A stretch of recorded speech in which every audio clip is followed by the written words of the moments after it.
Body and welcome to the UKITT Season 5 Finals. My name is Peachy and today I'm joined by the lovely CaisealBoy. Hello everyone, welcome to an amazing finals.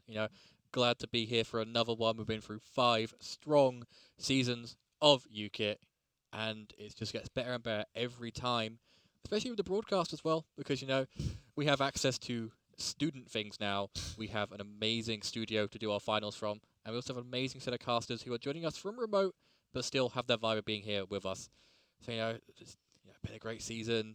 Come here, everyone from all over the UK coming to fight for the best to see who's got the best team, and we've got some familiar faces coming to claim that title again this year. Yeah, so for the grand finals for this year, we have the Spike Myth Spiritombs trying to reclaim the double championship, which we've never seen a UKIT team do before, and in their way stands the Paldea Palafins. Probably one of the strongest teams we've ever seen in UKIT history, I'd say. But of course, we can't forget our third place playoff, which have our Ballinair Butterfrees and the Twin Leaf Typhlosions. Now, I know that one of the games have been played for that already, and currently the Butterfrees are 1-0 up. So, Typhlosions, you've got a bit of work to do.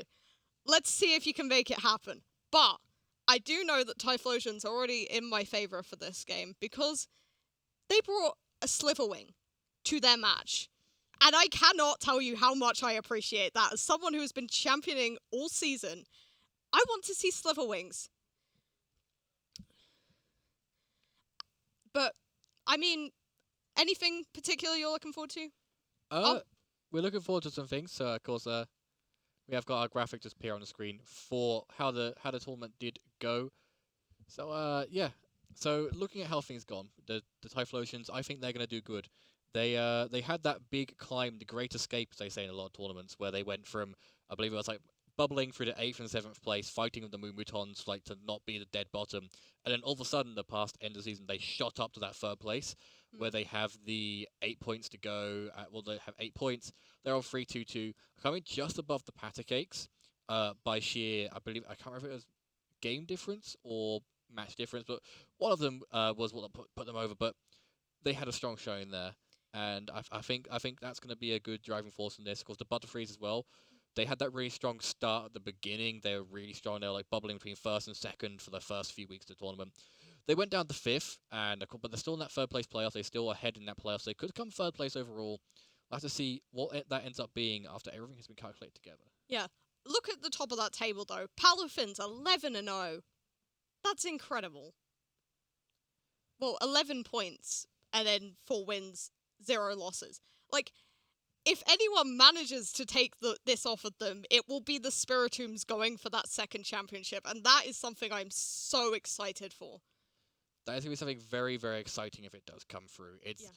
It's going to be nice to see them take it, because of course, a lot of the Paldea Palafins are former Spiritombs, so they have that taste of winning. They have that feeling of, oh, we're going to go through, we can take this title.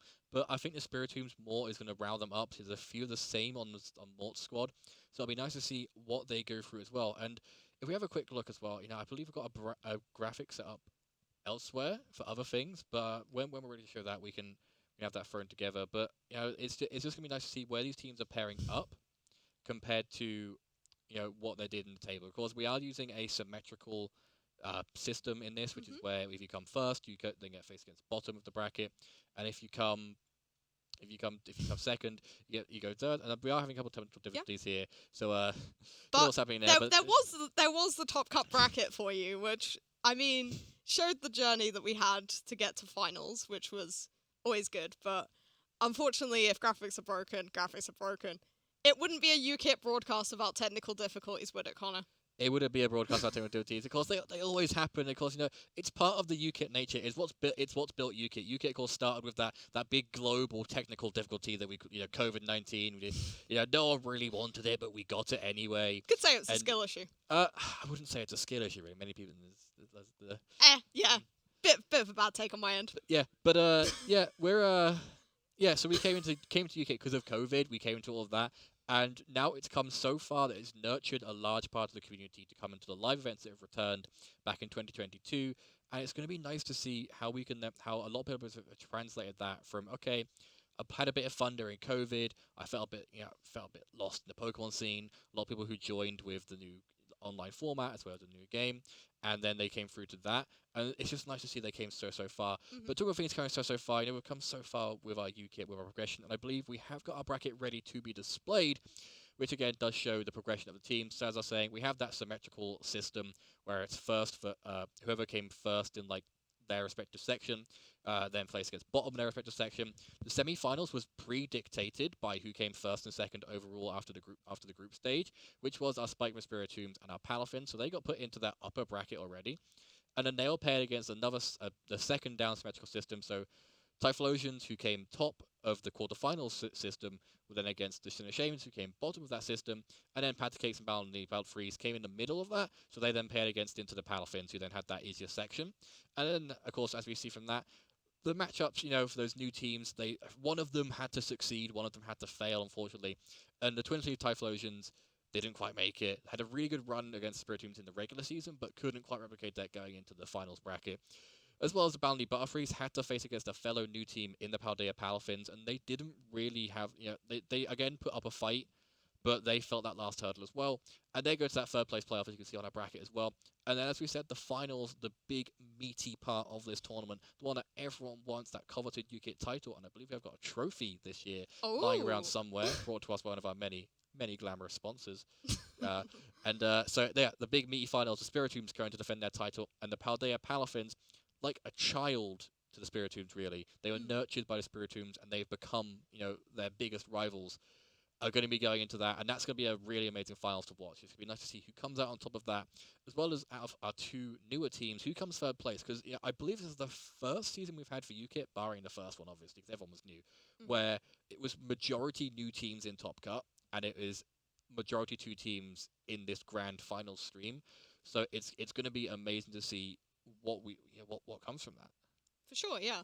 I definitely say it's really interesting to see new teams be nurtured from these teams that previously won and sort of gone, okay, I did this with you as a manager, but maybe I can try and replicate that success on my own. And it's really nice to be able to see that.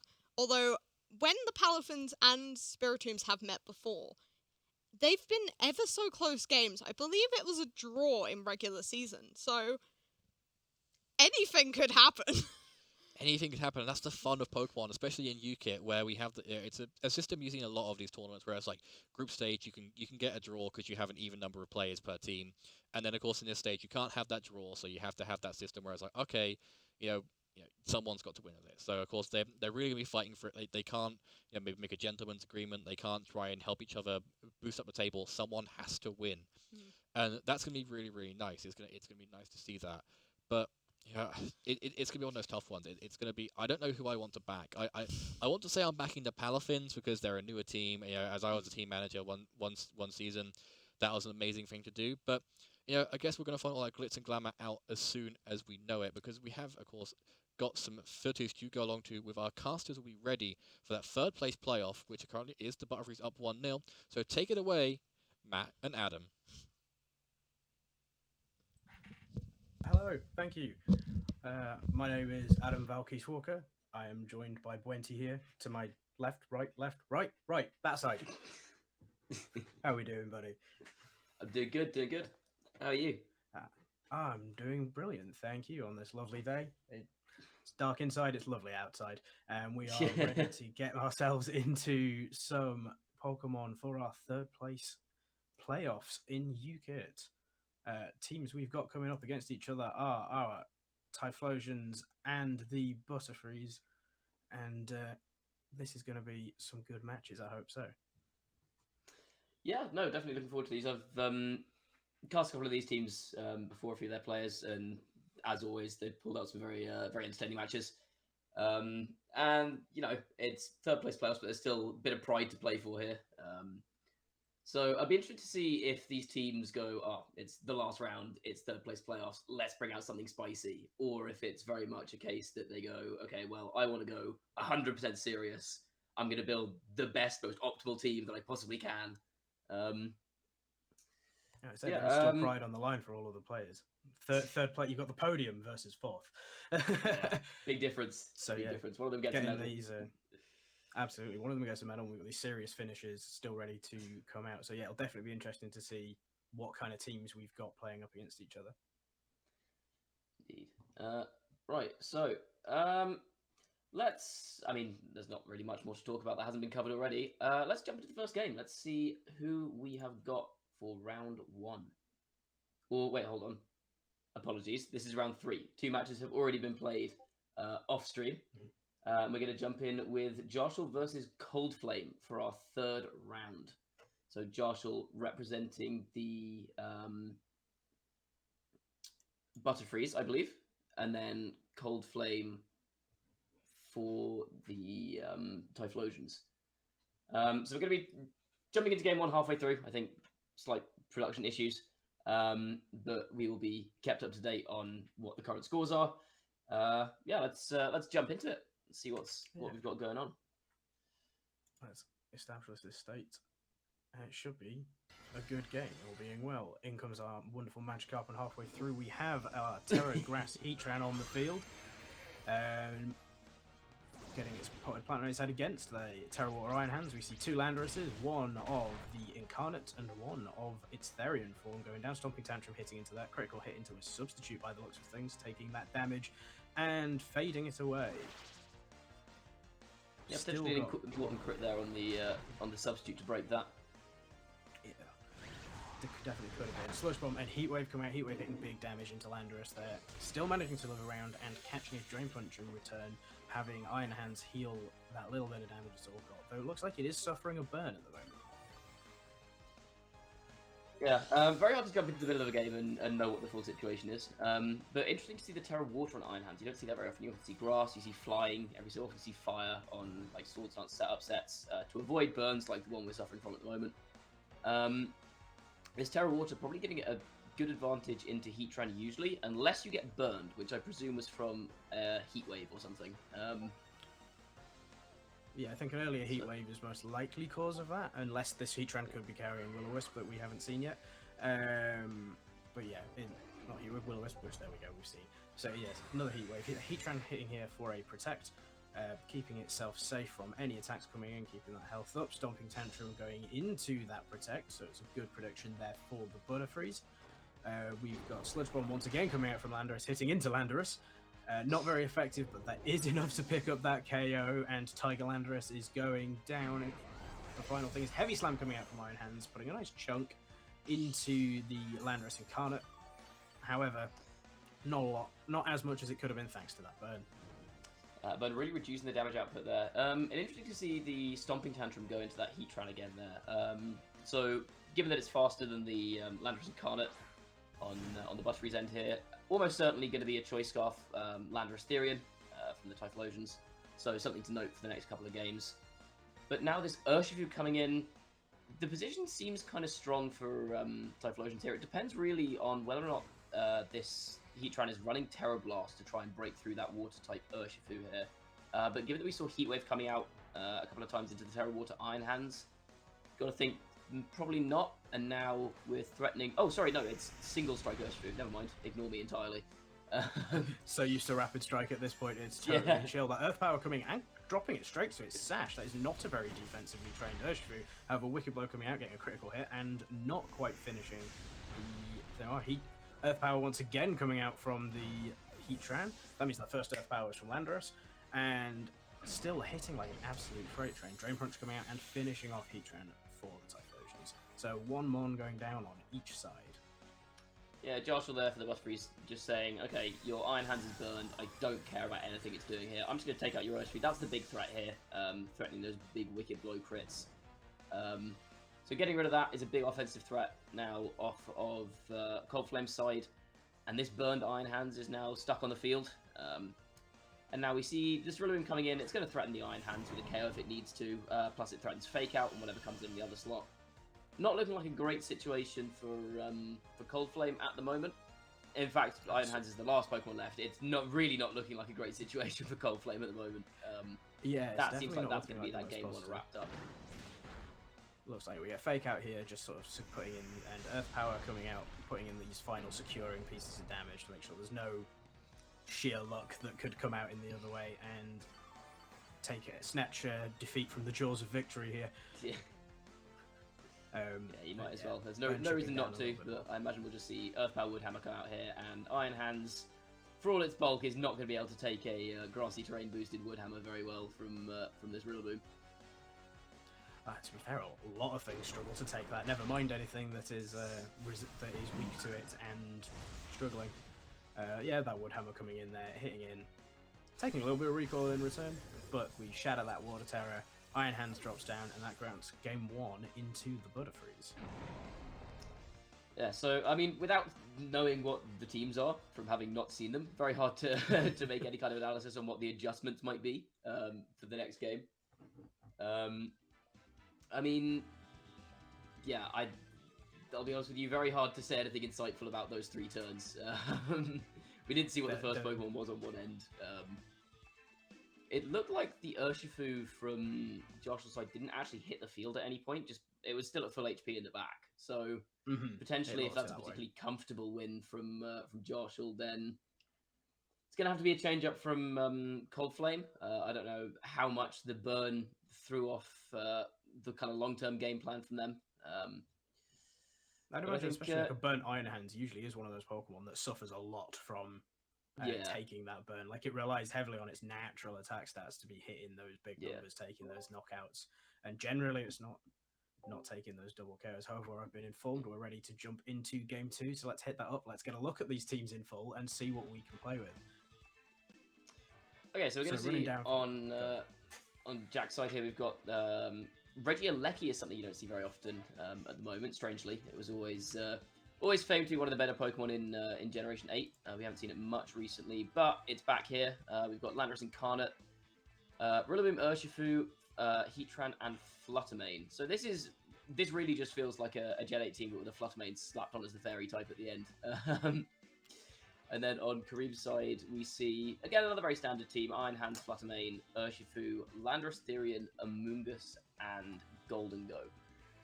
So, yeah, you wonder what the mix-up's going to be here from Kareem in this game from Cold Flame. There's a chance that maybe we see the Golden Go come out if you want to get some setup. It seemed like the play was fairly passive in a lot of cases from Cold Flame, from what we saw. Like, Scarf Landorus is strong, but it's not doing huge damage. Assault Vest Iron Hands is strong, but it's not doing huge damage. And there we do see that Golden Go. So now there's the threat of potentially nasty plot setup, or just big specs make it rains from this Golden Go from Kareem's side. Yeah, Golden Go is, well, historically over the last sort of 3 regulations, been capable of pumping out massive damage, taking out those KOs here. For Joshua, we do happen to see the Heatran and the Rillaboom once again hitting this field together at this time, though, so that grassy terrain going to be able to pop up that healing for the substitute on the Heatran should it choose to go for it. Looks like we're seeing the players taking a little bit of time to make their decisions going on here. It's a tricky one for Heatran in this situation, because you want to go Terra Grass here to stop yourself from getting spoiled by the Amoonguss, but if you go Terra Grass, you make yourself, you lose your 4-type steel resistance, which is a big benefit in front of this Golden Go. So it becomes a case of, are you willing to trade off your Terra there for a chance at taking a bit more damage, but avoiding that was the a fantastic turn there. We've just seen the Cold Flame go for the double protector, cover itself against that Fake Out, and in doing so, Joshua picks up that substitute on the Heatran for free with 0 repercussions, which is, while it's a slow play, it's a bit of a passive play for the full turn, definitely a way to keep yourself protected. Yeah, I think Coldflame's play there, I am not a big fan of that, because I think he was probably trying to scout for a Terror there from the Heatran, trying to figure out if it's going to use that Grass Terrestrialization, but knowing that Heatran has Substitute, that is also just a strong option in front of Amoonguss' Spore. So that double protect there just basically hands a free turn to Joshua to get that Substitute up, and now this Heatran is becoming even more of a problem than it already was. It's threatening that spread Heat Wave, super effective on both of these Pokemon. Obviously, you can only Terrestrialize one of them, so you can't stop both of them from taking super effective damage. And now that Heatran is in a position where you can't threaten it with Spore, you can't really do that much damage to it with the Golden Go outside of single target attacks. Speaking of Terrestrializing, we're getting that Golden Go Terrestrializing in front of us now, intending to Terra Dragon, which is not a Terra type we're used to seeing, going straight for that Make It Rain, putting a fair amount of damage down into Rillaboom with a critical hit, which would tend to make me think that that is an Assault Vest Rillaboom. The special attack being dropped there, knockoff coming in, no longer super effective, but losing its leftovers, its defensive ability sticking around not quite so long. Heatwave coming out for the Heatran here, putting huge damage into that Amoonguss, not quite taking the KO there, and that super effective now once again resisted by that Dragon Terror type. Pollenpuff coming in, healing all the way back up as if it's not taken anything at all. Yeah, I mean, a bit of damage down on the Rillaboom here from Cold Flame, but now you're still in a situation where that damage on Rillaboom isn't particularly huge. Like you said, it's most likely an Assault Vest on that. So even with that critical hit, it's not taken that much. Heatran Substitute is obviously not going to go down to 1 Make It Rain, because it's 4 times resisted with that Steel Fire typing. And Amoonguss can't threaten anything with Spore here. It can maybe try and keep Golden Go alive for a bit longer, but if you're not being threatening, then it's just kind of a bit of a dead slot. So maybe it would have been good to see a Nasty Plot. A lot of like leftovers Golden Go be running Nasty Plot. Might have been an interesting choice from Cold Flame, just to start putting a bit more offensive pressure on. Start maybe threatening Heatran with Shadow Balls, for example. We are going to see that Golden Go deciding it doesn't want to be here anymore, resetting that stat drop it's taken, and incoming Iron Hands to receive some of that punishment. Amoonguss just going to go for Protect, keeping itself safe once again. Probably fearful of those heat waves, etc. Rillaboom going for a U-turn, getting itself out the field. We're going to see full revolving doors of Pokemon going on right now, and we'll see what Josh wants to bring in its place. Yeah, so this is a chance now, for having forced the switches through the pressure that Heatran's putting on here, there's now just a really strong offensive position for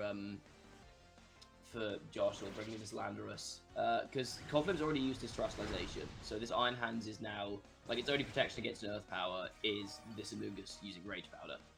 So Iron Hands can go for a Fake Out, for example, here, but you can't Fake Out the Heatran because it's behind a Substitute. And so if Landorus just protects here, this is just another free turn for Heatran to do whatever it wants. Because again, Amoonguss can maybe try and Pollenpuff Iron Hands or something to keep it healthy, but then your Amoonguss is likely going to go down, and you're just not making any ground into this Heatran with its Substitute up. Yeah, it's definitely been causing a lot of problems for him right now, and Amoonguss is leaving the battlefield. That Terra Dragon Golden Go is coming back in, expecting to catch another Heat Wave, I expect. Terra type coming out for Jarshal and the Butterfreeze. We're getting Heatran is going to gain its Body Plant, becoming that Terra Grass type once more. Hiding behind its substitute in that grassy terrain, it really does want to be a plant. Yeah, I think that's an interesting play there, just covering for potentially a double up into that slot. So if we see like Drain Punch from Iron Hands and Spore, I guess Josh saying, look, I don't really need my Terrestrialization for anything else. I think you're going to Fake Out my Landorus, so I'm going to protect that, but I'm going to cover for the other option anyway. And we see that the Fake Out doesn't come out, it is that Drain Punch. So if Cold Flame had followed up with a Spore there, then that Terra Grass would have protected against that. Yeah, for sure, keeping itself alive. That Drain Punch healing a little bit of that damage that the Iron Hands has suffered so far. The grassy terrain ticking all of that up. So damage is being really seriously mitigated with all of this healing going on. But yeah, that Heatran is now comfortably alive and applying plenty of pressure to this battlefield once more. Landorus similarly in a position to put out a lot of damage. Would expect outspeeding both the Iron Hands and the Golden Go. to just pump out damage with its sheer force boosted attacks. Yeah, and there's not really, well, unless we see a Landorus coming in the back from Goblin here, there's nothing that really switches in on an Earth Power on the Iron Hand slot. We do see the Sludgeman go into the Golden Go, but not really a huge amount of damage there. And again, that Make It Rain, just not really getting the impact I think you'd want out of Golden Go. Yeah, it's definitely missing out the damage that it has been known for in the past. Double attacks going into Golden Go here. Golden Go living on the tiniest amount of HP and healing up a little bit with that Grassy Terrain. Heavy Slam coming in to hit down on Landorus, and Landorus once again also living on quite a low volume of HP. We're going to miss out on that Grassy Terrain boosted healing for hanging around in the sky. Yeah, but now with that Landorus hanging on there, again, there's just the chance to click Earth Power into this this Heatran, and there's just sorry, not Heatran, into the Iron Hands, and there's nothing that really wants to come in on this. Even if it's Landorus in the back, it's now going to take potentially a Heat Wave from the Heatran as well. So this is just a really commanding offensive position, I think, from Joshua. I think it's going to be hard for Cold Flame to try and worm their way back into this game. Yeah, definitely. With that Earth Power coming out and going in the field, Iron Hands does live that attack on the tiniest amount of HP. However, it's going to catch the Heat Wave coming in there. And Amoonguss now living on the tiniest amount of HP. There's a couple of tiny little Klingons coming on from there. I think if the EP had picked up the KO there, that single target extra damage would have been able to finish off Amoonguss. But it's still around. It's got one more turn of keeping its friends alive, protecting things, and threatening spores on the odd thing that it chooses. Yeah, I mean, that could potentially be quite a valuable survival from Amoonguss, just because it means that the Landorus here can't Earth Power the Golden Ghost straight away. So it's forced to, like, Amoonguss is forced to Rage Powder here to try and take a hit away from that Golden Go, and it likely will still go down to a hit from Heatran, but it lets it maybe fire off a Make It Rain and fish for a crit or something if it's really desperate. For sure, we've got Rage Powder coming out there, dude, going to keep it alive. Earth Power from Landorus coming in, finishing off that little sliver of HP on him. He's getting a crit, but I think that's the crit didn't feel necessary. Quite being looked for there. Make It Rain coming out from Golden Ghost, so we'll see what damage it does. It does finish picking up the Landorus. It puts a respectable amount into Heatran. It's a non-zero value, dropping it into the orange. And Heatran is going to return fire with an Earth Power of its own, which should pick up the KO on that Golden Go. Yeah, it's looking pretty rough here for Cold Flame. Just one Pokemon left in the back, I believe, unless I've miscounted somehow. Versus the three on the side still of Jarshal. So I don't see any miracles happening here. I mean, if it's Landorus where there's a Rock Slide, there's a way. There's always a chance. But we see that Fluttermane coming in here, and that's just not going to have the damage output to break through what's remaining on Jarshal's side. Yeah, for sure, especially with its physical weaknesses and these physical attackers we've seen in the back for Jarshal, it shouldn't be able to pull off the Dragonite Miracle that has been so promoted on TCPI streams. Shadow Ball coming in here, putting up a fair amount of damage, especially into Invested Rillaboom there, but in turn catching a Woodhammer to the noggin, and down it goes. Yeah, it felt like a very kind of one-sided game too there, insofar as that very passive turn one from Cold Flame, allowing that Heatran to get substitute up completely for free, just put him so far behind, because he then had to try and prioritize, you know, do I break the substitute here and try and get damage down on Heatran? Do I go off the partner and just let Heatran fire off Heat Waves for the entire game? And I think maybe I kind of identified before that game that maybe the Golden Go could come in, try and set up nasty plots and just start putting out offensive pressure. But we didn't see that set up at any point. We saw a few Make It Rains come out, and without choice specs or any kind of boosting item, it's doing okay damage, but like even that critical hit on Rillaboom that we saw on turn 2 took maybe a third of its health. So I think maybe it would have been good to see like a nasty plot, or maybe just a slightly more aggressive play from Cold Flame, or potentially even just leaving the Amoonguss behind. You've seen two substitute Pokemon on that team, like Heatran's got the Terragrass and the substitute, Landorus has got substitute as well. Maybe just not bringing the Amoonguss at all and saying, okay, well, I'm going to try and set up by just having something apply pressure from the other slot as well, or maybe even set up with Iron Hand's Fake Out next to Nasty Plot, for example. Yeah, for sure. I've been curious to see what else was on that set of the Golden Go, because I think as far as I'm aware, we saw it only press Make It Rain throughout both those games that we saw. Yeah. So we saw it was holding the leftovers, so it was a bit more of a bulky build. one would expect that it's got that nasty pot, and it would have been nice to see those boosts coming through. But game played as game does, and we can't take away the fact that Jarshall did play those turns fantastically, getting all that momentum he was looking for with the free substitutes from that for turn 1 in game 2, and what looked like fortunate burns on the other end. However, still coming out of that game 2 Pokemon up in game 1 as well. Yeah, I mean, just the offensive pressure, I think, from Josh's team there. It's always going to be a slightly rough matchup when your team is slower than all of these big, heavy hitters. And Josh, like you said, really used that to his advantage, pressed the offense from the start of the game. And again, that with teams like that, with that much offense, that kind of early lead can really snowball, which is what we saw there. Everything just took a little bit too much damage so that everything was in range of Landorus, or everything was in range of like one more heat wave, and suddenly you can't really get anything going because you're slower, and everything's in one-shot range now at this point. So yeah, Joshua did a very, very good job of capitalizing on that. So that's going to be it for game 1. It looks like at the moment it is... so that was a win for the Butterfrees, which puts the score at 1-1 as far as we know. We've still got one game with a missing result, it seems. But we're going to jump into the next game, which is going to be Jamie for the Typhlosions versus Arch 11 Heretic for the Butterfrees. Yeah, it's definitely going to be interesting to see what teams we've got here playing out. Leads coming out for both players here. We've got 2 green Pokemon in Fluttermane and Scizor staring down Hatterene and Indeedee, that Psychic Terrain going up and setting the field off. Are we going to see Booster Energy? We don't see Booster Energy going up here for Fluttermane.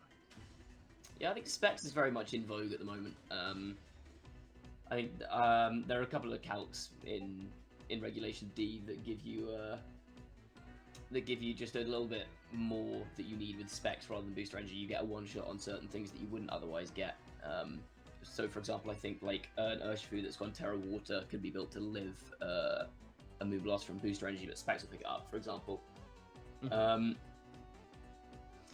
Yeah, so we see a lead here of the classic Psy-Spam. We've got Indeedee Hatterene versus a very colour-coordinated set of shinies in this Scizor and Fluttermane, who are putting a lot of offensive pressure down here.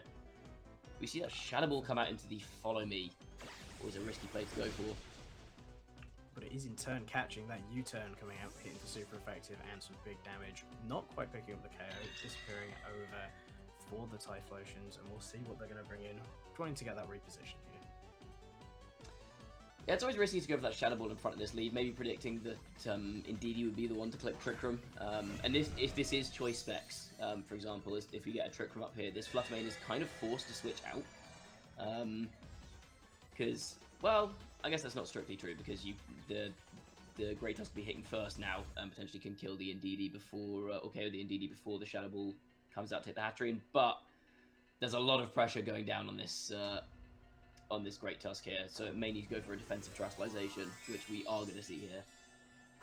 Yeah, it looks that way, and we're going to get to see the Terra Steel coming out for the Great Tusk, which should help it live some of these psychic attacks that are going to be clobbering it, even with that psychic train boosted attacks. We get another Follow Me coming out for Indeedee here, redirecting any of those. Psyshock coming in and is going to hit into the physical side of things, which Great Tusk is known for being better on. Resisting it, taking not too much damage in return. Headlong Rush coming out and putting big damage into the Indeedee, taking that knockout, and that is the first one of the game, but doing so lowering its stats, making itself a little bit more vulnerable. Finally, we're going to see that Fluttermane going for its Shadow Ball that it was what we suspect it's locked into, putting in more big damage and taking up the KO on the Hatterene as well. So a double KO this turn for the Typhlosions, but as we see, we hadn't seen the back end yet, but I was suspecting there was going to be a Torkoal somewhere.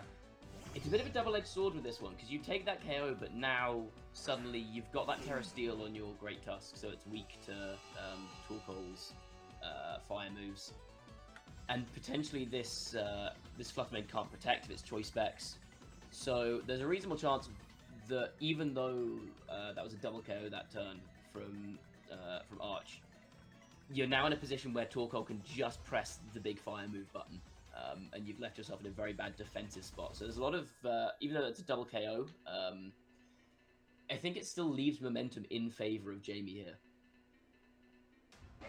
Yeah, definitely is. And there are a few things more fun than pressing one button and watching both your opponent's Pokemon fall over. And I think we might get to see that out. We're going to see the Great Tusk leaving the battlefield here, trying to keep itself a little safe from the big fire button. And we're going to see the Scizor coming back in, which I don't think is going to appreciate it any better. We're getting a Terra type coming out here for the Butterfreeze. That is going to be I assume that's Terra Fire. Yeah, that's Terra Fire. Getting a Chandelier on our Tortoise, ready to press the big fire button, and we'll see quite how much damage this can pump out. Yeah, see, I've not run this calc personally, but I feel like this probably picks up Scizor. Just a little bit. I think it might be approximately. Fluttermane as well. Very good, very powerful, big damage. Both Pokemon falling over. Yeah, I expect that on the calc it would probably be. There's a chance it's in the 4 digits worth of damage at that point. Probably something like that, yeah. Yeah, that is a multiple hundreds of percentage chance to get that knockout.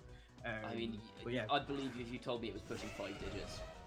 Oh really? Wow, that is a lot of damage potentially there. But we've got the Great Tusk coming back in, and we're going to see the Azumarill, which, if any Pokemon could save it in this situation, there's always a chance. Yeah, Azumarill's nice for resisting that eruption from Torkoal, but obviously Great Tusk can't resist it, and also there's that threat of Brute Bonnet going for Spore or Bullet Seed into this Azumarill. Yeah, it's definitely going to. It's not going to be able to do anything as it protects itself here. We're also going to see the Great Tusk protecting, so we're just burning another turn of this Trick Room and that Psychic Terrain just to get a little bit out of the way. Torkoal going for Eruption once again.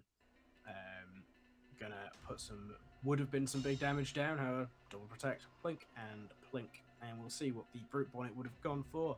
Going for Bullet Seed, just looking to pick up those KOs. While I suspect that the Azumarill isn't the Sap Sipper variant, there is always a chance. There's a chance, but these players are playing with open team sheets, so they would know. However, it turns out we've actually been playing the wrong game.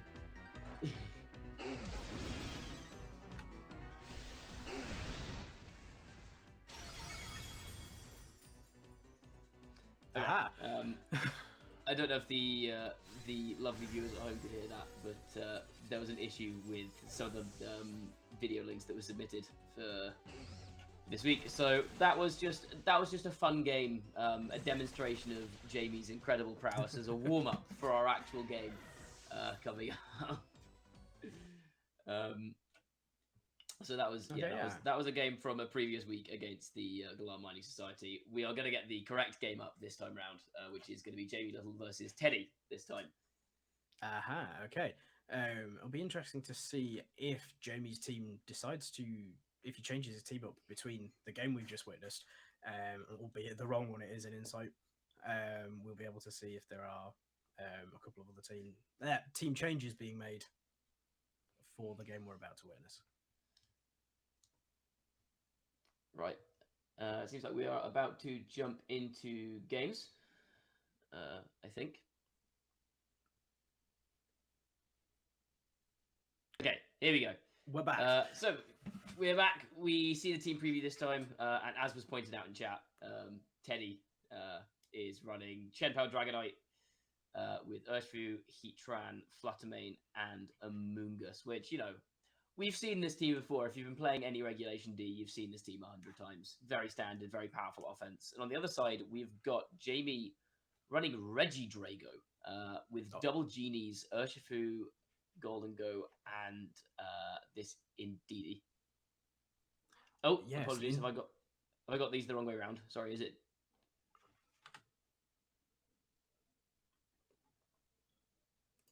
Okay, sure. So we've got Jamie on the left here running this Tailwind team. Regidrago looks kind of scary into this opposing team, actually. Looks like Jamie's not going to select it for this game, but the only Dragon Resist there is this Fluttermane, and often Regidrago at the moment are running Terra Steel to be able to hit those with Terra Blast, and also you've got Urshifu and Golden Go to really threaten that Fluttermane. So it'll be interesting to see if that comes out in game 2 or 3. That's kind of the big highlight of that team for me in terms of slightly more unusual picks. Otherwise, it's just a battle of offense here. We've got two very, very aggressive teams playing off against each other. I think it's one of those matchups where leads and the early couple of turns are really going to have a big impact on how this game plays out. Yeah, I think these will probably be some very quick turns, especially if we do get to see Regidrago doing its big damage. Mhm. But we've got Shenpao and Dragonite coming out for Teddy, and on the other side we have got the Tornadus, and I think that's Golden Ghost Cheese Strings. I can just see under the It is under the Golden Go, yes. So this is fantastic. an interesting situation because Golden Go is threatening a lot of damage here on both these Pokemon. Obviously, Chien-Pao weak to that Steel typing. Dragonite, not weak to it, but I don't think anything really appreciates taking a Choice Specs boosted Make It Rain here. Um, and Jamie has the opportunity to just get speed control here if they want it with Tailwind. But there's also the risk that we'll see just like a double up with big priority moves from that Dragonite Chien-Pao, like Extreme Speed from a Terra Normal Dragonite. Probably going to do a lot of damage, maybe even take out this Tornadus, depending on how it's built. So it looks like Jamie's actually going for a slightly more defensive play with Tornadus this turn. So let's see how this plays out. Yeah, we're getting Terra type coming out for Jamie here. Over it's on the Golden Go. We're getting the Terra Water coming out, making itself vulnerable to those extreme speeds later on, if that is what Teddy has chosen to lock himself into. No longer having that immunity. We're going to see a Terra type also coming out here for Teddy, so we shall see what's coming. It's going to be the Dragonite, and it is going to get that gem on its head. It's going to become Terra Normal. I'm expecting to see the extreme speed coming out here into the Tornadus. Tornadus is going to protect itself, keeping itself nice and healthy, ready to cause trouble later. Extreme speed coming out. Oh, Is he making the perfect read, putting massive damage into the Golden Go there, along with Sucker Punch taking that KO? It was a very brave play, but what did it work? see, that's an interesting play. I think it looks very flashy. I don't know if that's actually as brave as it initially seems, because with that Sucker Punch there, we know that it's Choice Specs Golden Go. So if you're clicking Sucker Punch there, it's guaranteed to either attack or switch. So something's either switching on an extreme speed, or Golden Go doesn't terastallize and is dead to Sucker Punch, or does terastallize and is dead to the double up of Sucker Punch and extreme speed. So that's just really good option coverage there. Potentially, there could have been a switch from Jamie to avoid taking Sucker Punch damage. We've seen that there's that Indeedee in the back, which could block that priority, which was also an option there if they wanted to maybe switch an Indeedee onto the Tornado slot to block all these priority attacks coming out. But generally, that's just good option coverage there from Teddy, just to say, I'm going to get your Golden Go no matter what you do, as if it stays on the field.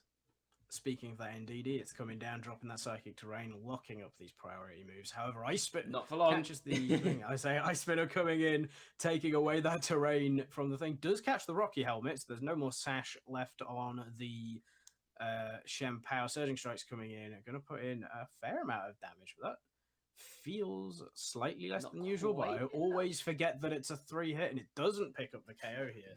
Shenpao living as if its sash was still intact. Yeah, so Indeed doing well there to block the Extreme Speed from what is probably Choice Band Dragonite. But like you said, the terrain being immediately removed by that Ice Spinner means that now that threat is right back on the field. And that's really an underrated thing, I think, about Ice Spinner. I've seen a bit of debate recently, the last day or two on Twitter, about do you run Icicle Crash on Chien-Pao, sacrifice a bit of accuracy just to get around Rocky Helmets on Amoonguss breaking your sash, for example. But that is a perfect example of why Ice Spinner is such a valuable move, especially on a team like this that values priority so heavily with that big extreme speed Dragonite. Yeah, it is definitely a debate to be having. However, these players are not debating right now. They're battling each other. Indeedee is going to leave that battlefield once more. Tornadus coming back in, potentially to catch some stuff and detect. Very defensive play here for the Butterfreeze. Dragonite going for a big extreme speed once more. We're going to put in hitting into that switch. Tornadus living on 11 HP, so a very bulky build. And Sucker Punch coming out and failing from that Shenpao. Yeah, you got to wonder what slot that Sucker Punch is going into. Maybe just a Sucker Punch there to get around an Aquajet from Urshifu, which was an option there if you want to just break the sash on Urshifu, because I think this is sash. Yeah, it's sash Urshifu there. So if you have the Sucker Punch, it gets around the Aquajet and lets you break the sash. Chien-Pao would go down in that situation, but it just means that you're able to get rid of that focus sash, which means the Urshifu is going down to 1 hit later rather than 2. Yeah, it's going to take a little bit to bring down Urshifu, and it's in a very pressure position right now. It could probably get doubled in by these priorities, which are going to cause it some issues, though we can get that Psychic Tame potentially reset, and the Bear is going to leave that field, bringing Indeedee in with some more Psychic Terrain, keeping it protected from the extreme speed. However, Tornadus is airborne, so will not be benefiting from that protection. Extreme speed, however, going into where the Indeedee would be and keeping it safe. Sucker Punch also coming out and failing going into there. So we're going to see what Tornadus is going for. Tornadus going for Tailwind, bringing that speed up, hoping to at least win in the priority brackets a bit later on. Yeah, so this is an interesting situation here. We see the Indeedee has Psychic, so it can't actually hit this Chen Pao. Which means that Chen Pao does have the option to Sucker Punch Tornadus to get around like a Bleak Windstorm, for example. But it's going to be difficult for Chen Pao to try and get rid of this terrain now because there's the speed advantage on the side of Jamie. That Ice Spinner is now suddenly a lot less threatening. So this Psychic terrain staying up now makes Dragonite's life a lot more difficult. So normally you wouldn't be too worried about Tailwind if you're playing a team like this where you're just pressing big priority moves with both these Pokemon. But because of that Psychic terrain, the situation becomes very different. For sure, and Dragonite recognizing that decides it doesn't want to stay on the field. Heatran is going to come in its place, protecting Chen Pao. A bit more. First time we're seeing Teddy on the defensive here. Bleak Windstorm coming out for the Tornadus, going to hit that protect and is going to connect with the Heatran, doing a little bit of chip damage, not being very effective, but there's a chance it could drop that speed. It doesn't, but it does catch a Psychic. Also resisted here, so a nice safe switch. Heatran coming in fairly healthy, sticking around, especially with those leftovers, healing up a little bit of that damage. Yeah, so Heatran now is a really good defense Pokemon in front of these two here. The Urshifu in the back obviously threatens it a lot, but the problem there is how do you then get that Urshifu onto the field? Because Urshifu is famously, particularly its special defense, is not particularly high. So you don't really want to bring the Urshifu in, break its sash, potentially take kind of 40-50% on it from a couple of attacks from these two here, and then be in a position where, okay, you get rid of the Heatran, but then the Dragonite in the back is going to come in and be able to clean up. So this Heatran is in such a good position at the moment. It was the perfect time, I think, for Teddy to try and bring that in. Yeah, absolutely, because the only thing that can answer it, as you mentioned, is the Urshifu. We've got Follow Me coming out here, keeping Tornadus safe from any Sucker Punches. However, it's going to stick around. It's going to Bleak Windstorm. Bleak Windstorm is going to miss on the Heatran, which isn't too much of a thing. It's hit the target it wants in Shen Pao. That missing out on that chip is a shame, but Shen Pao was the priority there, and that needed to drop to keep things safe. Heatran's going to retaliate with a Heat Wave, putting big damage into the Indeedee and picking up the KO there on Tornadus, no longer able to just put its Prankster to play. Yeah, so that's a really interesting position because we've still got that Follow Me up potentially from the Indeedee here. The Psychic Terrain stays up. No Ice Spinner coming off there means that Dragonite can't just go for Extreme Speed, which means that it's weak to these close combats here from Urshifu. We do see the Dragonite come in here. Wondering if maybe this is some kind of bait to try and go to close combat into that slot, switch out the Dragonite and wait out the Psychic Terrain here. But this Urshifu is now applying very good pressure to both of these Pokemon. So you could also potentially go for close combat Follow Me, or Surging Strikes Heatran and Follow Me and say, I'll just deal with the Dragonite later. So Urshifu is a very strong offensive threat at the moment here, but I feel like even in spite of that, the numbers advantage is just very, very much in Teddy's favor here. This Indeedee is really clinging onto its last legs. It's not threatening any real offensive pressure here. So it's all on Urshifu. It's going Follow Me, so I think it's accepted its demise this turn. Close combat coming out into the Heatran there, preventing that spread, so it does buy Urshifu one more turn, though it is dropping its defenses, not that it sash mines too much. So we're going to get to see what this Dragonite's going to go for. It is going to collide into the Indeedee, and it's going to go for an Aerialize here, making sure it can't miss should anything come out, and does get a crit, not that that matters too much here. Taking the Rocky Helmet damage, though, is fairly big, as that is going to break the potential multi-scale going on, and losing the Tailwind here for Jamie. Yeah, so we see that Flutter Mane come in here. I think with Tailwind going down, that's just very good positioning from Teddy, letting that Tailwind stall out before the Flutter Mane comes in, and now saying, look, I'm faster than your Urshifu, I'm going to put you down to your sash. You can't KO both my Pokemon in one turn. So this is now just double attack from Teddy, and that should wrap it up. We do see the Moonblast come out. It's going to put it down to its sash. We'll see what Urshifu goes for here. I expect it to go for that close combat into the Dragonite, maybe to try and see if it could go for when the Psychic Terrain goes, go for a very lucky Aqua Jet. I think you'd need a few crits on one turn to take out a Flutter Mane with Aqua Jet. Yeah, but it gives you an idea of what kind of damage you're going to be playing with, so for scouting for the next game, so you know roughly what ranges you can pull it through. Yeah. I think there's always Give Urshifu Jet Punch, you cowards. Oh God, no! No, absolutely don't ever no, give please Urshifu don't. Jet Punch, Please don't. please. Aquajet coming in here, and yeah, doing about 25%, maybe yeah. slightly more than that. So at least here, Jamie knows what Aquajet range on Fluttermane is for the future games. Yeah, exactly. Like I said, that's just good information to know going into the next one. It's also worth noting that an Aquajet will do more than a surging strike than one hit of surging strikes. So by looking at that damage from the Aquajet, you can look at that and say, okay, surging strikes is not going to kill this Fluttermane in one shot. That makes it a very bulky Fluttermane in most scenarios, then for sure. Yeah, well, bear in mind this is Sash Urshifu, and Sash you're most likely running a Jolly Nature as well. So this is about as soft as an Urshifu is gonna hit in these situations. So you don't need a huge amount of bulk investment on Fluttermane, I believe, to live that one. But it does look like it would have been living it very comfortably. So you might be right that it's a very bulky Fluttermane. Yeah, it'll be interesting to see how the players want to switch things up going into game 2 for this. I personally would quite like to see the Regidrago, but I'm always biased to seeing something that isn't quite the norm. Yeah, well, the problem is, again, as we saw in that game, that late game Fluttermane was really a problem, and Regidrago I don't think would really help to solve that issue. So you could potentially use it early game. We've seen Indeedee Regidrago being a relatively common lead pairing on Regidrago teams. I don't know if there's much on Teddy's team that could stop you just going follow me and pressing a big Dragon Energy and getting a bunch of damage down on turn 1. But again, the problem there is you maybe lose your Indeedee, and then where do you go from there? Like, what's your play following on from that? Okay, you put Chenpao down to its Sash, and you get a chunk of damage down on Dragonite, but then what? Yeah, that's a fair play. I'm not sure what other moves Regidrago even gets access to outside of Dragon Energy and Terra. It has about I don't think I've ever seen it press anything else. It has. I assume it doesn't Dragon get any moves. Priority.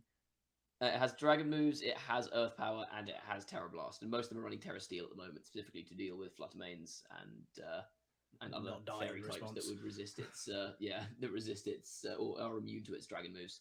So I think we're going to jump into the next game now. Going into game 2, I think the onus is on Jamie here to try and adapt for this game 2. That game 1, I think Jamie did a good job of trying to pull it back with the positioning in the late game. But I think the early advantage, the early pressure that was put on by that Urshifu pairing was just a bit too much for Jamie to come back from. Like I said, with these offensive teams like this, momentum is such a big thing that those early turns, if you get an early lead, it can be such a huge advantage. Yeah, picking up even one KO like in the first 2 turns of the game and just being at that lead, as you mentioned, is going to put your opponent under so much pressure that a lot of the time I find against offensive teams that players, when they lose that KO early, they might still have an optimal play, but often don't go for it because they're in that panic state of, oh, I've just lost one of my major resources. They don't look quite so much for the optimal result as just the instant gratification. Obviously, that's something that better players are aware of and avoid where possible. However, it is always something to consider when you play against opponents, that it does just hit the psyche as well as the actual field pressure. Yeah, it can be very, very irritating, especially with something like Urshifu or Chenpao Dragonite. It can be very annoying to just get KO'd by a Surging Strikes that you can't protect against and can't switch into and can't outspeed and can't block and you can't resist it with anything. And it could definitely be very, very... sorry, it could definitely be a little bit tilting to get beaten by something like that. But like you said, it's just a case of keeping composure. And I think Jamie, like I said, did do a very good job of, after what was a very strong turn 1 play from Teddy last game, Jamie did a good job of composing himself and putting himself in a position where he did have potential win conditions. Teddy obviously did a very good job of just keeping his foot on the gas, not letting that lead slip. But if there's maybe a slightly stronger early game from Jamie here, the way he played the late game could make him very, very dangerous going into this game too. Yeah, if you can keep that style going through, we're going to see Dragonite and Shenpao coming out again for Teddy, and we're going to see that Regidrago coming out, so we might get to see this. Follow me, Dragon Energy coming on, Psychic Surge coming on to put the pressure down on the field, keeping those priority moves at bay. Yeah, so again, this is what I was saying, that that combination of Follow Me and Dragon Energy means you are just going to get a really big hit off on turn 1. The problem is then how do you follow that up? So potentially if you've got Tornadoes in the back, you can go for Tailwind and try and capitalize on it like that. But again, that Flutter Mane in the back still is a real potential problem here, I think. That's assuming they have brought the Flutter Mane. So Dragonite is going to leave the field, and that is the Flutter Mane coming Yeah, in. I was gonna say, Eat up one of those slots. You'd be worried not to not bring it, seeing the Reggie Drago. We're going to get that photosynthesis boost going up with its booster energy, picking up that special attack, ready to hit quite hard. Follow Me coming in. I expect this to be Ice Spinner coming out from the Shampoo here to break up that terrain. Yep, here it is. We see that Ice Spinner turning into a Beyblade, crashing in. This will and break dealing its own over sash, though. 50%. Yeah. It does, yeah, that is very true. So we are going to lose the Shampoo off the field to this Dragon Energy, assuming it hits as hard as I think it does. Oh, it does. It's Oh, Dragon yeah, Plate, it does. Dragon Energy, with Dragon Claw. Like, you are cooked. If you don't resist that, you're getting cooked. I think that's the first time I've actually got a chance to see that animation in game. That is pretty cool. It is. I will say I preferred it in Generation 8. I feel like a lot of signature moves have lost their cool animations from Gen 8 to Gen 9. But I mean, I'm perfectly happy with any kind of nerf to Zacian, even if it's just visual. Be able to play it down does not look nearly as cool. No more, So yeah, no that more turn one again. protagonist syndrome. Yeah. Again, this is what I'm saying though. We saw that big damage coming out on turn 1 from the Regidrago's Dragon Energy, but now it becomes a case of, okay, what do I do now? This Flutter Mane is threatening maybe a Dazzling Gleam here. You can go for your Terra Steel on Regidrago, but then you're weak to close combat from Urshifu. So even though we picked up that turn 1 KO with that Dragon Energy, it's still not necessarily the best situation for Jamie to be in here, just because it feels like offensive momentum is very much in favor of Teddy at this point, because that Regidrago is not that fast. So you're going to get outsped, and you're going to get hit. But what we're going to get hit by is the question. We're going to see Terra type coming out here for Jamie. Not for Jamie, this is for Teddy. We're going to see the Flutter Mane pricking up that Terra Fairy, ready to hit as hard as it possibly can do with its booster energy and the Terra boost on these big fairy damage. And in return, we are going to see the Terra type coming out also for Jamie here. I believe this is the Steel on the Regidrago. Yeah. Trying to keep itself alive. So staring down 2 Steel types now. The Fairy is feeling a little under pressure. However, I didn't realize Regidrago got to have the Terror on the side. That's kind of cool. Yeah, his hat goes sideways. Dazzling Gleam coming out, still putting out massive damage into both the resists. That is a critical hit on the Regidrago. Surging Strike's coming in, and that is going to finish off Regidrago. Presumably, on yeah. the third hit. So maybe do we think that crit from Dazzling Gleam maybe matters? I'm surprised to not see a close combat there, to be honest, because I feel like that would have covered for both options quite well. But either way, getting the KO there, and this is what I mean, like, even with that Trustalization, you can't really Terra out of a weakness to both of the Pokemon on the far end. That dual threat of Flutter Mane and Urshifu is just so powerful that you can't really say, okay, I'm going to be able to tank a hit from both of these Pokemon at once and fire off another big hit. But yeah, definitely think that crit might have mattered. I would have to run some maths on it, and I'm not very good at maths. But we're going to see the Indeedee coming back into the field here for Jamie, putting that Psychic Terrain back up, and this time it can't be broken away, so we are safe from any extreme speeds coming out or any other priority moves that could be put into play. Though Flutter Mane, just by existing and being as fast as it is going to put down a lot of pressure.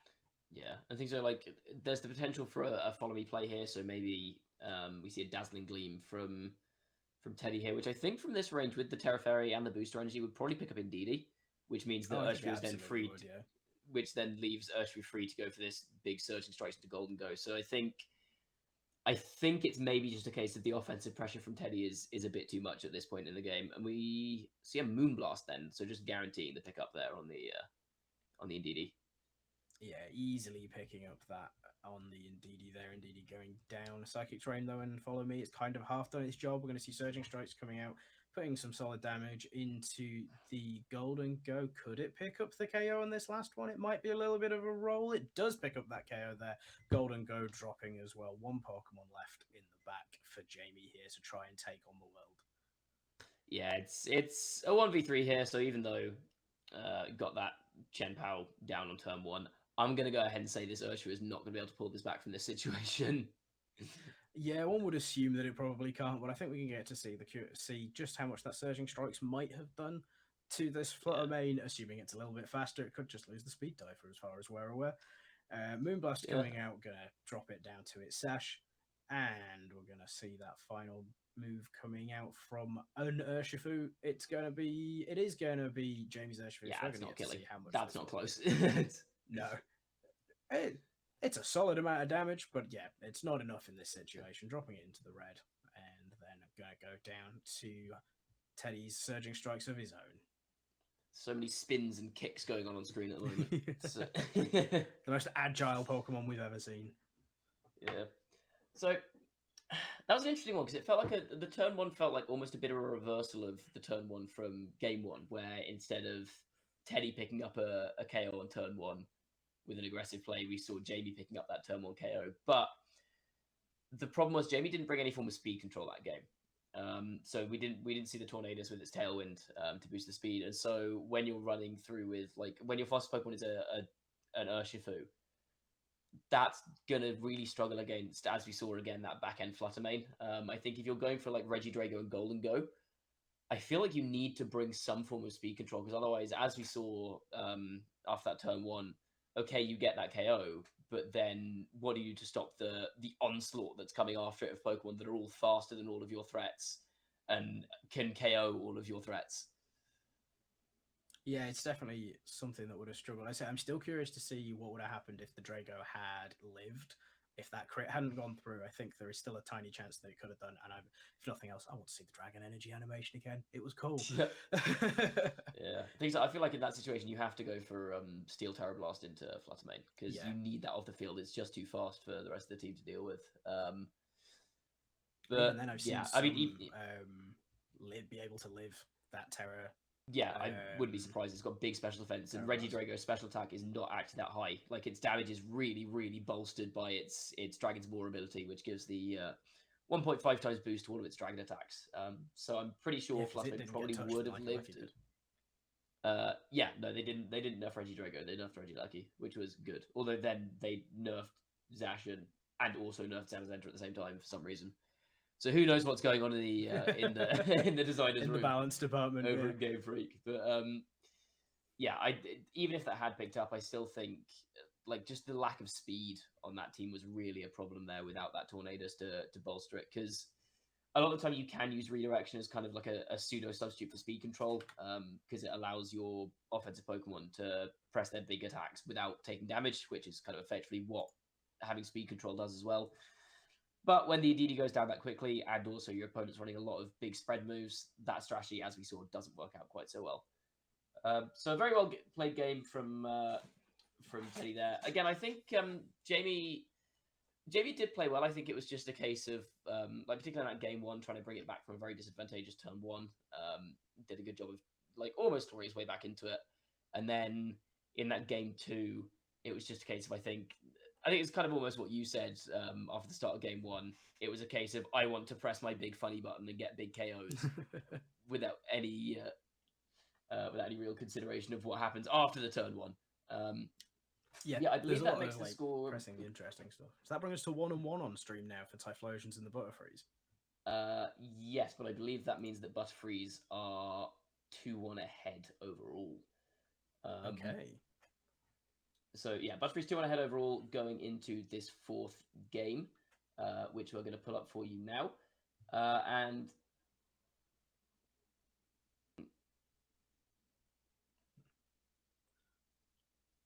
oh, is this a rule that was set up between... Okay, so I think this was a rule that was set up between opponents here, where each player gets one Pokemon that is top 10 in usage at the moment, and everyone else, every other Pokemon has to be less than 5% usage. So here on this team, for example, we're seeing that Urshifu being that top 10 usage Pokemon, and then that's backed up by Screamtail, Brute Bonnet, Volcarona, I almost said Iron Moth there for a second, Volcarona, Farigiraf, and Glastria. And then on the opposing side, we have Jack Ice Salad running Is Annihilate that? No, Amoonguss is the top 10 user. Amoonguss will have Yeah. to be the top 10. Obviously, yeah. I kind of saw like which one is doing 1,000,000 damage because that's what this format is, and then I realized, wait, no, Amoonguss is actually very, very, very good. Yes. But we see that. But it's interesting to see Annihilate has which- dropped all the way down to less than 5% Yeah. usage now after being so popular in previous formats.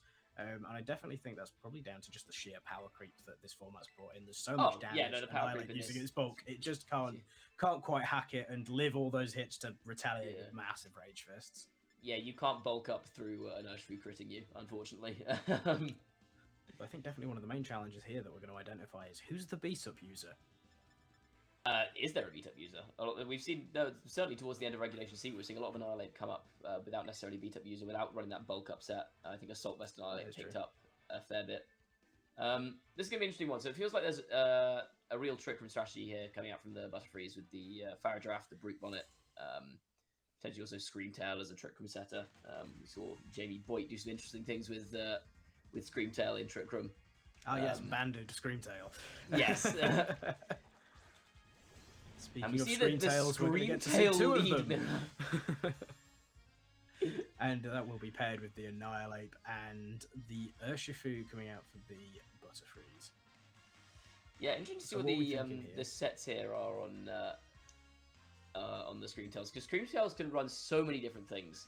It looks like this one is running Rain Dance and Howl. That's super interesting next to Urshifu. Oh, definitely. It's almost like a, I'm going to say budget very loosely, Tornadus, in that sense of Thereabouts. it's getting that Rain Dance up, it's Yeah. fast, but then it's doing that Howl to bring the attack up. It's like, it's Did I interesting to just see see what a it's very gonna weird go. misclick? I don't know. I think Wars didn't catch that if you did. So we're going to see a Terra Hold type on. coming out here for that Urshifu. I'm now curious as to what this is. You're going to have to catch me as we go through. Terra Water coming out for the Urshifu. We're going to see a Terra type coming out again for Salad on the opposing side. That it's going to be the Terra Water on the Screamtail to get the around there. Screamtail as well. I'm wondering if this is maybe the Rocky Helmet set to take that Surging Strikes with comfort. Possibly. Did we see a Proto-Synthesis boost? You see Play Rough coming out. I A lot don't of know. damage on Annihilate here. Surging Strikes Surging comes out. Strikes. Into the Oh no, Screamtail. okay, good.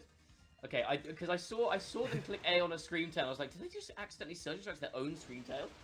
Oh no, that would have been unfortunate. Yeah. We're good. We're How good. about- Yeah. Final Gambit coming out. Gambit. Wham. So I'm But after guessing that catching that Annihilate the play rough. Scarf, but the the Protosynthesis boost on the Screamtail means that it's faster. Can just get rid of the Annihilate, and then also the Scarf on Urshifu means it's also faster than the Annihilate there and can attack first. For Parasong sure. coming We out do get here to is see the interesting. Parasong. Yeah, the Parasong's Yeah. definitely exciting. It's going to put a lot of pressure on the field, forcing switches in the coming turns. Or not. But not as that the they're case going may be. anywhere. See, the thing with Gothitelle. Parastrap in this meta, though, is that you run into an interesting issue where Gothitelle can't protect against Urshifu, because that's how Urshifu works. But there is potentially fake-out pressure, so if this Screamtail has an offensive move, it looks like this Urshifu is Choice Scarfed. So It did look potentially like this it, Screamtail assuming could the just final knock game out was Urshifu set. this turn with a fake-out double-up. But even then, you give a free switch, so it kind of mitigates a bit of the Drop off one, Parasong, yeah. at the very least. Yeah, it's definitely going to be interesting. We're actually going to see that Screamtail leaving the field here, so we're going to be curious as to what's coming out. Amoonguss coming in, probably prepared to take some more hits going into it. Gothitelle does go for the fake out, buying itself one more turn, protecting itself from the Urshifu that is going to flinch shortly. We got Howl coming out, making these attacks big, so while they might be stuck on the field, they're going to be picking up KOs where possible. I think so. If this is Scarf Urshifu, this Amoonguss has a very free Rage Powder, because Urshifu can't switch, so it's forced to attack, it's forced to Surging Strikes. Rage Powder on a potentially a Rocky Helmet Amoonguss here. Means that this Urshifu is going to go down, if it is that Rocky Helmet set. But there is Psychic Fangs on this Screamtail, which is now at +1 attack. So I'll be interested to see how much damage that's going to do to an Amoonguss, because it's not the strongest Pokemon in the world, but it's still got some reasonable damage output if it's a +1. Yes. I say, especially after dropping that boost, it could put out some damage. Super effective damage as well always helps. Rage Powder does get to come out here for the Amoonguss, keeping everything safe. We are gonna see Howl again coming See out. another so the Howl. Screamtail is faster. We're gonna get a +2 attack coming out from the Urshifu. We're going to hit that Surging Strikes. It's going to hit into the Amoonguss. Is this Rocky Helmet? But even at +2, it is Rocky Helmet, Yeah. so it is only going to get 2 strikes coming in. 1 and 2, that still does nearly 50% damage, including that +2 boost. So Amoonguss is not still best pleased about taking those hits. We're going to see what the Gothitel's going to go for here. And what damage or speed control is it going to inflict? We shall see. And it Good goes question. for a See, psychic. it's like this is going to do not very much damage, I would guess. Nope, Yep. a whole 4. Yeah. Yeah, it's this is just good positioning, I think, from Ice Salad here, because this Amoonguss and the Gothitelle, neither of them are under the effects of this Parasong at the moment, because Gothitelle came in after the Parasong went up, and then obviously the Amoonguss came in for the Screamtail slot that switched out. So this Screamtail on the Buttery side is probably going to go down this turn. We're going to see this Glastrier come in, maybe try and put some pressure on the Amoonguss with Ice Crash. I don't think I'm pretty sure it doesn't get Ice Spinner. But yeah, this Screamtail has got a timer on it now, which it doesn't really appreciate, and it can't switch out of it. I think Glastrier is a good pick to bring in here, though, because it offers so much pressure to put down onto Amoonguss, assuming the Amoonguss, the Terror Types are already gone. So yeah, it puts a lot of pressure into Amoonguss, threatening to pick up that KO, and similarly, it can still just put out a lot of damage into Gothitelle. Glastrier does pump out big damage with its just raw high attack stats, even if it's not hitting for super effective. Gothitelle's going to go for a Protect here, keeping itself safe from anything that could be going on. Bigly Rough going for that Play Rough and protecting itself, and subsequently keeping it safe. Spore coming out, but Amoonguss being faster than Glastrier and putting it to sleep. Yeah, I think this is going to be tough now, because this Screamtail's going to go down this turn. Assuming I can count to 3 correctly. Yeah.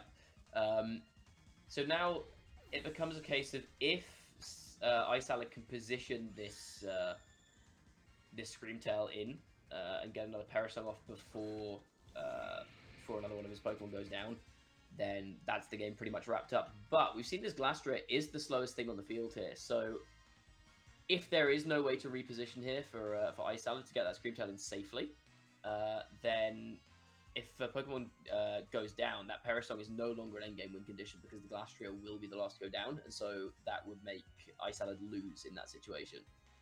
So this is just a positioning endgame. Perish nuance. Yeah. I always forget about whenever I'm playing against it myself.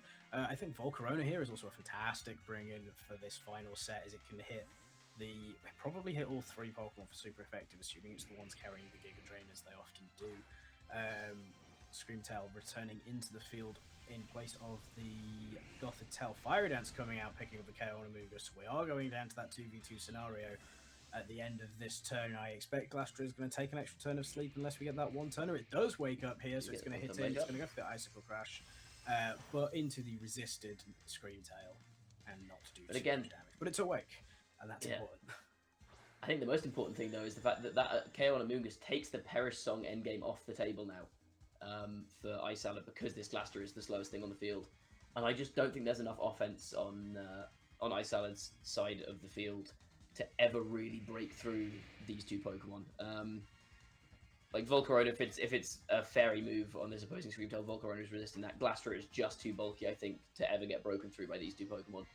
So without that Parasong endgame, yeah, it feels like this is very much not in Ice Salad's favour at the moment. We see the Giga Drain come out, as you said. It doesn't do enough to pick up the KO. It triggers the Berry on the Screamtail, so we now know the item that's there, bringing itself up to be a little bit healthy. It's going for the Encore, so it is getting locked into that Giga Drain, which is something. But it's going to keep itself a little thing. We do get the flinch there from the Fake Outs. That's sort of a slower turn, buying a little bit more time. And I think this is the instance where Salad is probably looking to find as many damage calcs down what they can live going into the following games. Yeah, I mean, I think that Encore there was maybe just a kind of hit and hope type thing. Like, maybe if they go for a cheeky if there's a bit of Quiver greed Dance from the if they go for like a Quiver Dance or something, then you can catch them out with that. I think that's a smart move to go for, because that, I think, is your win condition. Like I said, you're not ever going to break through this Glastrier, I think, naturally, especially if there's a Volcarona next to it that's just firing off big attacks.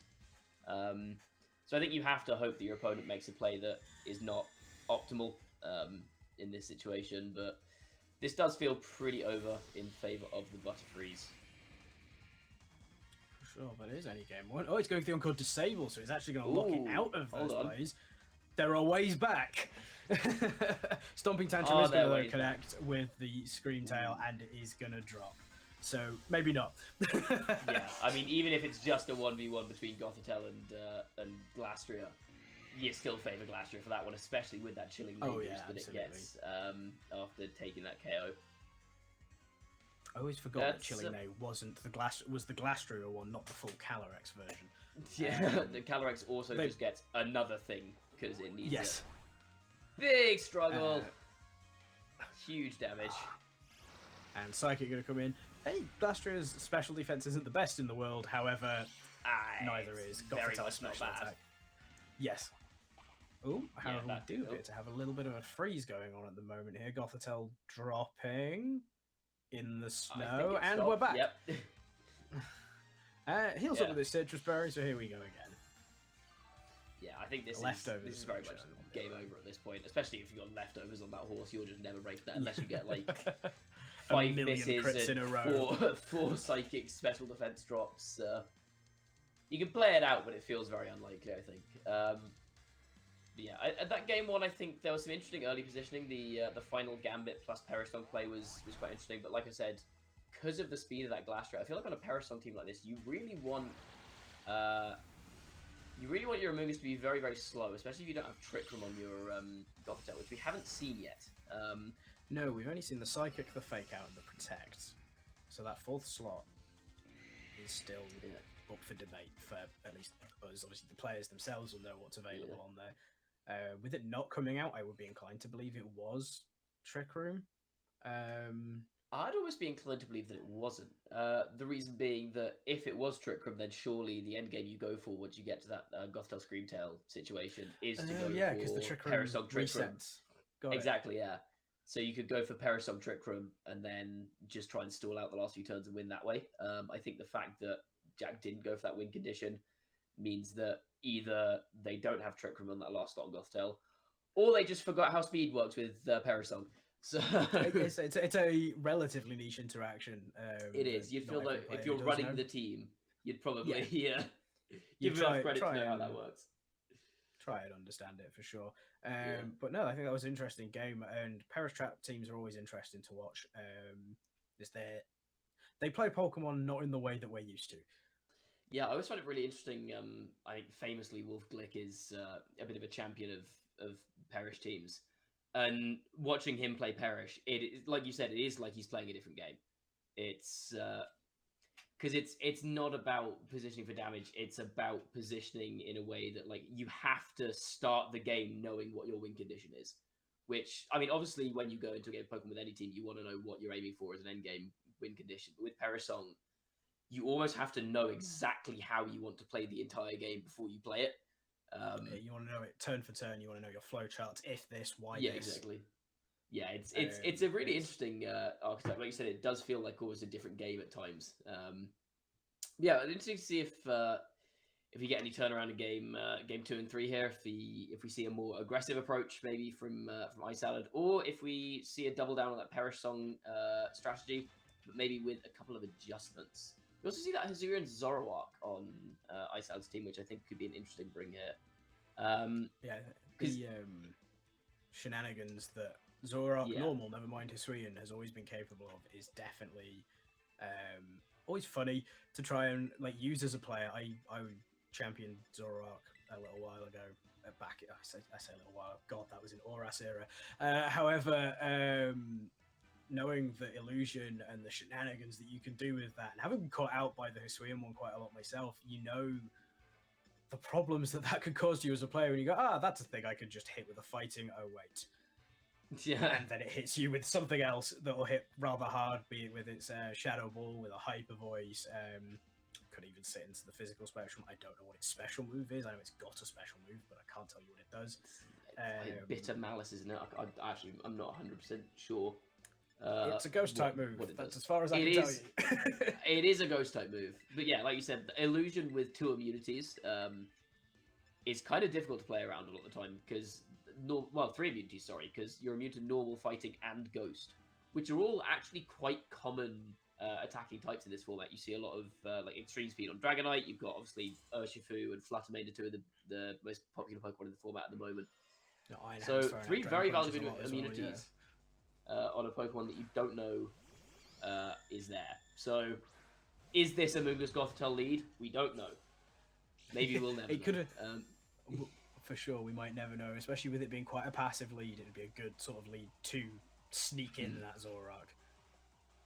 See, to me, I'm going to say that this is a Zoroark lead. If I'm playing against this, I'm saying this is a Zoroark lead. My reasoning for that is because what's this lead doing if it's not Zoroark, right?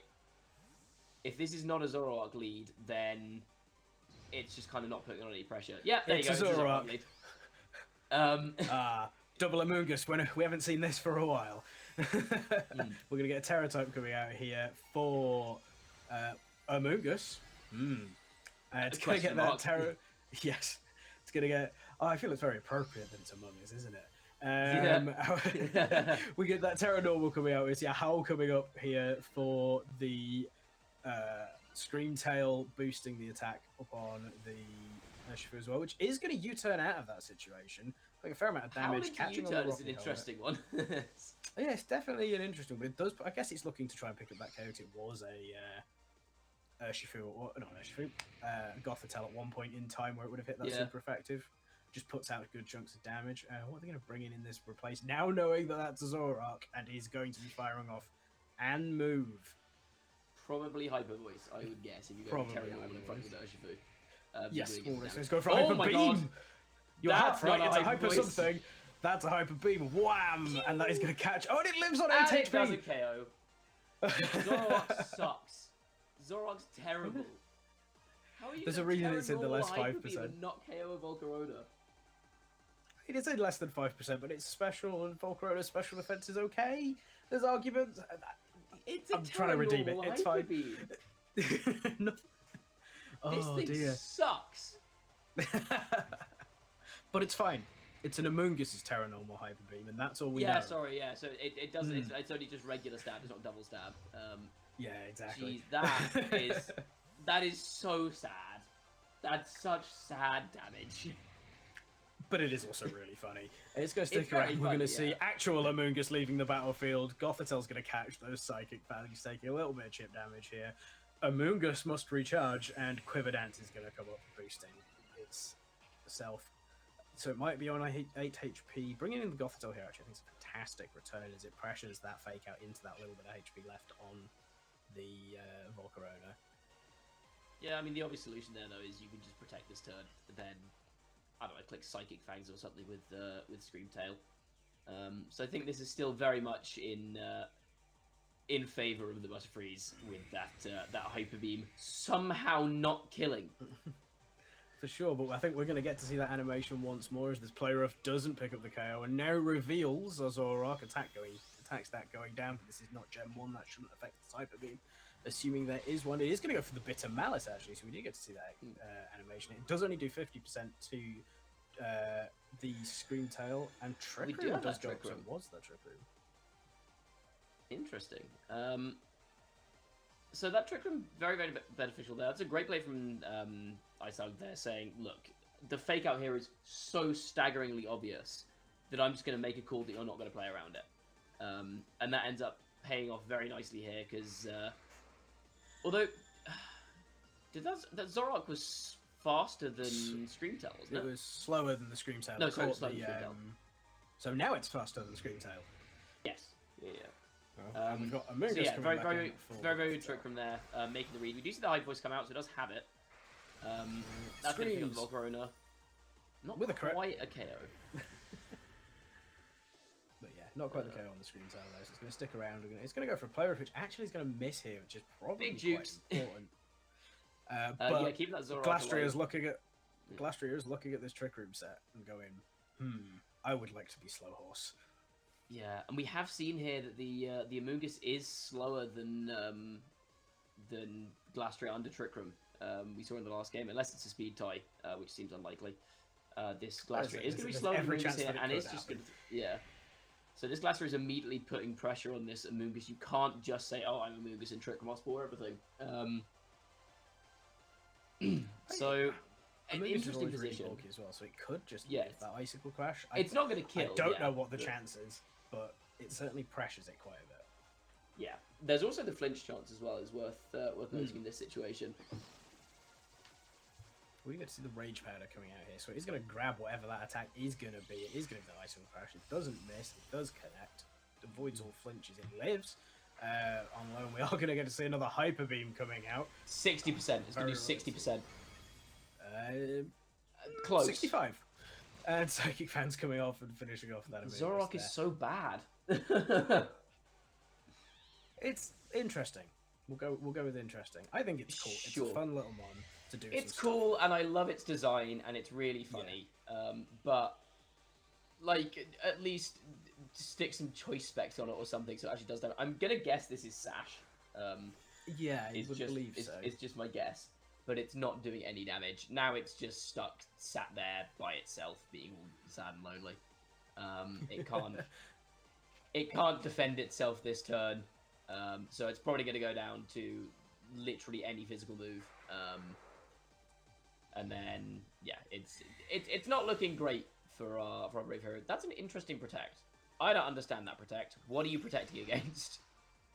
Potentially a fake out. I'm not entirely sure, but the fake out does go into the Scream Tail there, picking up that last little bit of HP.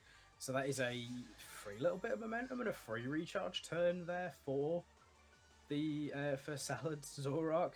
It does get a stick Yeah. around on the field. Normally they wouldn't. So I'm curious as to how long it is sticking around for and what's left. But we do see there's the Scarf Urshifu stuck in the back here for the Butterfreeze, which is going to leave us in this Trick Room. Concerning scenario for Urshifu. Yeah, although again, with Glacier being the slowest thing on the field here, again, I really don't understand what the protect was for last turn. Like, worst case, you take the tiniest bit of fake out chip. But, I mean, it's still threatening the Zoroark here. I don't know if Gothitelle Psychic is going to have enough behind it to KO an Urshifu. I'd guess that it wouldn't. So Urshifu, obviously, with the Choice Scarf here, does not want to be under Trick Room, but at the same time, with that pressure on Zoroark from this Glastria, I don't think it's necessarily such a bad thing, because I think it still will be able to get an attack off against this Gothitelle if it wants to. Yeah, for sure. Zoroark is going to leave the field here, so we're going to get to see what this last Pokemon he's brought in is, and that is a Glastria of their own. So, horses, I would say horses doing Spider-Man pointing, but horses don't have fingers. No, they do not. We're going to see That the is- that Terratop is coming out for correct. Urshifu. Yeah. Yes, horses don't have fingers. That is quote of the day. We've learnt lessons. You heard it here first, Ursh- everyone. This is an educational channel first and foremost. There we go. Urshifu goes with a Heavy Slam, connects in and does not do too much with the weight difference. Not the being heaviest of slams. Exactly the same. Psychic coming in with that amount of damage. I think maybe with super effective, there's a chance it could have done. However, Surging Strike's going to come in and put in Yeah. some big damage in return into the Gothitelle. Well, this is Citrus Berry, right? So this is not going to KO. We're going to get a nice Yes, snack that's in the berry. middle of this. I find it so funny when people heal up in the middle of multi-hit moves. Like It's this wait, hold on a bear is minute, I kicking need you, dinner. and Gothitell's like, hold on one sec, please just wait 1 second before this next kick. I'm just gonna eat some fruit. Just give me like 2 seconds. Maybe slightly more. The eating animations can sometimes Yeah. take a while. However, we've now got leftovers coming out. Can't quite see the HP that's left on this Glastria at the moment. However, Urshifu is suffering a little bit, whereas Salad's Glastria, I think, is positioned really well to just put some threat down in return while not being threatened by the Butterfree's Glastria.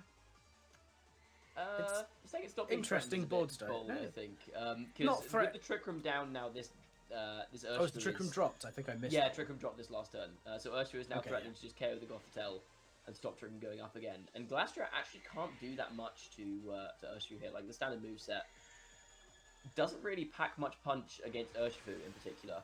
It'll be interesting to see how this plays out. Surging Strikes coming out, hitting into Glastria. Glastria's physical defense being through the roof.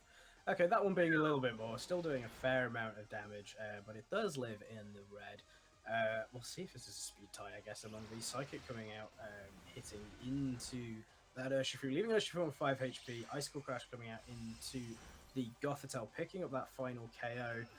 It's Glastria versus Glastria and Urshifu. What have we got? It's going to hit out Chilling Nade boost. We've got a brief pause and close combat coming out, taking out that remaining 5 HP. So it's going to do a good damage. And we've got, I think Zoroark in the back might actually be the key we need. Possibly. I'm calling it right now. It's going to miss Hyper Beam. I think is it at this? Yeah, that is always a chance. I guess you could go for the Hyper Voice, which is a little bit safer now. It's single target. It'd be rip. It'd be fun. It'd be very disappointing, but it would be fun. It would be very disappointing, but it would be very funny. Things are like with the lefties here. There's also the opportunity for this Glacier on the Butterfree side to just protect, get a bit of lefties healing. It doesn't look like either of these Pokemon are going to be setting up on it. So you get a couple of free turns just to get a little bit of HP back, and then potentially try and win the game from there. But he's going to go for the Hyper Voice here on that Zoroark. Is it going to be enough now? It's single target. It's still not going to be quite enough. Look at the 29 HP. I'm going for the Heavy Slam. However, seeing the way the speed works out, you're not restricting yourself to missing or living or having turns to recharge. You do get one more turn to pull that Hyper Voice through. I think that actually means that however much we had a little bit of fun at the expense of Zoroark's Hyper Beam, the Zoroark is the reason this game has been won. Okay, Hyper Beam is real here, is all I'm saying. If you're real, you click Hyper Beam this turn. Yeah, I don't know. Last year going for the Protect, keeping itself alive for one more turn. A Hyper Voice coming through, hitting into that Protect, and I believe we're going to see that final turn with one more Hyper Voice to pick up that final KO, granting it to a 1-1 set between the Typhlosions and the Butterfree in our final game on stream. We are. A very interesting set that we're seeing so far. I think Zoroark did end up doing some damage. I think there was also, like... I think Isalad benefited from a lot of passivity from his opponent. Like, on that turn where we saw the Protect in front of Fake Out and a recharging Zoroark. I think, like, in that situation, there's no reason not to get aggressive with that. Like, okay, if you don't protect, the worst thing that happens is you take Fake Out Chip from Gothitelle, which, I'll be honest, if you're a Glastria, you don't really care about. I think it'd be a whole 1, maybe 2 damage. Something like that, yeah. You would, with leftovers, you'd end the turn on more HP than you started with, definitely. And then, like, again, in that end game, I think there's no reason to not protect there. And I think protecting again on that first turn in that 2v1 situation may have made it so that another Hyper Voice might not have picked up the KO, might have tried to force a Hyper Beam, which, again, opens you up for a potential miss. So... it's an interesting one. I think the Zoroark was there. It did press buttons. I think maybe... across the course of the game, it put out a lot of damage. Just it took a little while to do it. Not quite as flashy as a Terra Normal Hyper Beam would have been from some other mons, but we are using the less than 5% usage Pokemon. Yeah. So we're getting to see some interesting strategies coming out. It could have been punished harder, though, I think is the point there. Like, Zoroark was throwing out Hyper Beams, not quite getting KOs, and then it was just kind of getting away with it in a lot of cases. And there was, like, one particular turn that was a real pivotal moment in that game was the turn where Isalad managed to get the Trick Room up. Like, that was an excellent read. And yeah, and again, that came from a degree of being a bit passive. So, I mean, that's good capitalization from Jack there to realize, okay, my opponent's not playing as aggressively as they could, so I'm going to try and punish them for it. Which is just good game sense. Like, you have to play against, particularly in, like, kind of best of 3 open team sheet stuff, you have to play against your opponent as much as you're playing against the Pokemon they have on their team.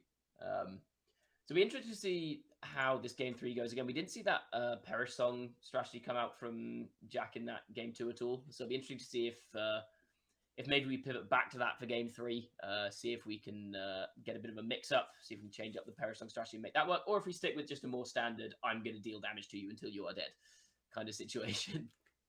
We're going to play Pokemon or maths and flowcharts. We shall see what's going on. But I definitely think Perish, in the right place and the right time, has the way to win this match. But Glastria, by being Glastria, definitely causes a lot of issues here. It looks like we're going to jump straight into this game 3, ready to go and see what we've got to play with. Looks like our players are locking their teams fairly sharpish, confident in what they're going to do with their game plan here. And it looks like we might get to see Farigiraf hitting the field. Ooh, interesting. It could be an interesting strategy. I think, again, given that we've got the this bulky leftovers Glastrier that's slower than the Amoonguss on Jack's team, it could be interesting to go for that Trick Room play, if possible. I mean, you can also just press Hyper Voice with that thing. Clearly just looked at the Zoroark and gone, I can do that better, actually. But that I Trick have Room mode, I immunities think... too. Yeah. Yeah, I think that Trick Room, despite the fact that it ended up benefiting Isalad more in the previous game, just because of the timing that it went up, I think it can be a very dangerous weapon if that Glastrier is positioned properly. So it'd be interesting to see if that is what Callum is going for here, to try and, again, kind of beat Jack's team at its own games. Like, I can Hyper Voice better than you, I can abuse Trick Room better than you. It can't perish Song better than you, that one is certain. That's true. And what have we got coming out here? For Salad, we're going to see Amoonguss and Gothitelle, or is it Amoonguss? Or are we? Once again coming out. And in return, we're going to see Farigiraf and Urshifu hitting the field here for Callum. One thing I would like to see here, which is, this is just a very small optimization, is there is a chance that this Gothitelle is in fact a Zoroark, right? But you can check that. And you can check that by trying to switch your first slot out. Because if it is actually a Gothitelle, it won't allow you to switch. If it is Zoroark, you will be allowed to switch, and if you don't want to switch, you just back out of it, right? So that's just a small tip for those at home if you're thinking that maybe there's a Zoroark somewhere, or even if you just want to, like, in best of one, with, like, closed team sheets, you can always just check a Gothitelle's ability by doing that as well. However, we're going to see Amoonguss going for that Rage Powder there. So this Amoonguss, he's among us this time and is getting out of the... however, catches that U-turn, and the Urshifu is ditching this field and wanting to bring in something else in its place. And that is going to be the Glastrier coming to sit on the field, putting a lot of pressure into Amoonguss and Gothitelle. And this is Psychic coming out, putting even more damage into Amoonguss. Ooh, just missing out on that KO. But Trick Room is going to go up for Gothitelle, so that was a fantastic switch in here for that Glastrier. See, what I found really interesting there is I reckon Jack was thinking that Callum was going to try and set Trick Room and bring in the Glastrier, and so tried to click Trick Room themselves to stop, to reverse the Trick Room. But it's instead led to a situation where they've just set Trick Room up for their opponent, and now this Glastrier is in a really strong spot. It's always a funny little gamble when you're playing those sort of Trick Room mind games again, when two Trick Rooms want to play against each other. However, we're going to have Glastrier coming in again for Salad here. Amoonguss is going to pick up that Protect, keeping itself around for one more turn. Stomping Tantrum is going to go in and hit that Protect from Glastrier. We're going to finally see Farigiraf hit for the Psychic. It's also going to go into there. That Glastrier switch in for Salad is perfectly free, and Amoonguss is... It's Rage Powdered with that Rage Powder in. Yeah, that's an interesting one. I think that double up maybe, like this Amoonguss could want to switch out to get some regenerator health back, so maybe that double up is saying, okay, if you switch out, I'm going to cover for anything you can switch in on that slot. But it was, as you said, the Gothitelle that ended up switching out, and so that was a pretty free switch in for the Glastrier here. Amoonguss is still under a bit of pressure, but now it does switch out for that regenerator again. There you go. Incoming in its place is that Scream Tail, so it's natural to keep it around a little longer, but it is a bit fast to be running in Trick Room, so we'll see what's going on here. We've got Terra type coming out for Callum. Glastrier is going to pick that up, and it is going to be the Terra Water, taking away some of its Ice type's defensive fallbacks. We get the Chandelier on the head, and out comes an Icicle Crash, going to put some solid damage into Scream Tail there. Glastrier is also going to Icicle Crash into the Farigiraf, doing a fair bit more damage. Exactly 100. Yeah, that's very satisfying. However, that is also enough to trigger that Citrus Berry on the Farigiraf, bringing it back up. And Psychic's going to come out and put some damage into Glastrier, doing only a little bit. Glastrier being very defensive. An Assault Vest, maybe, on that Glastrier, based on that damage. It's still close combat on it as well, so it could be just 4 attacks Assault Vest. So I was just very satisfied by the fact that Farigiraf's HP went 200 to 100, 100 to 150. That was very satisfying. Nice numbers that are pleasing to my brain. it's an interesting position now. The Screamtail, as you said, not in the best position under Trick Room, but there's also the option here to maybe like switch in Gothitelle for this Lastria and go for a Parasong here. Am I You psychic? could be seeing that. Okay. Well, you might be psychic, but so is this Gothitelle as it's coming in. We're going to see a Terra type coming out here for the. I'm assuming this is for Screamtail. Yeah, Screamtail is going to pick up that Terra Water, making sure it resists. So I imagine this Icicle Crash that wants to come out from the thing, from the Glastria. It's going to catch a heavy slam into the Gothitelle, doing a fair chunk of damage. And it is a big heavy horse after all. And the Psychic's also going to hit into that slot. Gothitelle taking some punishment on that switch in. But with its Citrus Berry, going to heal that back up. Not quite as perfect as the 100 to 200 to 150. But that is the Perish Song coming out for the Screamtail, putting everything on a 3-turn counter. Yeah, and that was relatively. I mean, obviously Gothitelle took damage on the switch in there, but like with that Citrus Berry, it's not a huge amount of damage taken. And now we're again in that position where this Gothitelle switches in, traps these Pokemon on the field, and these are, I think, the two biggest offensive threats on Callum's team here. So if Jack can just manage to wait out these next 3 turns, that's a lot of offensive pressure gone from Callum's side of the field. But with offensive pressure in play, we're going to see a Helping Hand come out from Furigaf into Glastria. Gothitell's going to protect itself, keeping itself safe. Screamtail is also going to protect itself by one more turn into the Perish going here. Icicle Crash coming out and going into that Gothitelle, which is protected, keeping itself nice and healthy. The Helping Hand there with that Icicle Crash based on the damage it took before, I don't think it would have picked up the KO, but it would have dropped it to the red and made Gothitelle not comfortable.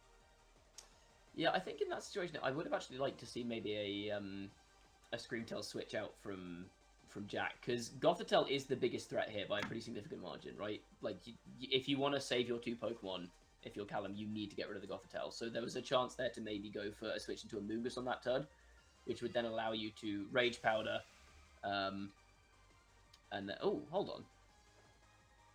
That Screamtail was slower than Gastria. Trick Room just went down.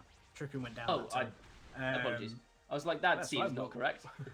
We'll take it in turns to miss that call on this occasion. And that is double attacks going into there. Gothitelle resetting the Trick Room again, but the Disable stopping the Icicle Crash from Glastria is going to put a lot of pressure on with its major offensive power coming from Icicle Crash now that it can't use.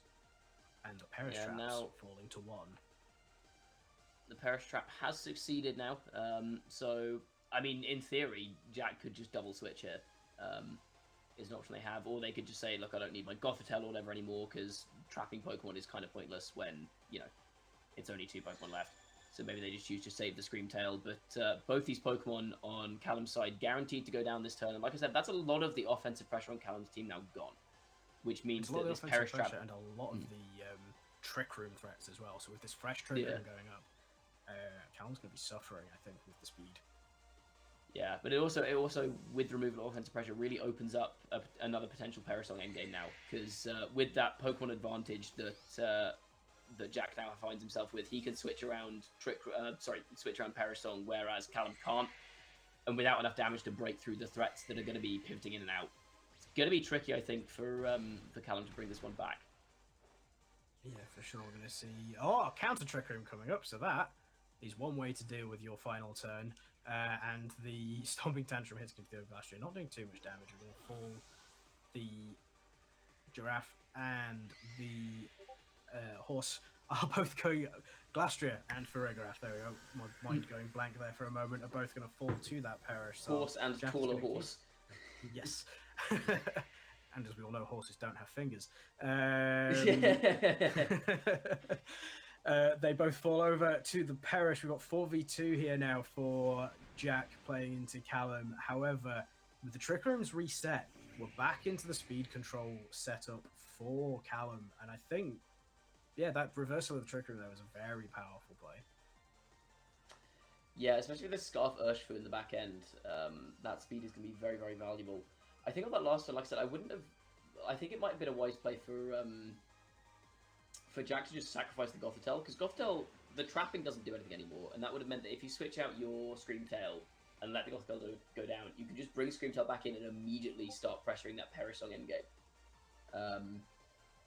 So, whereas now with that Trick Room being reversed, which was a very smart play from Callum, it's a little bit more dicey. This Amoonguss can Rage Powder away whatever this Urshifu is going to lock itself into, because we know that this Urshifu has to lock itself into something. Jack deciding to instead just save that for later, get some Regenerator health back. So still with a numbers advantage on Jack's end, but it's up in the air. And if this is maybe like a Quiver Dance or something from this Volcarona, this could be a tricky spot, I think. Sure, Glastrier catching that close combat there, dropping down, so we are going to see the Urshifu locking into that. However, it's the Fiery Dance coming out. Going to do a little bit of chip to Screamtail. There's a chance it could get its own special attack boost off that Fiery Dance. However, it looks like that isn't going to happen this time.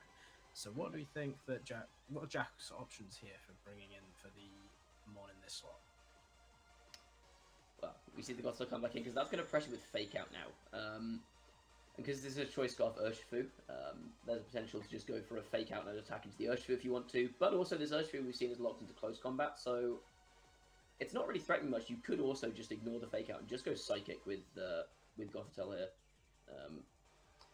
And I think Callum's almost forced to go after the Screamtail, because Screamtail can just press Perish Song, potentially. Which with the Amoonguss in the back, I think would be a relatively winning play in this situation. But it's still very up in the air. We do see the Fake Out come out. Yeah, Fake Out coming out, forcing that Scarf Urshifu to stop being able to attack. Giga Drain coming in, and Screamtail does live that. So is this the Perisong we're going to see? But it's not, it's the Disable. And Disable actually locking out that Scarf Urshifu, meaning it will be forced to struggle for the remaining 3-4 turns of Disable. Yeah, very smart move from Jack there. We saw that the lack of Fiery Dance boost from the Gothitelle, the Volcarona, really playing a part in that. Like with that special attack boost, that Screamtail goes down, and suddenly it's a very different game. So the game very much kind of on a coin flip on that previous turn with the Fiery Dance boost. But a very smart play from Jack to lock this Urshifu out of using any of its good attacks. It's just forced to struggle now, and it will eventually just take itself out. But yeah, it should do, hopefully. Screamtail leaving the field, Amoonguss coming back in for that slot. Now nice and healthy after going all the way down to the red earlier. Catches that struggle, still does a fair amount of damage to it, but adding to that chip by hitting Rocky Helmet into the Urshifu, plus the recoil, taking so much damage into the However, Fiery Dance going into that, so well read there, putting a big hit in and finishing off Amoonguss, meaning Screamtail and Gothitelle are doing the last things to hold up. Trick Room going up here for the Gothitelle, putting that speed back into play. Is there not still a Glastrier in the back, or am I making that up? There might Is still the be Glastrier Glastrier. go down? No, the Glastrier caught the close combat a little earlier. Oh, it did. Of course it did. Yeah, you're right. So we've got low health Screamtail and Gothitelle staring down a very healthy Moth and the Urshifu that is a bit stuck. This is a tricky endgame. Because, like... Yeah, nobody wants to be in either side of this. I think do you Perisong here as Screamtail? I think that's the only way you ever kill this Moth, right? Is it Protect? Apparently Okay. not, you go for the Protect here. This I one actually goes just for don't know offense where we here. go from here. Gothitelle goes to the Psychic. Is it going to hit? How much is this Yeah, gonna it's do? put not Special defense drop is no, big. that is bigger. That is very That's big. correctly. It's going to hit into Gothitelle. Is this going to be a boost? It is a boost. So It special is. attack goes up, special defense down, putting it in. Oh, and the struggle going into the Gothitelle, also putting out a fair amount of decent damage. chunk of damage. Yeah, even for a struggle. So this is not an endgame state I want to be playing if I were playing in this No. situation. Well, Urshifu's got one more struggle in it, and then it goes down. So it's just a case, I think, of can you beat the Volcarona this turn? With that special defense drop, I think there's a chance for it, and the Disable. disable coming in catches That the fire. has Callum played around that? He has going for the Giga Drain there instead of the Fiery Dance. Very Also, he cognizant did of a the little fact that bit, that which disable was in might- play. For sure, and the extra little bit of healing there might pull that back into not psychic range if the struggle doesn't pick up the KO onto Gothitelle, which it Oh, doesn't. it's so close! This game, what's going on? Nail-biting stuff here in the final round of playoffs. It Final comes game down of to playoffs. this psychic. Does this Does psychic this- KO? Does it KO? Indeed is the problem. Because I think we've still got 2 or 3 turns of Trick Room, so there's no way to protect that through. Yeah. Oh. How? This is so close. I don't know. I think this might be a roll. Oh no, don't protect. We're going for the protect. I don't want this We've to got go one more off turn. anywhere. We've got one more turn of tenseness. Oh. We're going to see Psychic coming out for Gothitelle again, plugging into that protect. Moth sticking around for one more turn. How many turns of Trick Room do we have left? Is it one more? Are they going to go for the double protect into that last turn? Or are we looking for that damage? Oh, I don't know. Why are you doing this to my blood pressure? Is this the last turn of Trick Room? I think it is. They're going for the protect Then again. you They get do get the yeah, double you go for the protect. there. Because like even if you miss the double protect, if you survive the psychic, then it doesn't matter. So that is Then double you're protect, fine, and they yeah. do get the double, yeah. Is this it? Was that the last turn of Trick Room? I think it is, but it might not be. It is. And that'll be the And win Callum for turns that Callum. around. Oh my what god, a that was so game. intense for that final round. Protect again for the flex. Oh. Get the triple protect. Really good. It's Giga Drain coming in, picking up that endgame final situation, KO. double protect is actually the optimal play. Because if you don't protect on either turn, it just comes down to, do I survive the psychic? And if you go for Yeah. the double protect there, it still comes down to, do I survive the psychic, or do I get the double protect? Either of them is a win condition. So it is Yeah, adding technically one extra always dice the roll correct in. play. Yeah. Yeah, it's always the correct play there to go for that double protect. So, a smart move to go for that. A little bit fortunate to get it, but also a little bit unfortunate to have the special defense drop earlier. Lost a coin flip on the fiery dance, not getting a boost. So you can't really say that it was just luck that won that game. But yeah, that was No, a it definitely crazy wasn't set. just luck. That That was was a really very crazy set. exciting. We got to see loads of interesting strategies coming out. We got to see loads of new Pokemon that we haven't seen throughout the rest of Regulation D so far. And I'm excited we got to see the Zoroark. I know it wasn't the most exciting thing in the world, but I really like Zoroark and the shenanigans it can do are fun. Paris Trap is a really exciting team to see in play. And then similarly, watching Callum handle that end game in Yeah. whatever just happened was masterful play. Yeah, I think that's kind of a good example of one of the shortcomings of Perish Trap teams, especially when you're running a Perish Trap team that you can't run like the majority of top 10 Pokemon, because that really does put a bit of a dampener on it. But one of the things with Perish Trap is a lot of the time you run out of that offensive pressure. And so, as we saw in a couple of games there, if you get to a position where that Perish Trap endgame is taken out of play, it's very hard if your opponent's targeted well early game to just break through the last few turns. And this is what I mean when I say that with these kind of game plans, you need to have a really solid understanding of, this is exactly how I win this game, and I need to have this exact positioning with these exact Pokemon in order to win the game in the end. And I need to get rid of this Pokemon because it's slower than my Amoonguss, and so I can't Perish Song if it's up. So I need to prioritize killing the Glastria, and then I need to get into a position where I have my Screamtail and my Amoonguss on the field, and then that's how I win the game. But yeah, it was a couple of cases there where I think just a little bit, Callum just made it a little bit too difficult for Jack to get the positioning he needed for those Parasong endgames. And as we saw there, the Gothitelle Screamtail just not quite enough damage to break through, even with a couple of really fun plays like that last Trick Room, the disable on the close combat, just wasn't quite enough. But boy, was it close. Yeah, it was immensely close. And Came down to rolls on struggle damage and double protect and special defense drops on psychic. Yeah, and I think that's definitely the most sort of tense end game that I've at least had the pleasure to cast through. And with that, though, that is another win for the Butterfrees. I think, if I've been that informed seals correctly, it up for them. that does seal up the game for the round for the Butterfrees, putting the closure of playoffs to 4-1 for the Butterfrees. So congratulations to all of those players. Yeah, very, very strong run from the Butterfrees. Obviously coming third in the field of 8 very strong teams is very impressive. And again, what a match to close it out on. I think that's a really good example of how close all the teams have been so far. I don't think we've really had any... We've not had any matches I've seen that have been like a complete blowout. And for the most part, like every team was in contention for like a playoff spot or so like I think every team was up for top cut spot up until I think the penultimate week. And I think that last game is really an example of just how close a lot of these teams are in terms of the standard and how good the quality of the Pokemon is. So it's been very enjoyable to watch. Congratulations to the Butterfrees for eking out a win in what was a very entertaining set of matches.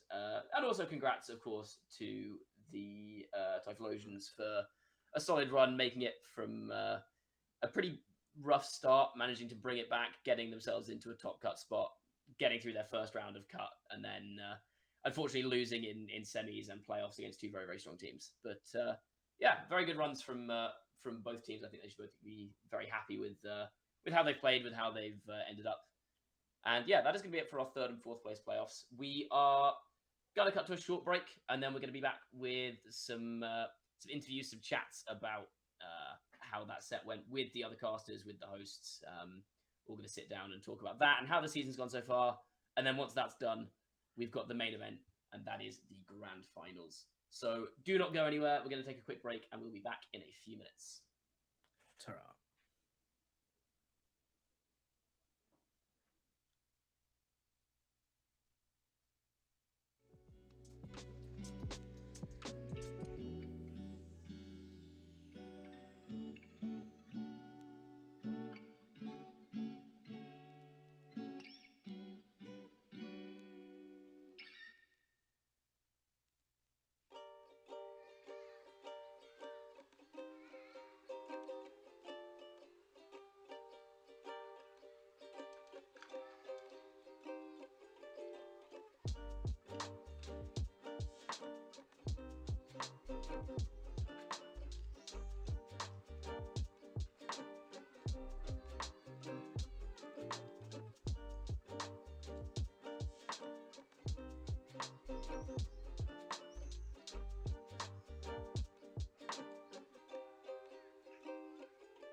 Hello, everybody, and welcome back to the UKITT Season 5 Finals. I'm Peachy, and I will be joined now with all of our lovely casters. So, once we go over, there we go, we're all here. So, we're going to have a bit of a chat. Obviously, everyone knows who everyone is, I'd hope, by now, because it's been 9 weeks. If you don't, where have you been? Uh, but, yeah, so we'll start off. Obviously, Bwenty, Adam, you were both casting the third place playoffs game. How was, how was it feeling in the moment to sort of see each team fighting for that third place medal? I mean, like, particularly that last game, it was nuts. Like, I think the level of competition in the games that we watched was really good. Like, even like there was like a couple of 2-0s and games where it seemed potentially one-sided, but I think both players in all matches were playing in a way where like it was always forcing the opponent to kind of make sure they're making the right move, even in a winning position. Like, no one at any point did anything. It was like, oh, what are you doing? And the quality was really, really high, and I think that was a really, really excellent last set to get from that matchup. Really, really entertaining to watch. Yeah. Yeah, No, absolutely definitely crazy enjoyed. plays. Oh, sorry, Adam. Sorry, no, let's go ahead. I was going to say. I was just backing saying what there Bwenty was said, that we, no crazy plays. no super crazy plays. However, that final set was definitely so much fun to cast over, and those final few turns were so intense. And it was fairly representative, I think, of the entire game. As Bwenty said, there was a couple of games where it might have been a 2-0, but there was no free wins. They were just well earned. Yeah, for sure. Yeah. So, David, obviously you're joining us now for finals. Welcome, by the way. Oh, thank you. But as someone who was watching the third place playoffs at home, was there a particular moment that stood out to you? A particular moment. I really liked the obviously the Screamtail Urshifu water combination that we saw, and because like as I think Adam said, it was kind of like a budget Tornadus, which was really cool. Like a really nice way to kind of put it. Like, even though there's no speed control, there's no kind of flying offense, but it is just that support your Urshifu to do what it does best, which is attack so hard with those really powerful surging strikes. So being able to see it boosted by with a howl or a rain dance, like both of which your opponent can't do a lot to stop, especially with how bulky Screamtail is. So like just seeing the amount of damage that came out was incredible. But obviously we saw that Rocky Helmet coming in really clutch as one of the biggest heals in Urshifu's side. Yeah, for sure. See, personally, if I'm going to talk about a highlight, I'm going to bring it up once again because I'm never going to let them live it down. Josh +1 bringing that Sliverwing to the off-stream game. We saw Volcarona from Callum, but no Sliverwing on stream. I'm still gutted. I will not lie. Where have they been, people? Where have they been? I'll tell you what. Next season, if we do like caster showdowns or anything, I'll bring Slitherwing. There you go. You better. We'll all bring Slitherwing. Yeah, we need it's like just we need like a Sliverwing best of 3. We'll make it a wildcard format. Yeah, multi-battle Sliverwing best of 3. Yeah, let's make it happen. A format we do need is one me and Bwenty did record off screen. Mhm. It didn't get uploaded, unfortunately, because I didn't have enough time, but metronome battles as well. Yeah. Oh, those are very fun. They were That's very, so very much fun. fun. I'm somehow bad at them. I didn't know it was possible to be bad at metronome battles, but I'm terrible at metronome battles. From what I've heard, Blissey is a monster in metronome. Oh, No, the real monster it depends. is Swalot. Swalot? Yeah. Oh, Swallow's Swallow's broken. a Yeah, beast. no, that thing's insane. When it gets +2 evasion, Blissey is broken a little over or a little under 50% of the time. If you hit it with a special move, nothing. But any physical move into Blissey, it's a bit of a gamble. Yeah. It's like with Serene Grace as well. It's just you get a move with metronome. You're like, there's a reasonable chance something stupid's gonna happen this turn. Or No, it will I need just to- connect with yeah. a fissure, as I think we found in one of our games. Oh yeah, that was. Where was that we played? That was at Malmo, Was it yeah, Malmo, finishing off wasn't it? Yeah. Malmo. I was we about to chilled out ask. second day, and we just had some again. amazing silly games. Was that? Yeah, that was I fissured you, wasn't it, on the last turn or something? Yes, yeah, I think it was. Yeah. I hit metronome, like my Blizzy was like dead on that turn or something, and I just go metronome, fissure, connect. GG's. I was about to ask Bwenty Connor, did you get any fissures or shit holds by miraculous luck? I think there was We didn't one. get any Okos. I don't. Did we? We might have. I think we got one but missed it. But we did get a lot of accuracy and evasion boosts and drops. Oh my god! Don't even. Yeah, That last game, I got absolutely because we played a best of 3. I got rolled in the last game because you got like, was it minimize or something on on Swallow, and I then mean, also Aqua Ring. So I yeah. couldn't hit it, and it kept healing off all the damage. And there was one turn where Oh, both of no. your Pokemon, including Swallow, a poison type, got Sludge Bomb into my Wigglytuff. Both of them in one turn Sludge Bombed my Wigglytuff. Game 1 double assurance as well. Oh my gosh. Oh yeah, that was another one. Assurance into another assurance. You are bad, Matt. Those Yeah, no, I'm those just are bad some at all that. I'm seriously playing it wrong terrible somehow. things. But of course, I mean, with plays such as a double assurance, you can't make things up. Has there been a standout play for any of you this season? I'll start with Bwenty. Ooh, this is a very minor one, but there was a game I cast a few weeks ago where I think it was Gem was playing against, I can't remember who, and it wasn't like a big flashy play, but it was a play where instead of picking up a KO on, what was it? There was an Iron Hands that Gem had on the field. Instead of picking an easy KO with a Drain Punch into a Chiyu, I think, and just clicking the super effective move, she very deliberately went for a Wild Charge in order to get recoil on her Iron Hands so that her Iron Hands would guarantee to go down in order to then reposition for an endgame. Because I think it was like the last turn of Trick Room or something like that. Which I thought was just it wasn't a big flashy read or anything. It was just stuff like that. Especially I know Gem I think is a relatively newer player. I met them at EUIC. They were saying they were relatively new, and seeing that kind of level of cognizance from newer players, I think is kind of testament to how much people are improving at the moment, and especially with team leagues like UKITT, having that many people around you to kind of help with testing and training and stuff. Really good to see how quickly a lot of people are improving. Yeah, for all we know, Gem could be the new Justin Tang from the UK. That's what I'm saying. We need more UK players to come out and just get double regionals in their first season. That's unreal. David, what's That's what a it was. Gem saying in particular? chat. It was getting Garchomp under Tailwind because it was it was like Corviknight was the other Pokemon on the field, I think, and the end game situation was they wanted Tailwind and Garchomp next to their Corviknight against like Chiyu Fluttermane. Yeah. Okay, Yeah. David, a particular play that stood out to you for this season? Well, one that's really stuck in my head is like literally the last game I played this season, which was the match I played versus Richard Hodge in the top 8. It came down to like game 3, and we both had like such hyper offensive, just like torn Chien-Pao, like Dragonite stuff.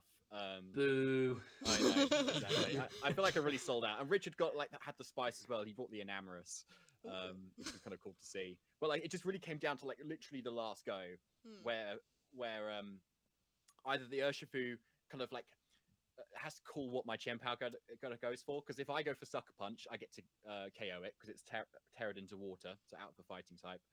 Or Richard goes for the Surging Strikes to KO my Chien-Pao.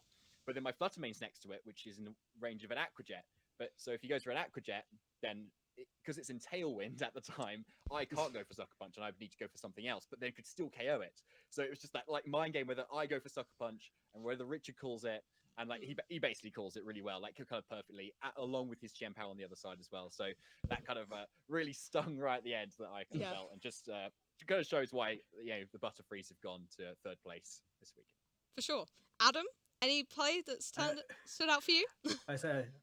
I think it's funny that you brought that one up, David, because that was going to be the one that I was going to bring up as well.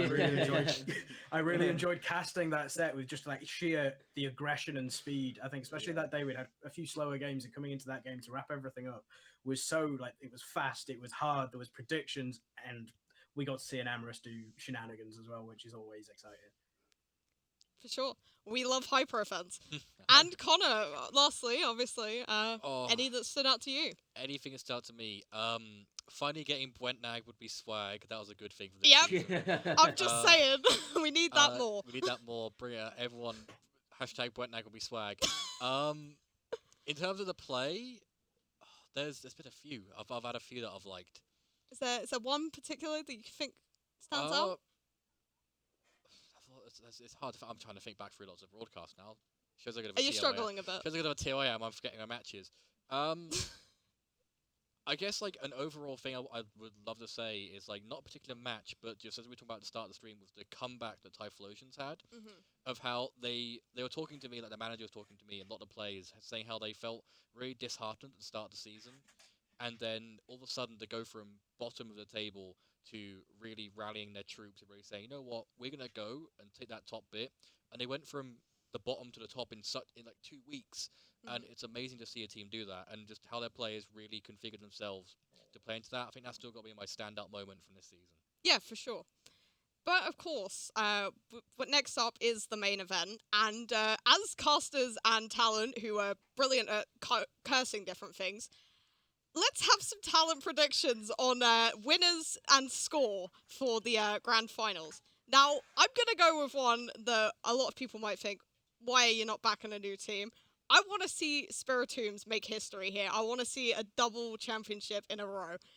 I'll go to Adam first for this. What's your Cool. prediction? Everyone likes to see returning champions, but also at the same time, new teams. And we've seen from the scoreboard that Palafins have been fairly dominant throughout the series. So I'm going to put a 3-2 win onto Palafins. David, your prediction? Yeah, it's a tricky one because the Spirit teams have done something quite unique here, where Mort's just kind of drafted this like cracked team, but he himself has not been as cracked. So I think he's intentionally done that. yeah, he just sends out his minions and they just take wins for him, which is kind of cool. So actually seeing them to do that again would be cool. But like as The Guru so, of VGC. yeah, that's my prediction. I don't know if we have any artists in the UKITT community, but I need to see someone draw Mort as Gru with the minions Spiritombs. Make it happen. Tweet it at us. I want to see it. Please. That's incredible. Oh, I'd love that. Okay, Connor, Yeah, okay. score Oh, prediction. I'm getting a phone call. Oh, hang on. Oh, I'll have to get to that in a second. Yeah. So yeah, sorry about that. Things you'll see on broadcast very often. I think I'm sticking with the Palafins train. They've come so far. I think they're gonna do it. They had that steady run. They were top of the table pretty much every week this season, and you'd love to just go put every chicken, every egg, everything into all that one basket, and I think they're gonna take it. I think it's gonna be a 4-1 to the Palafins.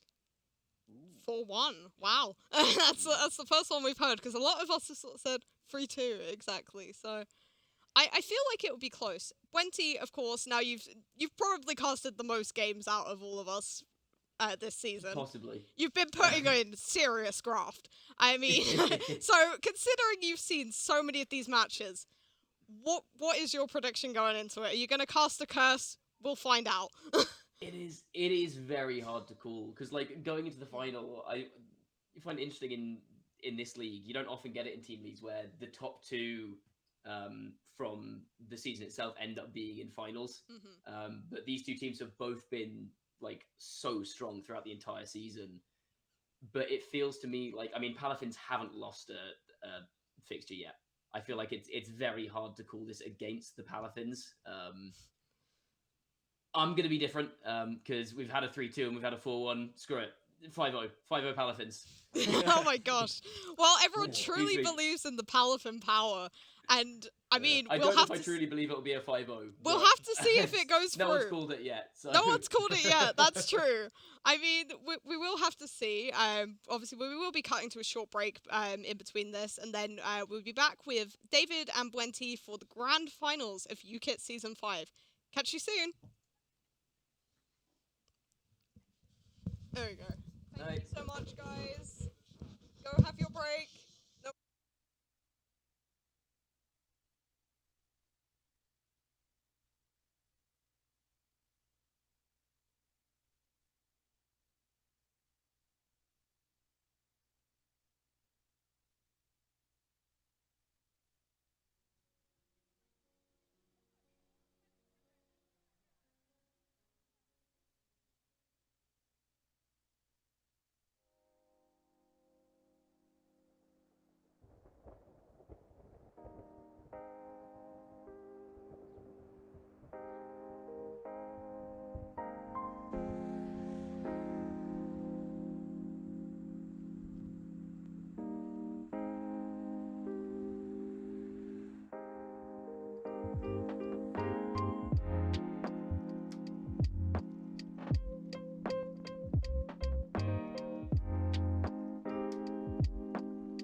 Welcome back to the UKITT Finals Season 5. My name is David Partington, and I'm joined by the lovely Matt Maynard. How you doing?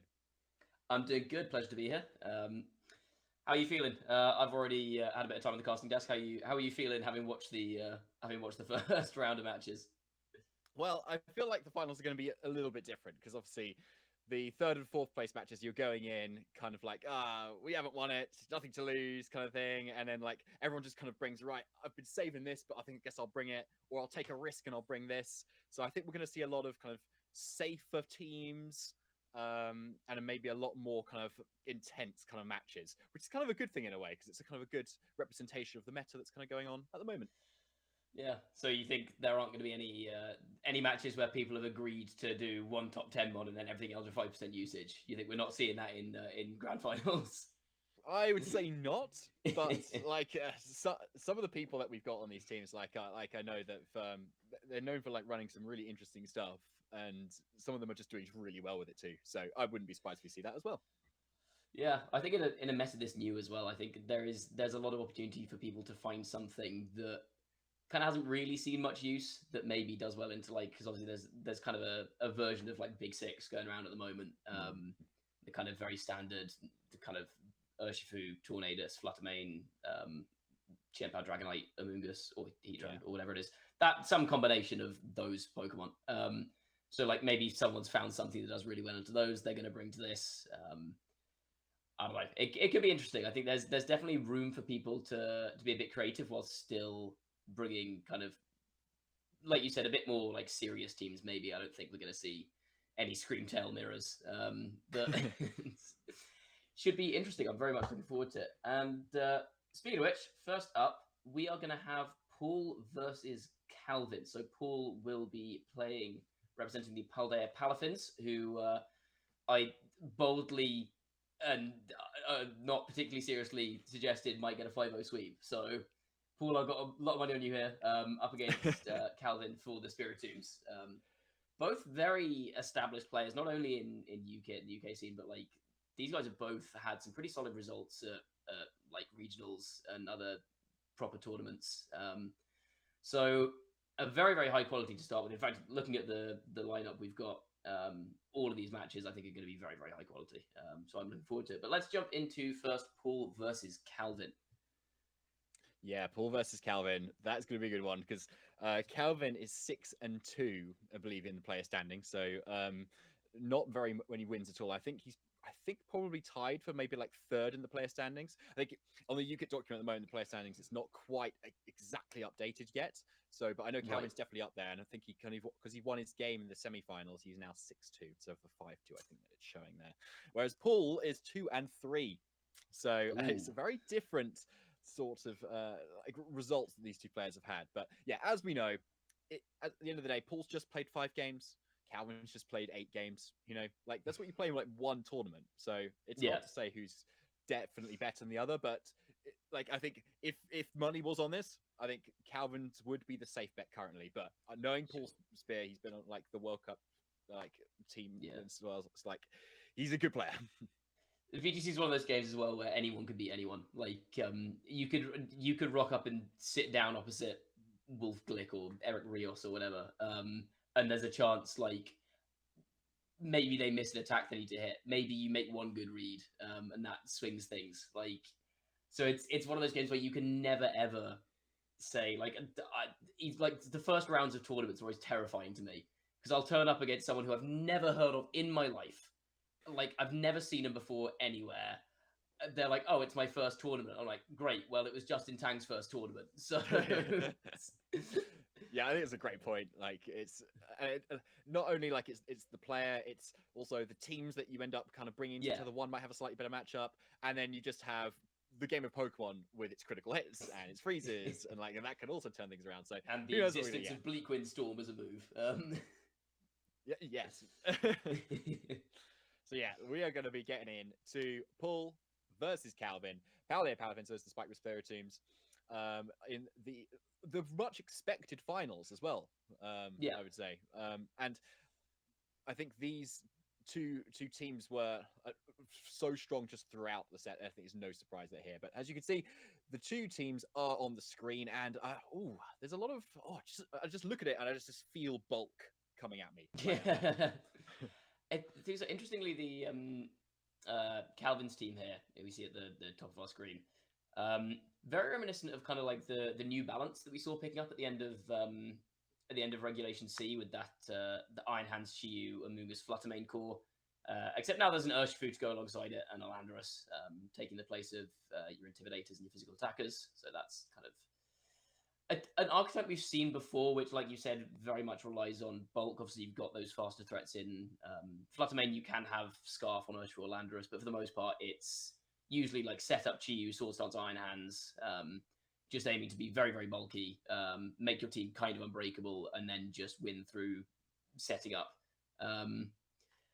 Paul's team, again, a very standard team we've seen a lot of, or at least a kind of a combination of a lot of standard Pokemon that we've seen in Regulation D. But with an interesting mix and match, we've got like a Tail Room team, which can be very difficult to play against because, you know, you've got those two different speed control options you have to play around with the Tornadus' Tailwind. You've got the Iron Hands Cresselia Ursaluna core there, which is terrifying. Ursaluna does frightening amounts of damage. But I think for Calvin, that's honestly not something he's going to be too worried about because, like I said, his team is built so much around bulk rather than requiring speed control that I think he can kind of deal with either. So it's hard to say which direction this matchup is in favor of to me, but I will say I think Calvin's team isn't going to be too worried for the most part about the speed control that Paul is threatening. Yeah, I think it's a really good analysis, to be honest. It just looks like it's equipped to kind of deal with anything. So, and I think it's a really good bring into the finals, definitely, of UKITT here.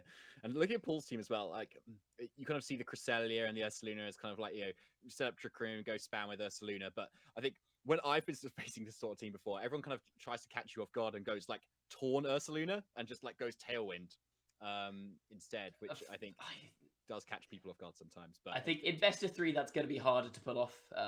But I have seen that. I've seen Turbo Bear on ladder, and I think so. Like sometimes you see teams like that where you get like Turbo Amoonguss as well, and you suddenly like your Urshifu is getting outsped by an Amoonguss and put to sleep. But we see these lead to Cresselia Iron Hands versus Urshifu Iron Hands, and it does look like it's going to be that Trick Room mode that Paul is aiming to go for here. Yes, it very much does so. And as we see the Urshifu start going for that Terra Grass as well, immediately off the bat, which is interesting. Possibly to take a Fairy-type move from the Cresselia coming out this turn. But the Iron Hands are both threatening Fake Out, and we're probably both going to find out what sort of speed investment both these players have put into their Iron Hands too, because that might be quite a pivotal moment when over the course of the potential 2 or 3 games. Yeah. So see how this plays out. Urshifu, this is the Dark Urshifu, not Water Urshifu, which is a bit different to what we normally see on teams like these, or just in general. But that does mean it's really threatening a very big punch into this Cresselia here with a critical hit, super effective Wicked Blow. Like you said, Iron Hands, various Fake Outs here coming out. And whoever has the faster Iron Hands is going to have an advantage here. And we see it's Paul with the faster Iron Hands. And yeah, there we go. So Calvin tried to Fake Out the Iron Hands to stop a Fake Out into Urshifu. And because Paul's Iron Hands is faster, that's then a pivotal turn. But no Trick Room going up, and instead just a Moonblast into the Terra Grass. Yeah, so and then the Terra Fairy coming out from the Cresselia head to be able to take any of those Dark Kite moves nicely. And it's the Sword Stance coming out. Ice Beam is still not doing very much at all because Cresselia is Citrus not Berry! And there's a Drain Punch too, healing up that Iron Hands. Yeah, and Amoonguss comes in right in time to support it from the single target moves that Cresselia offers. As Fluttermane switches in from that Iron Hands, and Iron Hands goes right back out for a Fake Out preservation on Calvin's end. And there's the Ice Beams, a good protect from Calvin too. As Cresselia fires another Ice Beam into it. Fluttermane does switch out into that Iron Hands as the Amoonguss now kind of goes back in. As another Ice Beam hits it up, but again, super effective, but it's not doing any damage. But a freeze is exactly what happens if you allow Cresselia to Ice Beam Ice Beam after Ice Beam. That like does a lot of damage, and still Crusader's firing out attacks, which are great attacks, great super effectively, but just versus the bulk on Calvin's team, it's really not doing much. But I think it's that freeze that might be quite pivotal here. Okay, that was sensory overload in the form of Pokemon. Our production team lost the pause button. Yeah, there was a lot of interesting repositioning there. We saw the Fluttermane come in to try and get around a fake out in the redirection from Amoonguss to threaten the Urshifu, who has Sword Stance and is Citrus Berry, which you don't see very often at all. Again, this Cresselia is content to just kind of sit here and throw out little bits of chip damage. If anyone's played in formats where Cresselia has previously been popular, you'll know that it doesn't really... it's kind of a death by 1,000 cuts kind of Pokemon. It never goes away. It provides really good support, and it will eventually just kind of get little bits of chip down with Moonblast and Ice Beam. But yeah, that freeze on Amoonguss is going to be very pivotal here, because Amoonguss generally tends to wall Iron Hands, and especially without the option of Terra Grass now, because Cresselia's gone for that Fairy Terror. It could normally just redirect everything Iron Hands wants to do, but with that freeze, that's now no longer guaranteed. So this is a tough situation, I think, for Calvin. Yeah, it is at the moment. It could Thor immediately. I think it's a 20% or 25% 20%, chance? yeah. 20%. To Thor. So Amoonguss could just kind of put its boots on and just do that. I think if I was Calvin, I'd probably Thor my Amoonguss this turn as well. And maybe I personally would just choose to not be frozen, yeah. Yeah. So I don't know why Calvin really chose to do that. It was kind of strange. But yeah, no, I merely jest, as both these players have got a lot of bulk on their team. So I think even if something kind of comes off here, or even the Amoonguss thaws and put something to sleep, neither side is going to do a whole lot of damage right now. Even seeing that Moonblast from a Terra Fairy Cresselia into the Iron Hands just did not much damage at all. So yeah. I think interestingly, the Cresselia is gonna, I think, in a team where in a match where both teams are running so much bulk, having access to Lunar Blessing on Cresselia is gonna be huge, because especially if this Cresselia is safety goggles, which a lot of them are running at the moment, it just means that Spore from Amoonguss is just a temporary measure, because you can just Lunar Blessing and wake up your partner, and then they can hit through it regardless. So I think that Lunar Blessing could be a very interesting factor in a game where both teams are so bulky, where the damage isn't coming out in huge bursts, nothing's really getting one shot. If you're doing 25% to each Pokemon every turn, with Lunar Blessing, you're doing nothing. No, exactly. And we'll have to see if Calvin can kind of break that using the Sword Stance Urshifu, which is really cool here. But with a Fairy Cresselia, it's not going to be one of those answers. So let's see. Drain Punch comes out of the, as we know, the faster Iron Hands on Paul's end. As the Heavy Slam comes out, doing less than 50% still to Cresselia. Amoonguss does stay frozen. Landorus is the switch in, though, intimidating both of these. And the Ice Beam pushed straight out. Great call from Paul there, as it kind of just takes a huge chunk out of a very offensive Pokemon that looked to be quite useful for Calvin. Yeah, I mean that's a good call from Paul there, because with the Iron Hands on the field, that Landorus is generally a really safe switching onto that slot.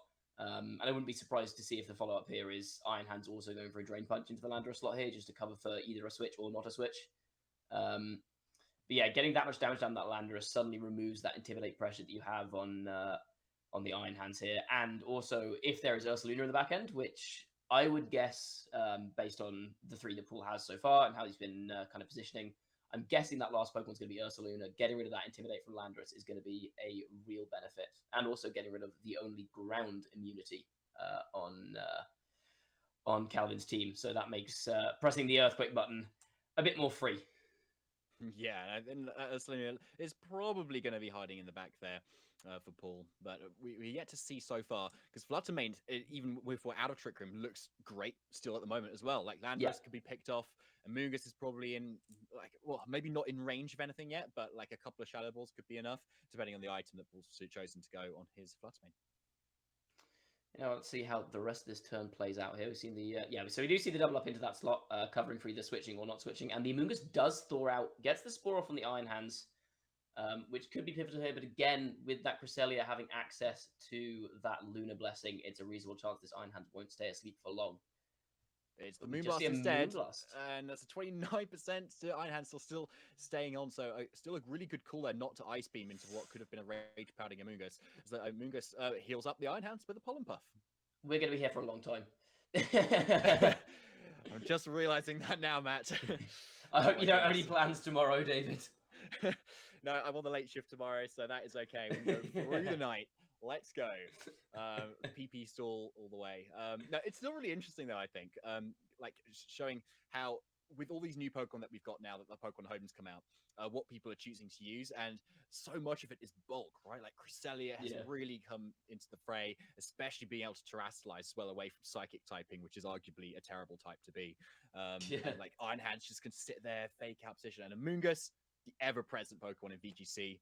I'm pretty sure Amoonguss was like the first ever Pokemon, wasn't it? Like before, like Bulbasaur and anyway. I don't know. I could believe it.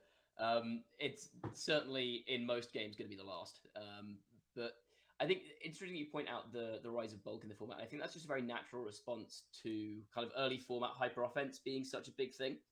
Kind of the natural way to try and circumvent that is to go, okay, they're going to be faster than me because they're clicking Tailwind with Tornadus and their entire team is just all the fastest Pokemon in the format. So I'm just going to be able to sponge the hits. And if you hit me for 50% and I hit you for 100%, then I win. Yeah, exactly.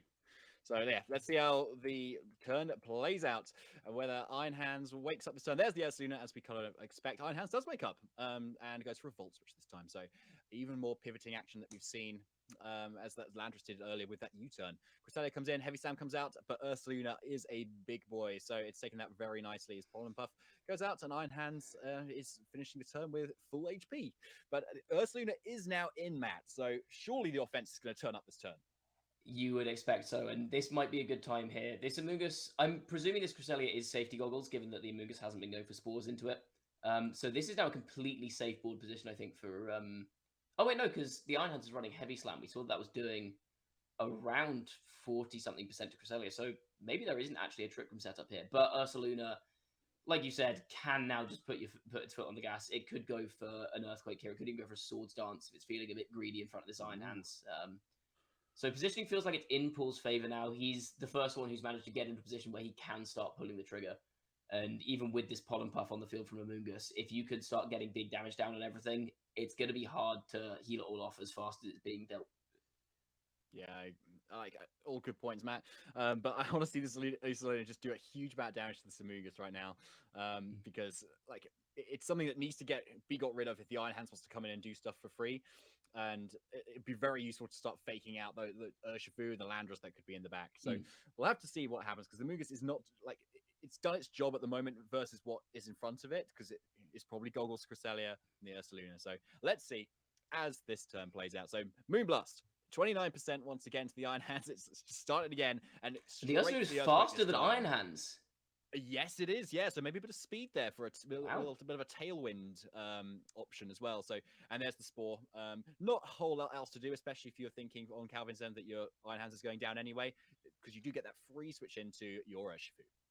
I think it's also like not knowing that Paul's Ursaluna has that speed investment. You might think, okay, Heavy Slam can cover the Cresselia slot, so I can Spore in case they switch, which means you get a free sleep on. I mean, Iron Hands is the only Pokemon that's going to switch on that Heavy Slam. Maybe thinking, okay, Iron Hands is going to come in here, try and like maybe protect Ursaluna and reset for fake out pressure before they can start pressing Facade. But instead, the Ursaluna is just faster than the Iron Hands and picks it up with the Earthquake. And finally, we see the offense start to come out from Paul's side. Yeah, we do. So I really want to see an ally switch from Cresselia or something, just to kind of take that close combat really nicely.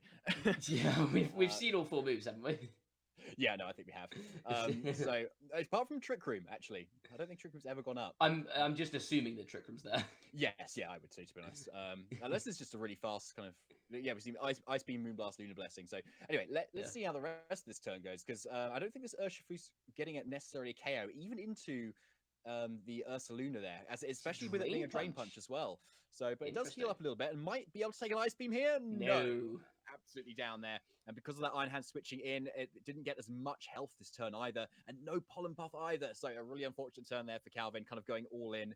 And Paul takes the game 1 4-0. Yeah, I mean, that's an interesting play from, obviously, these guys playing with open team sheets. Paul knowing, okay, I know this thing has Drain Punch. I'm going to switch into the Iron Hands, like you said, just so it doesn't get as much HP back. I'm going to switch to my Iron Hands so that it doesn't heal out of range of that Cresselia Ice Beam. Because obviously you don't have the option to just go, oh, okay, I'm going to protect my Ursaluna. It's fine, because it's an Urshifu. The Unseen Fist, meaning that Protect is pretty useless against it. So very heads-up play, I think, from Paul there. But This is what you were saying at the start of the game. It's not quite the same concept as having an Ursaluna suddenly outspeed your Fluttermane under Tailwind or anything like that. But you highlighted at the start the speeds on these slower Pokemon can become a real factor. And even though Paul's team looks like it's more set up to abuse Trick Room, we saw the Iron Hands is faster on Paul's team. We saw the Ursaluna being faster even than Calvin's Iron Hands. And that means that maybe if Calvin's going for a bulkier route, Paul doesn't even need Trick Room up in the first place, which just saves a lot of effort. Cresselia can start doing that chip damage, can start clicking Lunar Blessing instead of faffing around trying to set up speed control that doesn't really actually help you. It's a great point, I think, and we saw it. Paul just do just that, with so many resources still. Like nothing was kind of getting quite low on its health at all. And it looks like Paul just played a really nice position game, just using that Cresselia as a piece to, even though it wasn't dishing out a lot of damage, it just wasn't taking much back either. So it was just always kind of chipping down at things as Calvin tried to kind of position around. So what do you think's got to change on Calvin's end, Matt, for this game too? Well, I think there's got to be more of a focus on trying to get rid of that Cresselia, because I think, despite the fact that, like you said, Cresselia wasn't the one doing the damage, it was the one enabling all the damage. And with that safety goggles, it's so safe for it to sit in front of the Amoonguss. It's got super effective attacks into Iron Hands, into Urshifu. So it's, like I said, Cresselia is not the kind of Pokemon that's going to one-shot you, but it's going to be alive for long enough that over the course of a battle, it's going to do enough damage to take out 2 of your Pokemon or something like that. So maybe a much more aggressive lead from Calvin could be the play here. We see the option of Chi-Yu Fluttermane. Again, the Terra Fairy on Cresselia means you can't just press the Dark Pulse Shadow Ball and be done with it, but maybe something like a Flamethrower Moonblast, or depending on the Chi-Yu set, if it's Specs or something like Overheat Moonblast into the Cresselia, just to try and get that off the board right off the bat could be an interesting play. But again, Paul has the option to change up, because if you do that, and Paul goes for Tornadus plus Golden Go or Ursaluna or something, then you're suddenly in a much worse spot as well. Yeah, all good thoughts, man. I think it's going to be up to how Calvin kind of considers what Paul might kind of change. Does he have Paul have another mode here that can you kind of go with to kind of catch Calvin off guard here? I don't know whether the Golden Go is something to maybe bring here. Maybe not into a Chi-Yu matchup, and Steel doesn't look hugely useful in front of a lot of other things apart from the Fluttermane. But he's definitely got a lot of other options. But sticking with the same stuff could just be the play here, and just letting Calvin try to reveal what he needs to kind of bring to kind of combat the bulk that Paul brought in game 1. It'll be interesting to see how this plays out, because Paul's also got a game to work with, so he's got a chance to see what the adaptation is to his team here, and see if he's got answers to that. And we don't see any adaptation from Paul, same lead there, but we see Fluttermane Landorus as the lead here. Yeah, okay. So a slightly more aggressive lead. Absolutely. Yep, I really like the switch up as well. Especially say if you're Choice Specs Fluttermane or something, you are in combination with a Landorus, you're probably threatening a 1 KO on the Iron Hands unless it kind of fakes out something. If you're like a Bulkius Office, you could still probably live what Fluttermane's got unless it maybe terrestrializes into Fairy type. But Cresselia's looking kind of safe here, so maybe Calvin's just going to apply a lot of offensive pressure here. Maybe Eccentric might go up, and then maybe you've probably got Iron Hands, possibly that Amoonguss as well, still in the back to kind of play around it, and Pollen Puff just heal things up to stall out Trick Room. Yeah, I think preserving this Landorus as well is going to be big for Calvin. We saw it go down very easily thanks to a good play from Paul in game 1, but that Intimidate cycling against the 2 biggest threats in Trick Room, being the Iron Hands and the Ursaluna, I think could be very valuable here. So you could maybe see a U-turn here, or as you said, that both these Pokemon threatening big damage into the Iron Hands. There's nothing on this team that will switch into a ground move and a fairy move. And if Iron Hands tries to stay in to fake out the Landorus, for example, it's going to eat potentially Specs Moonblast from Fluttermane. And that's a lot of damage down right off the bat. So I think this is a much better lead for Calvin. It makes it a lot less easy for this Cresselia to just start clicking moves, I think. I like it. Let's see how this turn 1, game 2 plays out of this finals. So there's the Protosynthesis actually activating its, and it's the booster energy in that speed that we're seeing on Calvin's end. So not a lot of damage this time, but there's the fake out from the Iron Hands, not doing too much, and a Dazzling Gleam kind of chipping things down, just as Cresselia was doing in game 1, as there is the Trick Room revealed. Now we finally see the Trick Room. On Paul's end, yeah. And we'll go straight into turn 2 as Amoonguss switches in, which is probably a nice switch, especially into some Iron Hands. Wild Charge, with being that Intimidate, is not going to do a much of a chunk as it otherwise would, but still over 50%, which is huge. Shadow Ball into the Cresselia, pressuring a lot of damage right now, but with only single target attacks, Amoonguss can Rage Powder away any of the Iron Hand stuff, but the Cresselia with that Goggles most likely can still attack it, but with Fluttermane's special defensive bulk, I can imagine it might be able to take a hit. Fluttermane will definitely take a hit from the Cresselia here, but again, it's a case of, do you start with this Cresselia? Do you commit to your Terror so you're not taking super effective damage from those Shadow Balls? And start Ice Beam the Amoonguss, or just going for Lunar Blessing? Because what's an interesting play that Paul could have here is if he's willing to take a bit of damage on his Ursaluna, this Fluttermane, because it's apologies, because it's the speed boost of Fluttermane, which I think Paul will be very happy to see. You can switch an Ursaluna here. Fluttermane's not threatening that much damage, and if it gets spored by Amoonguss, because you've got safety goggles on your Cresselia, you can just Lunar Blessing, and that'll heal the spore, and then you get your burned Ursaluna in. So that is a play I think Paul could go for here that could capitalize on the positioning that he has. Yeah, I like it. I think Calvin's end will probably see a Pollen Puff on that Amoonguss. You can kind of just safely Pollen Puff up Fluttermane. You can probably survive another double up as well, as Fluttermane could just keep dishing out some damage. So it does kind of pressure this Cresselia a little bit to go for either like a Lunar Blessing or a Terrestrialization to kind of live a few more attacks. So we'll have to see how the turn plays out and see if Calvin can stall out this Trick Room a little bit to make the most of his Fluttermane. So there is that Ursaluna that you predicted coming in, Matt. His Cresselia does go for the Terrestrialization as well into that Fairy type. Pollen Puff into the Fluttermane, making it look pretty healthy right now as the Lunar Blessing does come out. Ursaluna is not taking too much effect from that. Puts the Cresselia out of range of any sort of damage, and another Dazzling Gleam comes out. So Ursaluna getting in with a decent amount of health right there. We're both so good at this game. And I thought we've both managed to call exactly what was going to happen. We see the facade come out from Ursaluna. Even after that Intimidate, that's doing 75% to Landorus, and Landorus goes down. Damn. Okay. Yeah, and his Dazzling Gleam comes out as well. So like complete like absolute KO. That's a tricky situation now, because now Calvin does not have that Intimidate option available again. And this is kind of what I was saying earlier in the game. This Landorus is super valuable for slowing down the Iron Hands and the Ursaluna. But now this Ursaluna is just threatening Earthquakes.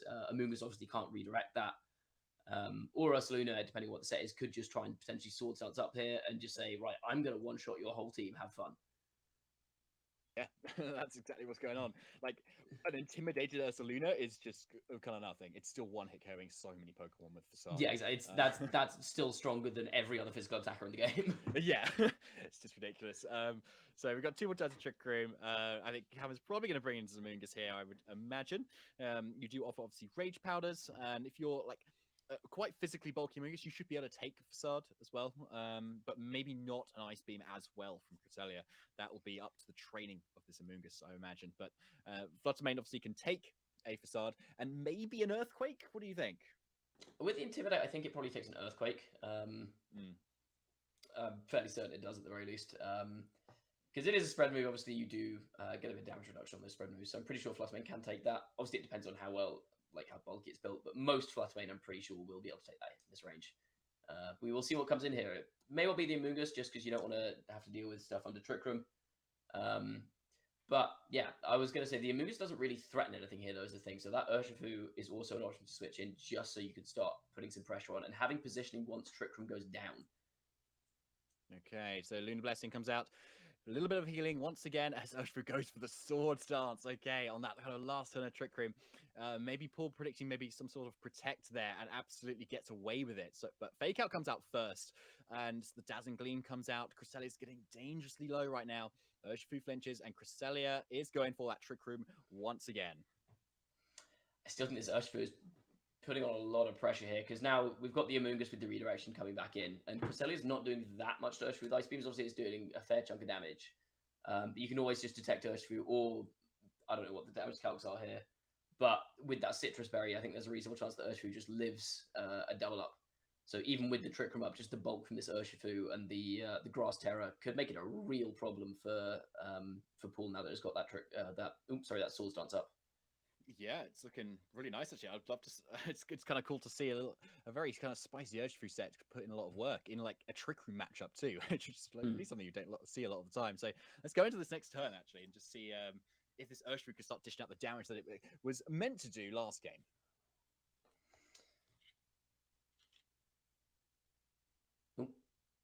maybe.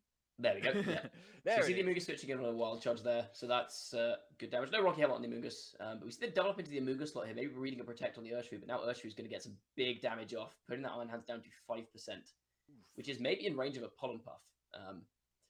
Yeah. But instead yeah, we just actually. see the Spore from Amoonguss, Iron Hands obviously taking its turn to sleep. Cresselia goes for the Ice Beam, but barring a freeze here, yeah, this Urshifu is now going to start doing some real damage. Yeah, it's yeah, this is the Trick Room sweeper you want, it looks like. And as Ursaluna comes in, it should be kept pretty safe by this Amoonguss, going for some rage powders here too. Yeah, because obviously with that Terra Grass, the Earthquake not doing too much, Amoonguss can pretty safely Rage Powder here if Ursaluna... Like, Ursaluna obviously can't protect, so it's forced to go for an attack. It's not got Terra to protect it. So maybe you could see a move from Paul here where he tries to bait the Drain Punch into the Ursaluna and goes into Fluttermane.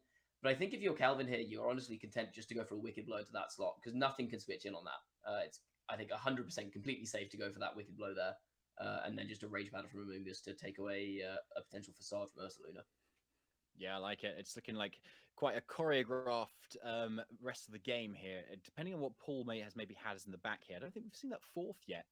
So maybe that's something which maybe that Fluttermane again out of Trick Room could be the answer he wants. So maybe getting rid of that Amoonguss kind of early, and you bring in that Fluttermane. Actually, the Urshifu is looking quite threatened here. The problem is, I think the Urshifu has a guaranteed KO on the Ursaluna slot here because that slot can't protect, right? So if Ursaluna switches into that Fluttermane, Fluttermane is dead, and if Ursaluna stays in, then Ursaluna's dead, and then next turn Fluttermane comes in and still can't protect against the Urshifu. Oh, so absolutely, I think yeah. these 2 extra turns of Trick Room are going to do a lot of favors, I think, for Calvin, which is interesting because it was Paul who set it up in the first place. We kind of said at the end of the last game, maybe Paul doesn't need Trick Room to carry this game through, and here we see it potentially working against him. So let's see how this turn plays out. As Amoonguss does go for that Rage Powder, and Iron Hands does stay asleep. Ursaluna does go for that Facade, taking down the Amoonguss. And we are going to see that Urshifu most likely into the Ursaluna, with a big Drain Punch, able to heal up lots of HP as well, because Ursaluna's got that fat HP stat too. So last turn of Trick Room now, Calvin brings in the Booster Energy Fluttermane, which is now obviously used up its Booster Energy, as Paul brings in his Fluttermane. Now, we don't know the set, I believe, on Paul's end, but if it's that, like a choice specs or something at the moment, it's looking like it might just drop. Anything but Sash is dead here, unfortunately. Protect doesn't matter in this situation. So I think this game is relatively wrapped up here. I think it is probably just as simple as going Wicked Blow and Dazzling Gleam. We will see. I do not think there's a way in which Calvin loses this. We do see the Iron Hands wake up here, and we Crit get the Drain Drain Punch off on Urshifu. Oh, Crit would not have killed there, unfortunately, and we have No. the Citrus Berry just for good measure. Wicked Blow comes out, Fluttermane goes down, obviously plus 2 Wicked Blow from Urshifu. Very, very strong. Fluttermane famously relatively frail on the physical defensive side, and the Gleam will pick up the Iron Hands. So, an interesting game there, I think. Again, that Trick Room kind of working against Paul a little bit. And I think maybe towards the end of there, Paul maybe should have played for maybe a slight misplay from Calvin, because we saw there that we did see the Drain Punch into the Ursaluna slot there in that kind of penultimate turn of Trick Room. So maybe, I think if there's a Wicked Blow going into that slot, I don't think Paul ever manages to win that game. So I think maybe for Paul, you go, okay, the only way I win is if this is a Drain Punch, and if I get my Fluttermane in, then there's maybe a chance. Maybe you have to switch back into Ursaluna to sacrifice that to get your Fluttermane in safely or something. But maybe that would have been a play that we could have seen. But yeah, like I said, interestingly, that Trick Room that Paul set up that looked so strong for him in the early game ended up coming back to bite him, because that Fluttermane just couldn't really get online and got locked down by that Urshifu in the late game. Yeah, I think it's interesting you kind of point out like the win conditions right at the end as well. Like, I think it's quite easy to know when you're kind of in a really good position. You just kind of click the right buttons. You want to really think about, oh wait, how do I actually still lose this? You know, because like this is a game of Pokemon. There are critical hits, there are double protects, etc. Like, what does my opponent have to do to actually kind of claw this back, even if it is relying on a bit of luck and trying to mitigate that? And so go for that Wicked Blow, which is a nice and safe move straight into any sort of target, is a nice option. Yeah. Right. Well, let's see. What are your thoughts for game 3 then? Because we saw Paul. Paul brought the same 4 and ended up losing that game off the back of a much more aggressive lead from Calvin. So do we think that we see a switch up from Paul, or do we think that Paul sticks with what he considers to be the best four for this matchup, maybe in a different order, or maybe thinking that Calvin is going to then switch up his lead for game 3? There's always that degree of mind games going into the last game of a set where you think, oh, well, this won me the last game. Is my opponent going to change to deal with that? If so, do I need to change to deal with that? But then your opponent can also stay the same to deal with you changing, to deal with them changing. So it'll be interesting to see what the leads are like. I think I do prefer a more aggressive lead from Calvin. I think that ended up working out quite nicely for him, but we will see. We shall, yeah. Like, I think that Urshifu with the Source Dance is a really great kind of end game, kind of to just beat through all the bulk that Paul's team has. And he doesn't have any kind of Amoonguss for like clear smog or any kind of haze options either. So once those boosts are up, they're kind of up to stay in a way. Like, and also kind of no Intimidate too to kind of weaken it as well. And with that Terra Grass, there's not a lot hitting it other than like a Tornadus kind of option, but I think into Calvin's team, he kind of deals with that quite well. We've done the general bulk of everything. So I think, yeah, we're definitely going to see another Urshifu game from Calvin, I believe.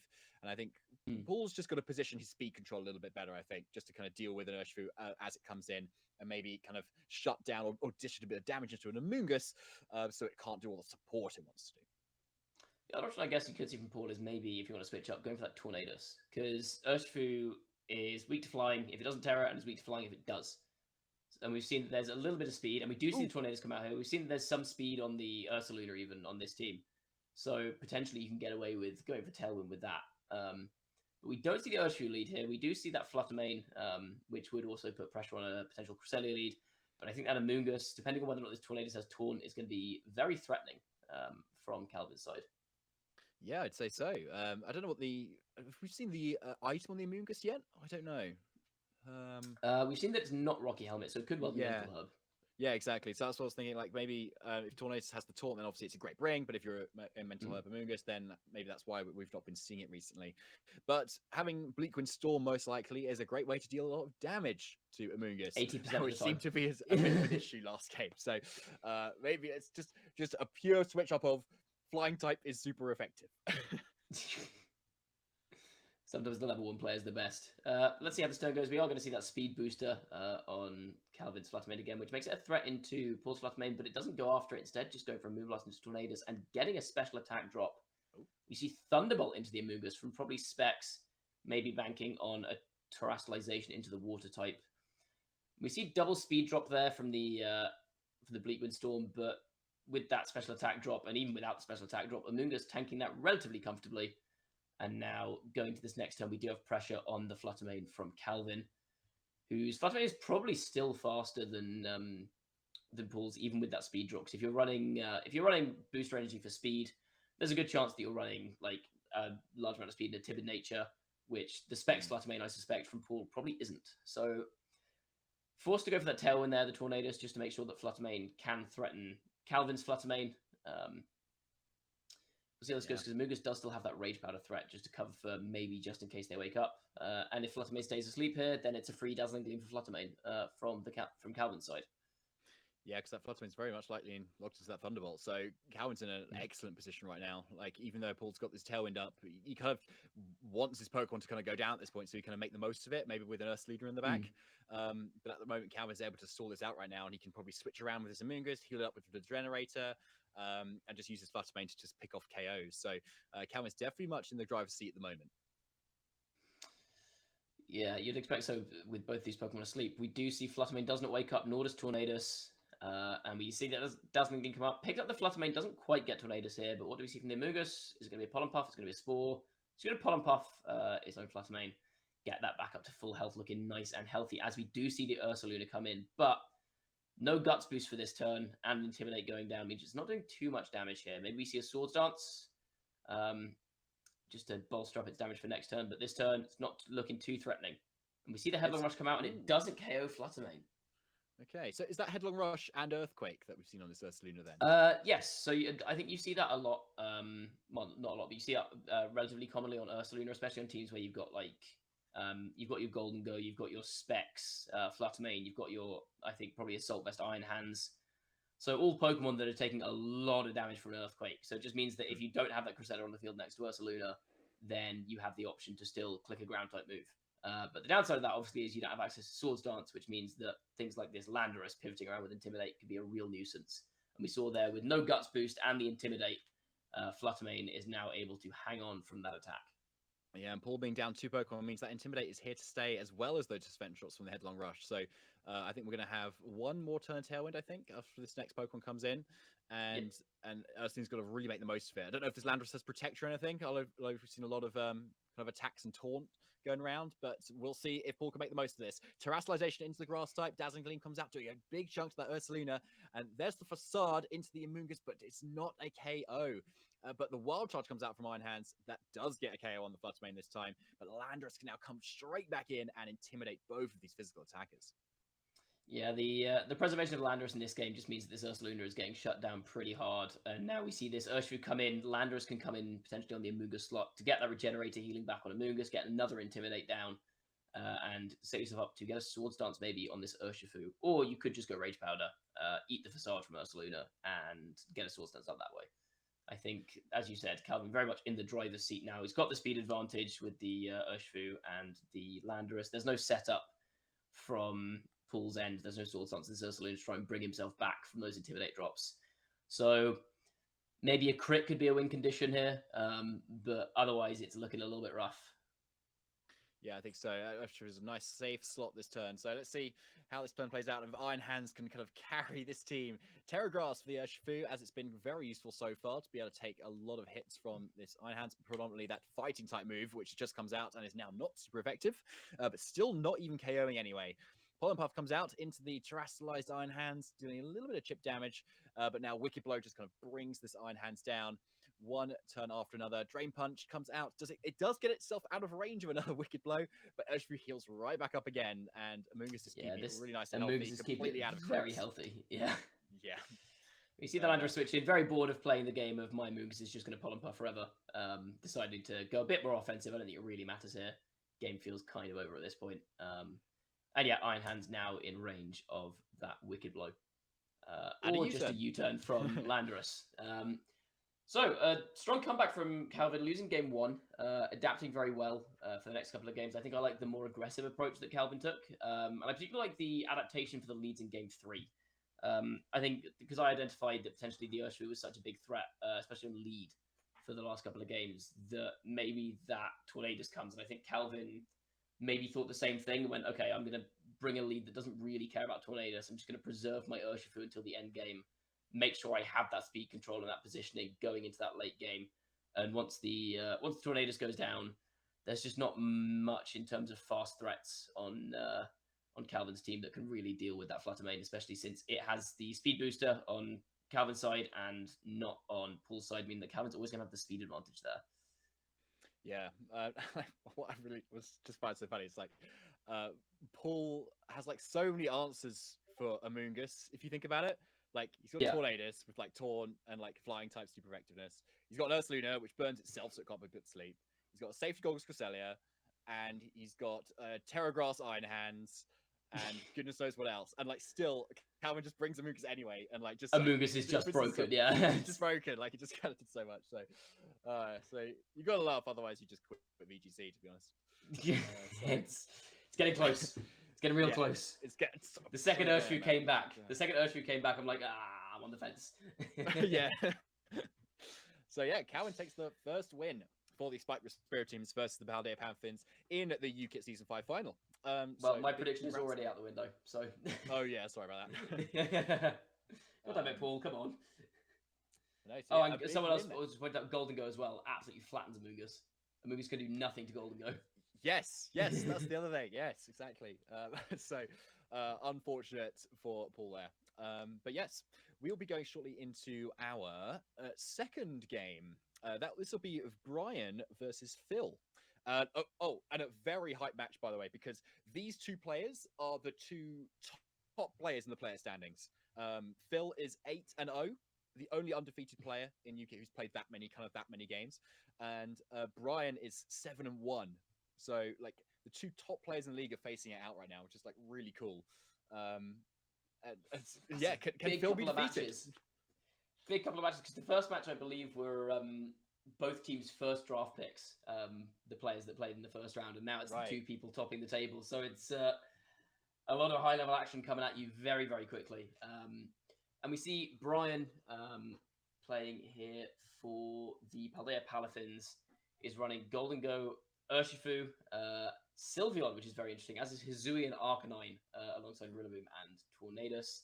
Up against, on Phil's team, we have Tornadus, Amoonguss, Urshifu, Regieleki, Chiyu, and Fluttermane. So again, shades of that New Balance core that we saw in Regulation C with the Chiyu, Fluttermane, and Amoonguss. But this one feels a lot more aggressive. A lot of speed control with the Tornadus' Tailwind, with the Regieleki's Electroweb. Up against a team that seems to also want speed control, has a little bit more bulk to back it up, though, with the Sylveon, potentially Intimidate on the Hizui and Arcanine. But I think this might be a tricky one for Brian here, because Phil's speed control is just stronger, and I think although there is some decent bulk on Brian's team, it's not enough to withstand, like, Chiyu Fluttermane, for example. So I think this game is going to be about Brian trying to get into positions where he doesn't let Phil just press the big attacking buttons. And whether that means trying to get speed control and say, I don't think you're going to bring your Tornadus because I think you're happy your speed control is going to be good enough, so I'll bring mine and I'll get my Tailwind. Or maybe it's a case of going, okay, I think you are going to bring your Tornadus, and so I'm going to then bring maybe the Hizui and Arcanine, for example, to threaten a Fluttermane or a Chiyu lead. Yeah, it's going to be tricky here. I think Brian's going to be the one who's forced to play reactively, at least in game one.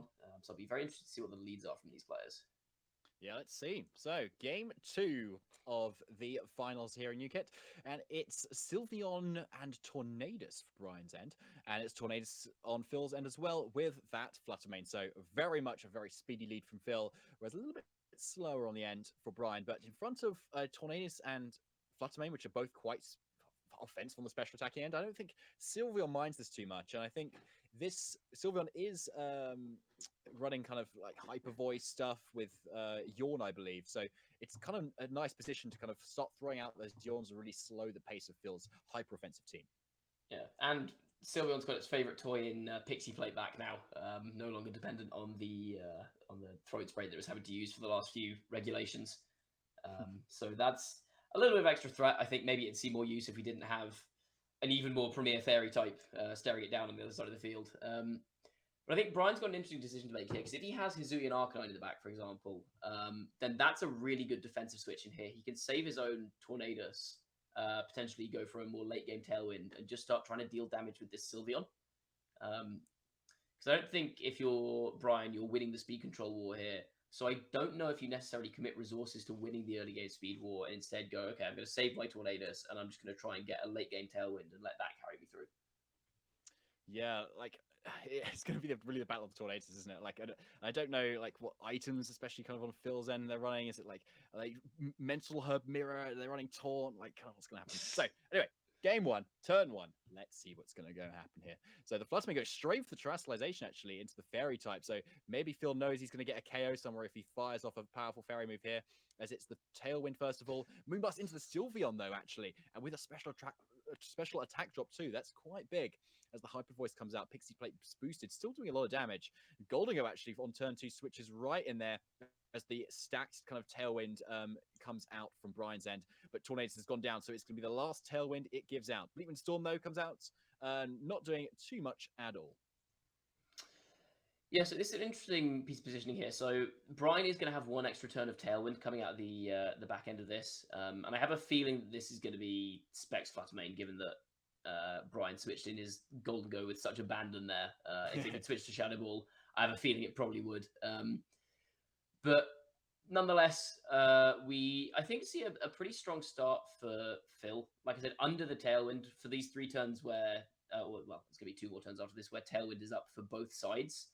That definitely is in favor of Phil, just because his team is naturally much faster. So I think it becomes a case of, can Brian again manage to play out his position with Golden Go? Obviously, Fluttermane is probably going to want to switch here, so maybe you can start putting on some offensive pressure with his Golden Go, or maybe you can make an aggressive read and go for a nasty plot.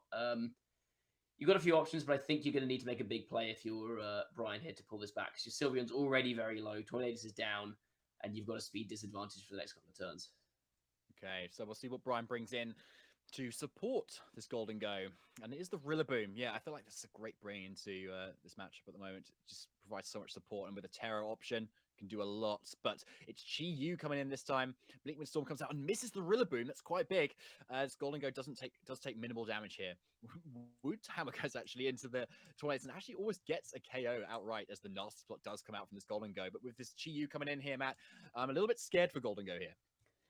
Yeah, it's a tricky position, but there's only going to be one more turn of Tailwind from Phil's side after this. I don't know what set this Chi is running, but potentially if Brian wants to try and protect through this turn of Tailwind and knock out the Tornadus so there isn't another Tailwind going up, Chi gets a free fire type attack into Rillaboom and then could just protect next turn anyway. So I think getting this Chi in, I think it feels like the offense from Brian is a bit too little too late at this point. I think the Chi is just going to clean up here. Like I said, it naturally outspeeds everything on Brian's team, which is the advantage that Phil has here. And everything is in range of a heat wave at this point, I think. Yeah, it's true. It's not looking too great. I think from Brian, we need to probably see maybe a protect on the Golden Go, pivot out with the Rillaboom to try and kind of give it some sort of support. Because if you terror the Golden Go into a water type, it's probably just going down to like a double up here, and Rillaboom doesn't kind of offer a lot of offense here unless it's kind of running, say, like Stomping Tantrum or with a lot of kind of offense to kind of KO a Chi-Yu here. So let's see if these predictions do end up coming out for this turn. So a little bit Still of the Grassy Terrain recovery. Oh, yes. Golden Go looking very healthy with the leftovers and the Grassy Terrain. We do see the Terror Water here. Bleakwind Storm misses the Golden Go. Another miss on the Bleakwind Storm.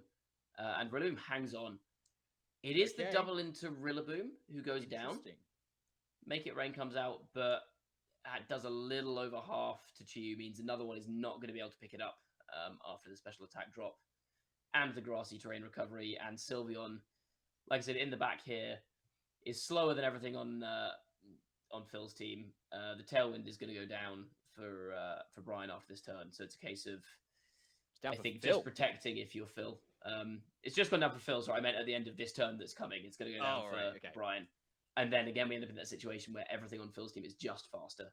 So I think this looks pretty wrapped in Phil's favour unless something goes disastrously wrong.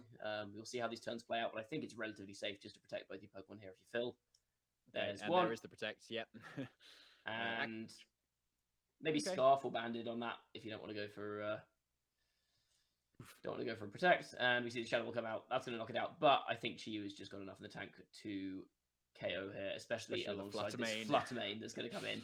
You don't resist Fairy anymore. It's Terra Fairy. It's got the choice specs. It's got the Chi-Yu next to it.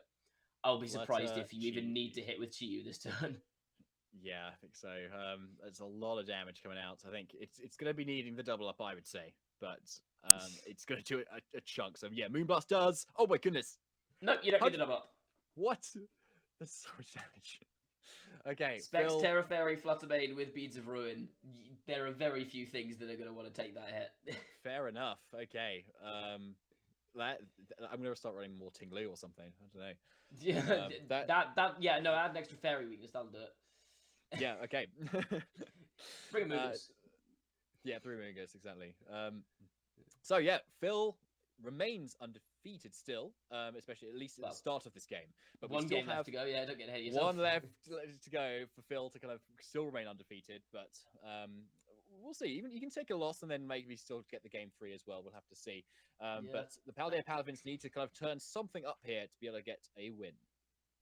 Yeah, I think that game did come down to this, kind of what I was saying at the start of the match, where both teams kind of want to have Tailwind up to get their damage deals online. But if Tailwind is up on both sides, that's still so heavily in Phil's favor just because his team is naturally so much faster than Brian's. And that is exactly how we saw that game play out. Both teams ended up getting Tailwind up early game, and even though Brian had one extra turn of Tailwind to tide him over towards the end there, it just wasn't enough. You just protect through that last turn of Tailwind, and now suddenly you're at a speed deficit again. So I don't know if maybe Brian could mix up here by just, like I said, allowing Tornadus on the opposing team to get speed control, and just say, okay, I'm gonna bring my bulky offensive Pokemon. I'm just gonna start spreading damage early game, and I'm going to just kind of bulk my way through the Tailwind and try and get enough damage down that I can win in the end game. Or even they could bring late game Tornadoes, for example, lead Sylveon and something else, just try and take out the Tornadoes on the opposing team early on, and then bring late game Tornadoes so they have more speed control at the end. But I think, like I said, it still comes down to Brian having to play a lot more reactively in this game, because he is, I feel, inherently slightly on the back foot in this matchup. Yeah, I think it's a good point. We'll have to see how he adapts into game 2. Possibly bringing the Urshifu this time, as Chiyu offered a lot of offense from Phil's end. So I believe it's that safety goggles Urshifu Water actually is running. It is, yes. So it's certainly a great option, but into like the lead that Phil gave, not great. So honestly, I'd quite like to see. Oh, sorry, I didn't mean to interrupt you there. That's right. I was gonna say, I feel like I'd quite like to see the Arcanine here. I think Arcanine, with that fire typing, very strong into Fluttermane. If you build it offensively, you can one-shot it with Flare Blitz. It resists a Bleak Windstorm. Offers big damage against the Moongus. Rock Slide's great into Chiyu. It offers extreme speed as well. So if Phil does end up going for a Tailwind and Brian doesn't, that extreme speed could mitigate that somewhat. I think Hisuian Arcanine could really be a sleeper pick in this game too. I would love to see it too, because it's a new sparkly Pokemon that we don't see much of in the last few years. So let's bring that, Brian, please, as we go into VGC players are just magpies. Yeah. Tornadoes and Sylveon again for Brian. And it's Tornadoes and Fluttermane again for Phil. So Brian is still quite happy with that lead he got last time. And I wouldn't blame him either, because there's a lot different that can happen as game 1 plays out a little bit more similarly on Phil's end with that Terra Fairy plus that Tailwind and that Moonblast once again into the Sylveon. But Brian plays that a little bit differently here, going for the double protect. So now he can stagger his Tailwind a little bit here. But what is he going to do with Sylveon is my question, Matt. Yeah, the thing is though, with staggering the Tailwind is you now give the opportunity for Phil to attack with both. So we saw last game that Terra Fairy didn't quite pick up Sylveon on turn 1, but now there's the option to switch in Chiyu, which I think would put that damage roll over the edge, or just press Bleak Windstorm with your Tornadus as well. So now you're kind of in a position, if you're Brian, where in the previous game you weren't getting threatened with a KO if Tornadus is clicking Tailwind on a particular turn, but now that both Pokemon can attack, or that Chiyu can switch in freely, suddenly your Sylveon is under so much more threat. Okay, yeah, he's got to like kind of really position around, maybe use that Rillaboom a little bit, especially now that Fluttermane can be faked out, and if that Arcanine's in the back because you're kind of wanting it, can be extreme sped as well. So it's not over yet. So let's go into this turn 2 and see if Brian can bring this to a front. So Moonblast comes out into that Sylveon once again, just a heap of damage, and the special attack drop again as well. But Bleak Windstorm hits this time, and Sylveon just goes down without doing anything. Tornadoes has got the Tailwind up, but yes, there you go. Do see the Arcanine? There we go. Do see the Arcanine, which probably threatens a one-hit KO on both of these Pokemon at the moment. So like I think Phil needs to kind of play around this a little bit, especially now this Fluttermane is locked into a Fairy move, and it resists that Flying type as well. So maybe would have liked to see it maybe switched in last go. But anyway, it's here, nice and fresh. Yeah, like you said, it is threatening potentially a one-shot, depending on how much investment it has with a Flare Blitz there, or also it's just threatening big spread damage with Rock Slide it could go for. Because it's a tricky position for Fluttermane, because you can't KO the Arcanine this turn if you're Phil. And so it becomes a case of, do I stay in with Fluttermane and just pick off the Tornadoes now while I have the chance? Or do I maybe call that he's going for Protect, or do I want to just save my Fluttermane? But I don't see a huge amount in the back here that can safely switch in on all of Arcanine's move, apart from maybe an Urshifu, but that doesn't want to risk switching in on a Bleak Windstorm. That's a good point. So maybe things have turned around a little bit here if Fluttermane decides to kind of like stay in and pick off the Tornadoes, but if it's not, then it's looking like it might have to trade itself for something on Brian's end too. So let's see, because I think it's a very different pace game to last game, Matt. Chiyu comes in with bringing up that Beat of Ruins, and Bleak Windstorm does extra damage this time, and it is enough to be able to then pick off that Tornado. So I don't know if that was a speed tie or not there, but Rock Slide comes out and is very much the correct choice here, as it does a heap of damage to both of Phil's Pokemon. Yeah, it's a good play from Phil there. I like the switch to Chiyu, just meaning that a Bleak Windstorm, the damage roll goes over the edge and knocks out that Tornadus. But at the same time, you're risking the miss on Bleak Windstorm, as always. It ended up working out for Phil in this situation, but sometimes it's not going to.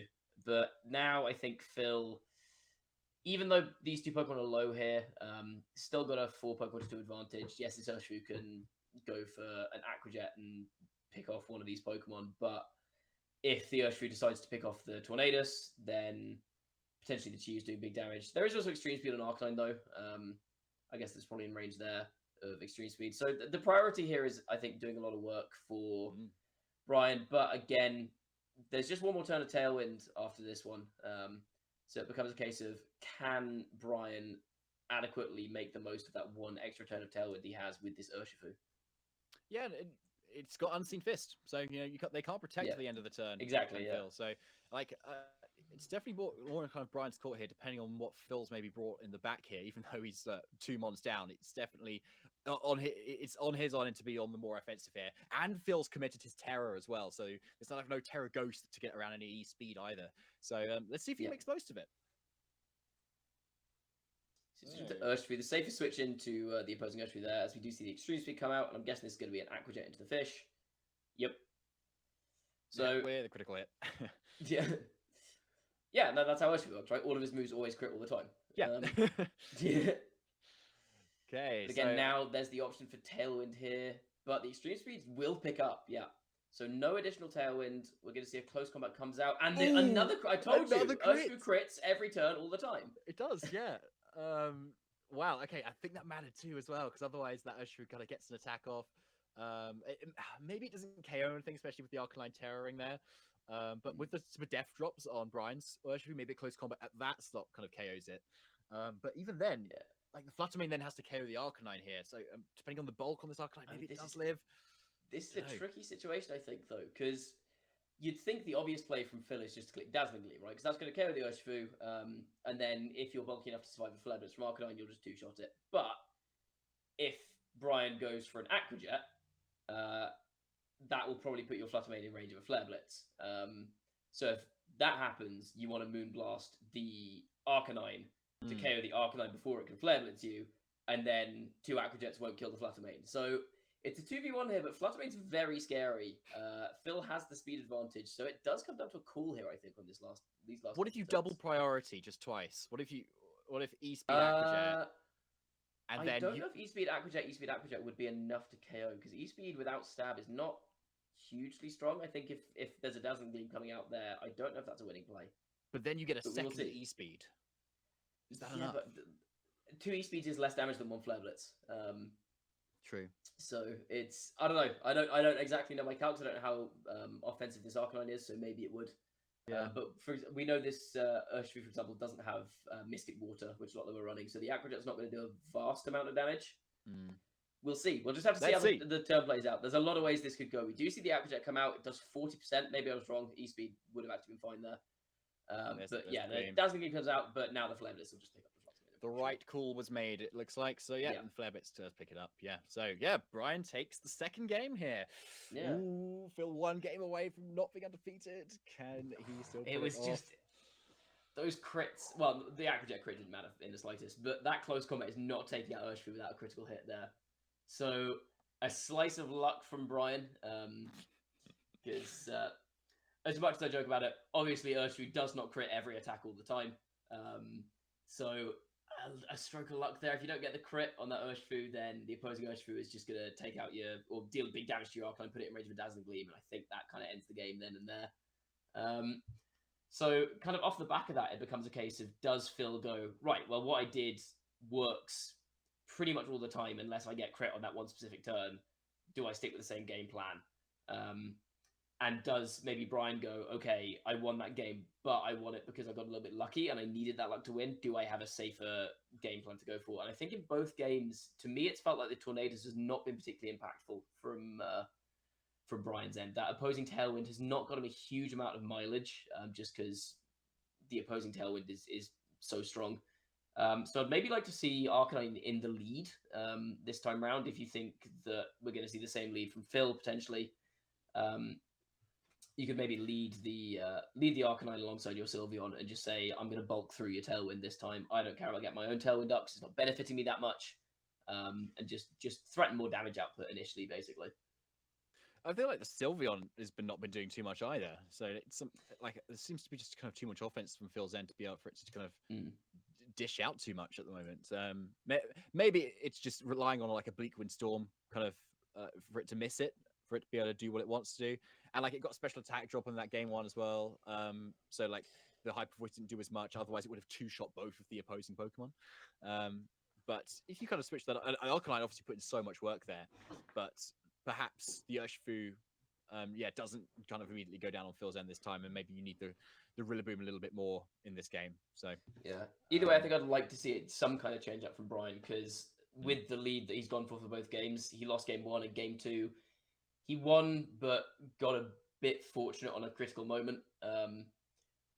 So I don't know. Maybe he goes to matchups negative, and I'm gonna bank on a bit of luck again this time, or maybe he goes right. I'm gonna try something completely different. But we will see. We cannot know until we see what the players lead here. we can't. We can only tell you what is going on, not what is going to happen. So game 3, let's get into this. Whether Brian or Phil takes the champion of who is best player here. Actually, it might depend. Like if Brian wins, then I think it's a bit of a tiebreaker as to kind of who has more games here. But either way, the leads are a little bit different for Phil here.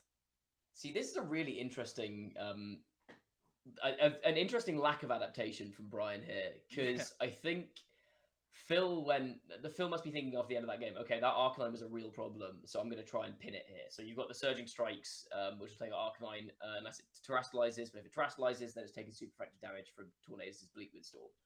So potentially Brian kind of went onto that second layer of reading and went, okay, I think you're going to think that I'm going to lead the Arcanine. I'm going to just bring the Sylveon again. You're not going to one-shot it. And I'm threatening you now with a big Hyper Voice into that Urshifu. And it's ended up working out quite well for Brian here. It has, yeah. Unless, say, Rain Dance plus Surging Strikes is enough to KO Sylveon. I don't. That is true, but then you have the Tailwind threat from Tornadus on Brian. So if you go Tailwind Hyper Voice here, then Rain Dance isn't going to let your Urshifu outspeed the Sylveon. Unless you're Scarf Urshifu. Do we know what item it is?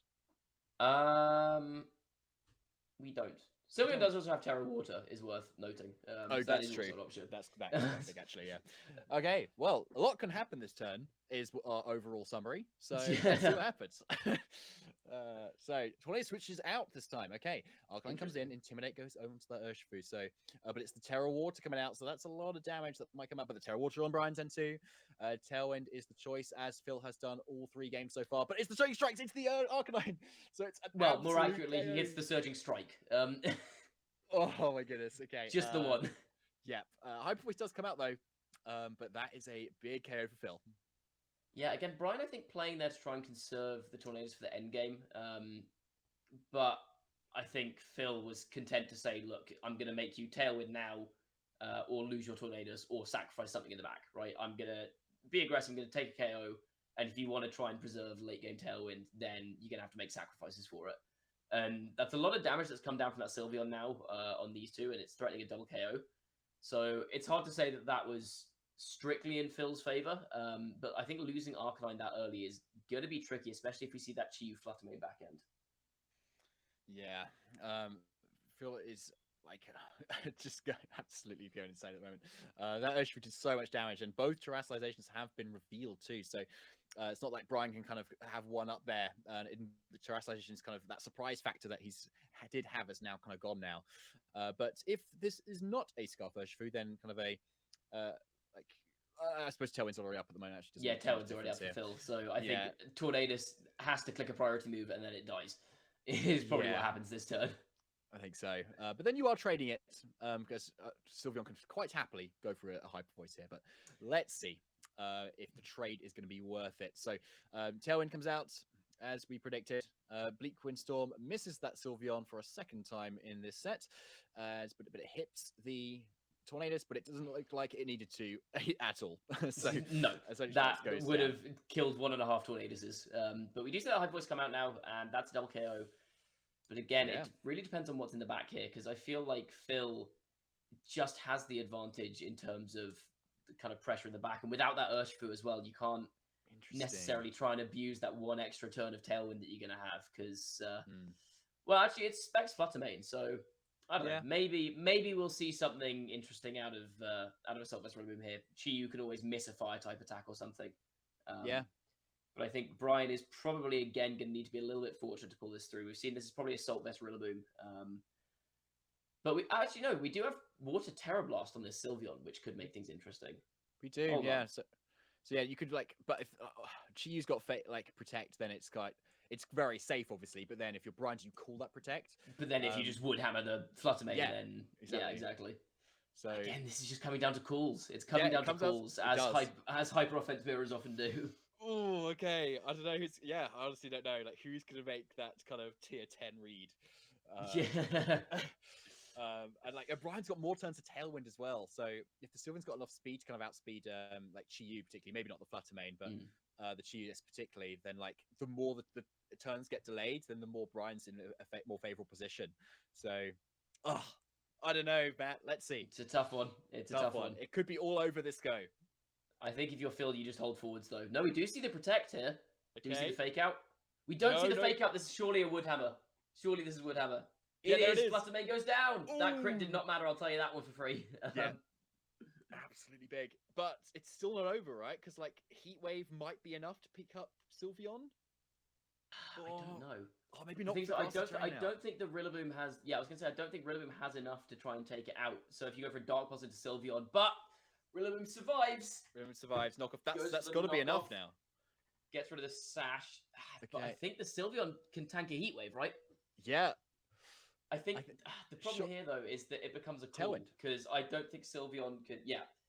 So I think what that was there was Sylveon. I don't think could tank a Dark Pulse, but Rillaboom can't KO the Chi-Yu from that range. So Phil's gonna Phil there is reading. I think Phil there is reading that Brian is gonna read a protect. Yeah. Because Phil does not want to be in a situation where he hits a Sylveon protect there.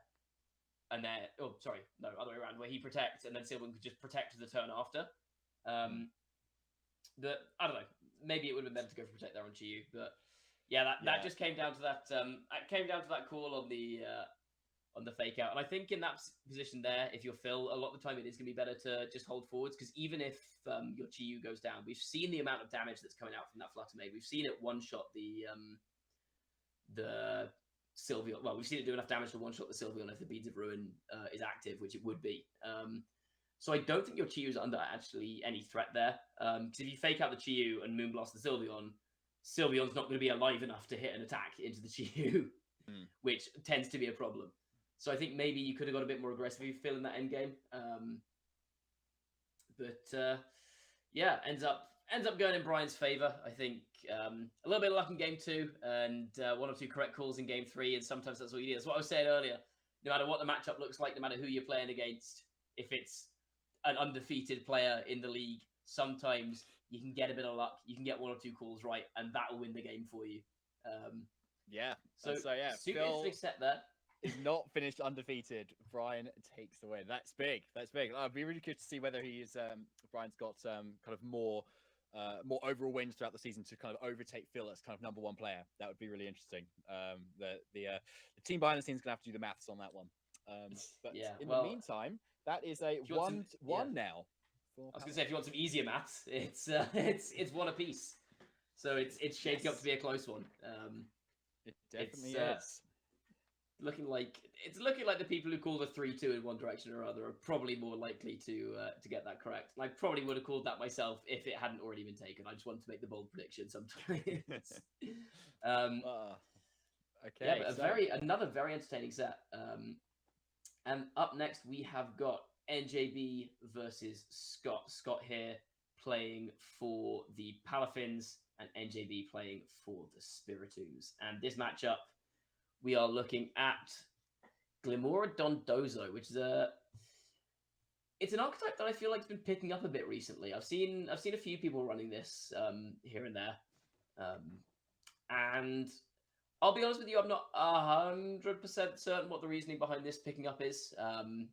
I think a lot of people are running fewer Dondozo answers, certainly at least fewer committed Dondozo answers, like Haze users and stuff like that. Just because it's not been as popular. Although, I'm not a huge fan of Glimora in this format, but I could be proven wrong, who knows. Yeah, Yeah. so naturally with NJB's team here, the focus is always going to be on that Dondozo. Do you try and hard counter it with whatever you can? Do you like not commit too much resource to it and risk losing to it if it comes to the game? It's always going to be very tricky. This Dondozo is, let's have a look at the ability, it's unaware. So it is going to be intimidatable, which means that our second consecutive Hisuian Arcanine could potentially put pressure on it there with the Terra Grass. Cycling intimidates. We also see an Iron Jugulus on Scott's team, I was which gonna say, yeah, that's really Yeah. standing out to me right now. A really cool pick. It's got it's the booster energy because we can see the team sheets with Tailwind, Yep. Snarl, Dark Pulse, and Air Slash. So it does look all right into this, honestly. yeah, I think Tailwind is also an interesting choice into NJB's team here because you've got the Urshifu, the Chi, the Fluttermane, which obviously don't like being slower. But with Tailwind up, Dondozo's not outspeeding anything anyway. Like it's not outspeeding anything either, so that opens that up to potentially take big hits from Golden Go. If the Dondozo goes for Terastallization at any point, which it might do to try and get around the Amoonguss, then Life Orb Golden Go is going to be able to fire off Make It Rains, and with Unaware, the special attack drop doesn't matter, so you're free to just keep pressing the Make It Rain button if you need to. So I think there's a couple of interesting dynamics in this matchup. I think it's very hard right off the bat to say who has the advantage because they are very unconventional teams on both. Maybe there's little bits of like EV training here or there that could tip the matchup. But I'll be very interested to see how this goes. As would I, Matt, because we've got very different teams throughout this final set, which is really interesting. So yeah, there's the Iron Jugulus. So a really kind of good lead into if it's like Fluttermane Chi-Yu coming out for NJB Darkrai, and it is Fluttermane Which Chi-Yu. it is, Yeah, yeah. So this Iron Jugulus is looking really nice here right now with that booster energy. It should be outspeeding the Flutter Chi-Yu, and be able to kind of just snarl Not it down. anymore. So, not okay, not anymore. Yeah, but that Fluttermane's still looking all right. So yeah, a lot of offense here now. The question is, what do we see from the opposing Fluttermane? It does have that icy wind as well. So with that, the Chi can be really enabled to kind of just pick something off if it wants to. Yeah, although I think with the Icy Wind, Iron Jugglers will still probably be faster than Chi-Yu. The thing is that this Iron Jugglers is not carrying Protect, which means that there's a reasonable chance this Fluttermane will be able to just take it out in one shot. And then, okay, yes, you risk your Fluttermane being taken out by the opposing Fluttermane, but then your Chi-Yu gets a free hit. And suddenly, in a matchup where you've got potentially Dondozo Tatsugiri backend, which is what I'm expecting, given that I don't think your backend's going to be Glimora Urshifu. Suddenly fighting a 2v1 with Dondozo is much easier because you can't cycle those intimidates. You can't try and like read potential attacks and play around it like that. So I think trading Mons early would be in NJB's favor here. Okay, let's see if that happens. So there's the Icy Wind. So let's Shows what I see know. the speed interactions here, whether Iron Jugulus is kind of running enough speed there. It is not. That's so a slow Iron Jugulus. Wow. Yeah, investing more in bulk, I guess, and just assume you're faster with the booster energy. So yeah, absolutely just drops this turn. So massive turn for NGB Darkrai there. As we see the Golden go for the Terra Water. Fluttermane goes for the double protect. Another Does Icy not Wind. make it, but I feel like the Fluttermane could have got away with an attack here, depending on what comes out. Yeah, so the Fluttermane could have got an attack off here. The Fluttermane Golden Go actually gets burnt now, but Make It Rain does finally get rid of this Fluttermane, but not before it dished out a lot of damage in this game. Yeah, I think that the key there is this is huge information going into game 2 as well. The fact that the Chi-Yu is faster than the Iron Jugulus if you hit it with an Icy Wind or if it doesn't have its booster energy up. That is enormous information. That changes the dynamic of this matchup so much here because it means that, like you said, that option to just potentially try and tank a hit with the Iron Jugulus and go for a Tailwind or something just doesn't exist. And like I said, I think it's going to be in NJB's favor to trade off Pokemon early here with that Dondozo in the back end. And this Chi-Yu is now threatening to KO Fluttermane, who is slower than it now. It's threatening to KO the Golden Go as well. Nothing on this team apart from maybe an Arcanine particularly wants to switch on this. But if you've got Arcanine in the back end, then you're running Arcanine without Terastallization into a Dondozo. So it feels very much in NJB's favor at this point. I think Scott may just have to play for misses. I think that's the win condition here. Yeah, it's just so much offensive, just immediate presence from this Chi. So yeah, there's a Mm. if it's a protect to try and attempt to position around as Fluttermane now does go down, thanks to that speed drop from before. Dondozo is able to go for a And substitute. sub. Oh my goodness, just everything's just coming up perfectly at the moment now. Yeah. Right here. So yeah, Scotty just goes for the forfeit. Reset for Doesn't want to game reveal 2. what his last mon is either. Yeah, Interestingly. smart. What I find interesting actually about the Dondozo set, which I didn't clock before, was that it's not running Earthquake, which a lot of the time on Glamora teams you'll see it running Earthquake because you just want to be able to get consistent spread damage, just to kind of compound on that the damage you're getting from poison. So a lot of the time that's going to be a better bet. But we don't see the Earthquake here, which means that I think NJB did have to rely on Heatwave hitting in those couple of turns, whereas if they had Earthquake, they could just maybe switch in their tap to an Earthquake.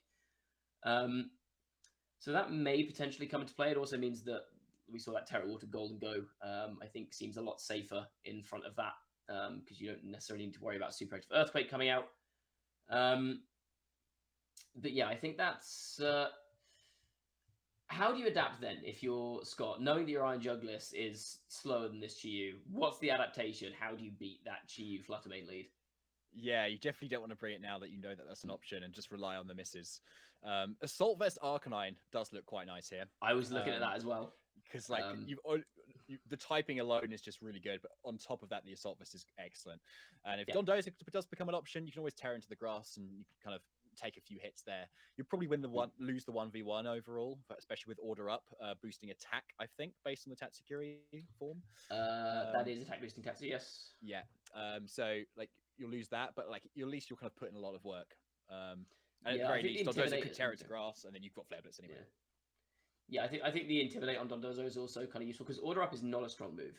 You don't have Stab on it, and it's only 80 base power.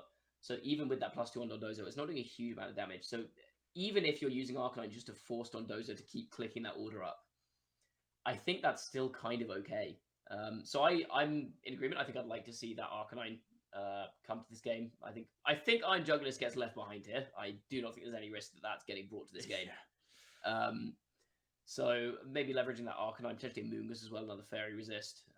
If you've got, is it Terra Water on this Moongus? Probably is. It is, yeah. So that can also potentially sit in front of Fluttermane and Chi-Yu. Yeah, I think this time round, probably a bulkier approach from Scott is the more likely option. NJB, if you're NJB, do you just stick with the same lead? Do you just go, okay, it worked that time? I think you do, honestly. Yeah, I think it's just at the very least, even if you get like outled, you've still got a few options to just still a lot of damage. So even if Arcanine's there, you've still got you've got like Shadow Ball, Dark Pulse, Dark Pulse, exactly. Like you still will do a huge chunk, which is kind of what you want to chunk down, so that Dondozo comes in and kind of clean up a little bit. So yeah, I don't think too much needs to change on their end. Yeah, well, let's see how these leads play out. I think I agree. Probably going to see similar leads. Never mind. Completely different lead. That is fine too. Fluttermane, Glamora, and there's the Arcanine though. So Scotty definitely looking out for the potential option there. But yeah, Glamora is a cool option. But I mean, Glamora is a particularly good option into this Arcanine, right? Because Arcanine can close combat it. But then you get a layer of T-Spikes up. And there isn't a Moongus in the back, so I don't think you're too worried about that. But also, with the Sash on this Glamora, close combat means you're probably just in range of a super effective power gem then. Yeah. It's got Earth Power as well, this Glamora. So it's could just KO it this turn. And if it's Sash, it could be max speed, and this Arcanine probably isn't. And with Assault Vest, it might not be enough to live. So it could just 1 KO it right now. So a good adaptation from NJB. Both of us sat there going, "Oh, just lead the same thing, it'll be fine," and then we're both completely wrong. So great. Kind of level 2 or maybe level 3 read there from NJB Dark Price. I don't know. I feel like once you get to level 3, you're kind of circling back to level 1. Interesting. That's another argument for another day. But yeah, game 2. Let's see. Scotty definitely needs to get the win here. Good protect from NGB there from that Shadow Ball, as the Mortal Spin actually is the choice of move here. So putting a timer on these Pokemon first, as Arcanine follows up with a Rock Slide. So breaking the Sash on that Glamora, but yeah, layer of Toxic Debris does come out instead. If you got the Immunity in the back end though, that's not going to be too much of an issue. And we see the Fluttermane actually hang on there. It's going to dodge the poison at the end of this turn. Doesn't quite pick up the Fluttermane on NJB's end. Power Gem comes out. Again, no Earth Power. Maybe worried about a terrestrialization there, or maybe just deliberately keeping the Arcanine alive. Ooh. Yeah, I think there was a bit more, some reads going on there, I think. Potentially. There was a read on a Terror, I think, as well Yeah. there from the Arcanine. This is And going to be and the Amoonguss, same yeah, on the 'cause Glamour, I think, too. Yeah.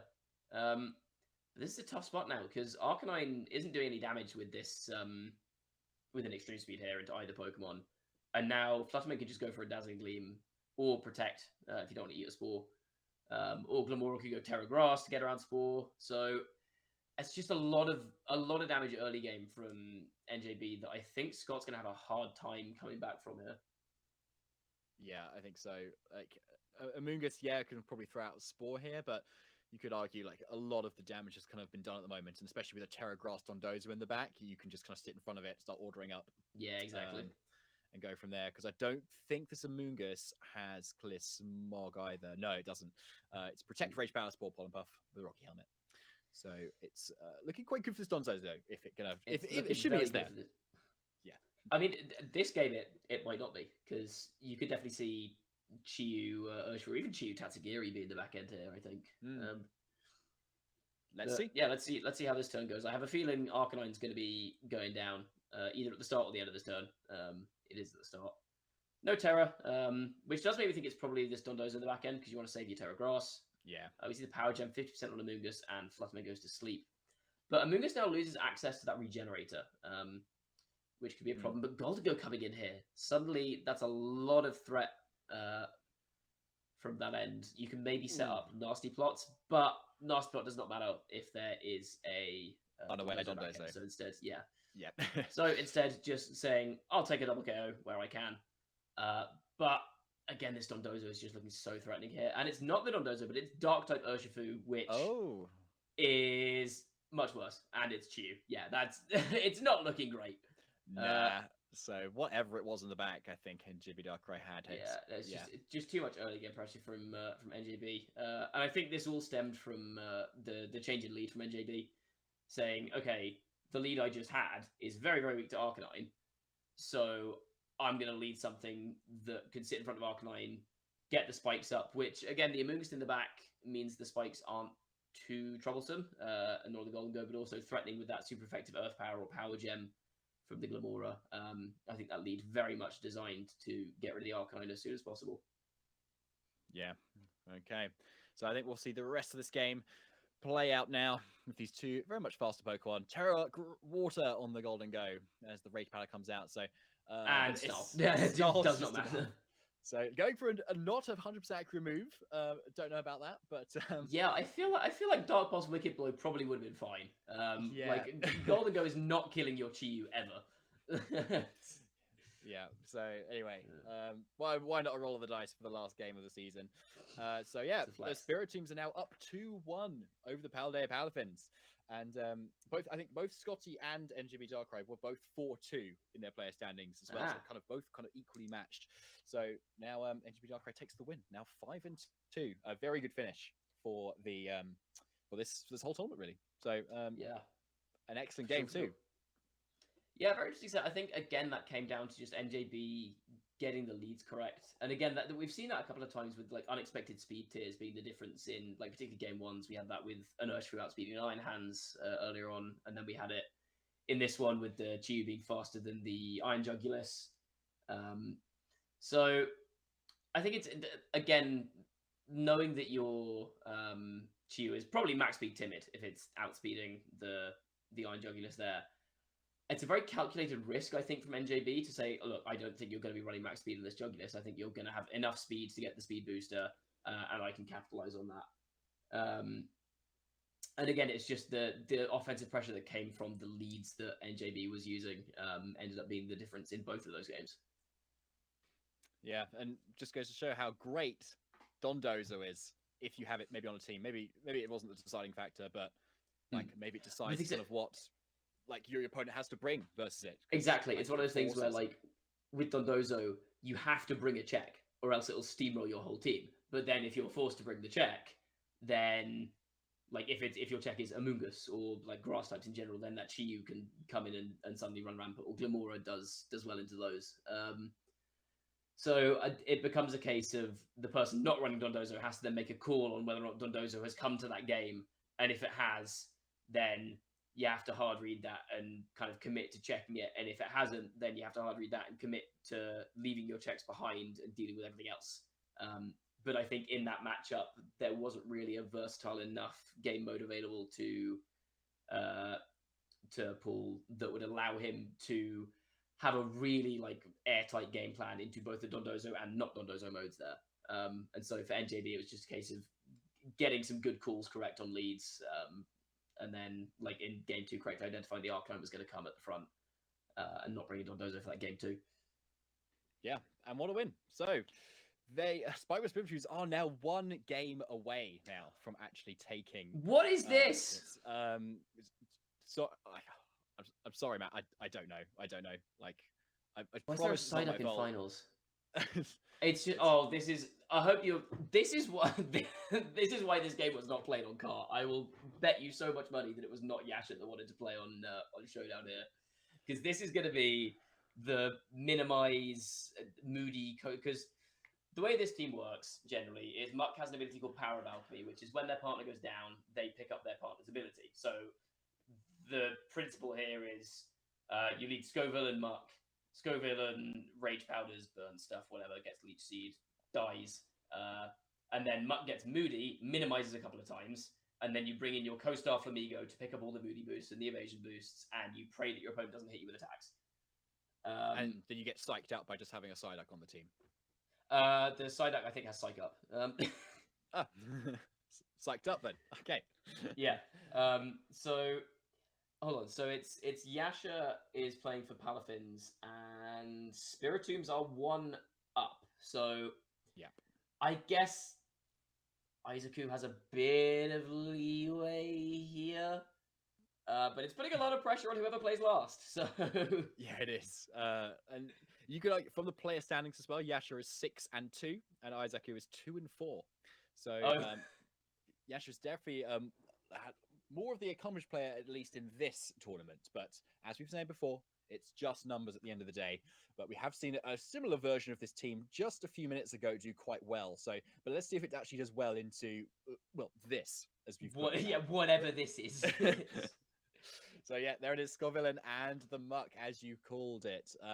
Glimora comes out for Yasha, and Tornadus. Is this what you might have picked to kind of go into this? Maybe with Taunt, possibly yes. Yes, that seems like a reasonable enough thing. Just because it means you can't spicy extract. What are you cooking? I can't remember what that does. It harshly lowers defense and harshly raises attack. I used it in the first set I ever played in Sword and Shield. I played a set against Pengi, and we were playing with only new Pokemon. And one of the things I had on my team was I had a Grafaiai that I deliberately made 1 point slower than my Scovillain. And part of the synergy there was, I mean, you had Chlorophyll Scovillain with Sunny Day on Grafaiai, but also it had Spicy Extract and Foul Play on the Grafaiai. Okay. So you could potentially Spicy Extract something, drop its defense in half, double its attack, and then Foul Play it. Nice. Okay. I didn't win that set, by the way, in case you were interested. Right. Okay, so Muck is starting to set up. I think that's 2 defense boosts, 2 times defense on there. So yes, not what you want right now, actually. So if Tornadus and Glimora hit their moves at the moment into Muck, it's going to do a lot of damage. But as soon as Ice Cube comes on to the field, you've got to also kind of put a lot of focus on that as well, especially if it starts going to Belly Drum. Belly Drum, yeah, exactly. Yeah, it's going to get scary. Although with 2 special attackers on the field here, you can just hit through the Ice Face. Yeah, true actually. And then you're not kind of giving it that speed boost.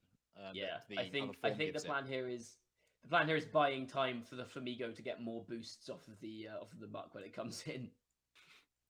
Okay, yeah, I like that. So let's see what happens. I mean, like you can call what moves people go for, but not how the turn plays out. But Bleak Windstorm at the very least actually hits through that, and Matt Power Gem just deletes the Ice Cube. As another minimize does go up though. Another minimize for Muck, and another defense boost and a special defense drop. These Moody boosts are not going great. No, You're it's at not. negative speed, minus speed F. You just need like some things to hit. Oh, but it And misses this it- time. An interesting tailwind, given that you are both Pokemon are at negative speed, but It's a good point. Maybe you've got nothing we better see a to do, I suppose? hard read on a Terra Grass there, and it Yeah. doesn't work. Okay, there's the speed starting to go up now. But yeah, this Flamigo's just kind of stuck with what it's got, and it's not what it wants. Sure. Okay. I can't get my Ooh. Tornadoes to connect Bleak Wind Storm that consistently when there's no drops. Oh, it's the Rocky Helmet's gonna get. Yeah, that was deserved. Yeah, I'm gonna say like if you're bringing this stuff, maybe you're kind of and relying on a little bit of hacks to kind of get that stuff tough to miss, then you're kind of asking for it a little bit. It's so difficult to cast this. Like, what do you want us to say? You bought a funny bee, but it didn't work. Like, you got unfortunate with Moody Boosts and you died. But for for the end of week usage stats that like kind of Sam puts out, like that's gonna look really great. Like what, like that bottom tier of like everything that's kind of like one usage. You're gonna have Mark, you're gonna have Flamigo, you're gonna have the whole team, arguably. Yeah, how much did Samantha pay for someone to use Psyduck to bring it into the stats? That's the good point. Yes, no, we do not bribe. In UKITT here, people bring what they want and people use what they would like, and even if it's... and the win percentages don't go next to the usage stats. Yeah. So anyway, yeah. So like to be honest, game 2 I imagine is gonna be pretty similar in terms of leads. Yeah, I feel but like if you're bringing this team, it's very singular game mode. I think. Yeah, but like obviously the Muck got loads of defense boosts there. If instead of those defense boosts, those were like attack or speed, then I think suddenly it's very different. Or like special defense, I think would have been also a big one too. So, or if we were playing with an actual VGC timer, then you lose immediately because you can't break things. Well, we'll see. We'll see. And like, is Yasha's like Dondozo just unaware? Can you just like bring it in? That's also very true. Like, if it's unaware everything that Dondozo, was done. then I mean we never found out because we didn't get past the leads. No, true. So like that may just well be in the back, and so even if they go down, it's yeah, still that's true. looking If it's unaware pretty good. Dondozo, I think it's just game over, isn't it? Yeah, unless I mean a Bomber Snow, I suppose, is quite good into Dondozo. Maybe. I don't know what Bobaso's doing here, but I don't know. So, well, we'll see, I guess. We'll see. We shall see. So, game 2, we're saying same leads, I think, aren't we? But I think I'm betting same leads. Maybe the Yeah. Abomasnow comes in. Maybe they just start pressing Blizzard. Who knows? okay, that's a good point. Freezes is not something that everyone could prepare for, but Chi-Yu is the lead this time actually, which I quite like actually. Especially into a double ice lead, yeah. this. Okay. So let's just see how this plays out, I suppose. Well, Terra? all right. Oh no! Oh, and it's the sun. Oh my goodness. Oh no! Deleted. Okay. R.I.P. I feel like you maybe need to Terra there, like on something to kind of if you want to make. I the most don't of know your if that Bomb helps Snow. at this point, to be honest. It's sun boosted Maybe. Chi-Yu. Yeah, I suppose yeah, so. you get protect and try and no Bleak Wind Storm just connects on both. Heat Wave is Heat gonna. Wave. You're dead. Okay. Cool. Well, I wasn't expecting much of a climax, but that was still somehow a disappointing anticlimax. Okay. Bleak Wind connects, Citrus Berry, and then Heat Wave connects. Cool. Okay. Cool. So, David, break that game down for me. I want a deep dive into what happened. Right, so I think like from Yasha's perspective, you kind of lead what kind of does super effective damage or does a lot of damage, and Chi-Yu does a lot of damage. You press the big damage button. Yeah. Exactly. Yeah, you press the big damage button, and you make sure it does a lot more damage. So you bring Tornadoes to Sunny Day, and then you just the bigger damage button. Sure. You just damage it, and then you Yeah. and then you make sure that the Pokemon that you're kind of facing off against are like weak to your moves that you have. So you click the super effective button as well. Yeah, that's interesting. Actually, I didn't think about that one. Yeah, and then just everything just dies. Sure, no, that works. You have to factor in that you do actually have to. Part of the game plan there is hitting your moves. So you have to EV train your Pokemon in accuracy because you don't want to miss your Heat Waves or your Bleak Wind Storms. There, right? No. So yeah, it's EV train in accuracy and then press the damage move. True. But it was close. There was close. a win con at the end, I think, which was that every single attack under the sun missed, and then Ice Cube got 4 belly drums and learned Rock Slide, or learned Glacial Lance. Yes, and the Dozo wasn't unaware and also went Terra Grass. that's also true. So it could have happened. It could have happened. Arguably, Isaac may have gone up versus their worst matchup potentially. I'm trying to think of anything worse. A team that has damage on it. I mean, yes, okay, it's got damage. Like, don't say worst matchup, unaware Dondozo. We didn't get past the leads in either game. True, but it's there, and then like Taunt Tornadus and just Chi-Yu hitting all your ice types. And I feel like I hate when my worst matchup is the most common Pokemon in the format. It's okay, so I guess Isaac. I can't believe that the Chi-Yu had fire moves. What was I meant to do? How do I prepare for a Chi-Yu with fire moves? Well, you dodge it obviously. You get up the evasion. Yeah, I mean boost, frankly that was a real flaw in Isaac's game plan there. Like, he didn't flowchart well enough to get the dodges. I think he missed his RNG manipulation frames. Anyway, so I enjoyed that actually. So Isaac, thank you for bringing that for us. It means like it was nice to have to switch. I've been thinking very hard about a lot of very high intensity games. That was just, and it was nice to not do that. It felt like a break. It did, yeah. Right, final match coming up. It's Cell versus Swamp, and it's the decider. 2-2. And I believe it is our cart game. Yes, we have cartridge games. Yeah, it's good. So yeah, it's 2-2 piece. So for all the glory, the Paldea Palafins or the Spike with Spiritombs, we're going to see who takes this, and it's going to be either down to Cell or Swamp to do that for them. Cell is 4-2 in the player standings at the moment, and Swamp is 3-3. So the money would be on Cell, I believe, but as we know, these two teams have been doing so consistently well, and Swamp may have had more unfavorable matchups or harder players, whatever. So be interesting to see what they have brought this time, and I believe we also have open team sheets as well. We do have team sheets. Let's have a look and see what they've got too, as we will shortly be loading up this game. So for the people at home, what have we got? Swamp has Chien-Pao Dragonite, Ursaluna Cresselia, Fluttermane Iron Hands, and Cell. Go on. No, you go on. I think it's worth. Yeah, that's relatively standard kind of mixed offensive team. We see that was locked in quickly. We did not have time to have the other one, but we have the open team sheet, so it's fine. So that's a relatively standard kind of mixed TR team. You've got the standard Dragonite Chien-Pao pairing, and then you've got we've seen the trio before of Iron Hands, Ursaluna, Cresselia, which has been picking up a lot of popularity recently, wanting to set up that Trick Room, and then press the big funny damage buttons, as we were discussing at the end of last game. And then there's a Fluttermane there, because it's a Fluttermane. And that is up against a Zooey Gudra team, which could actually be it could be very interesting here how this works, because it's been led here.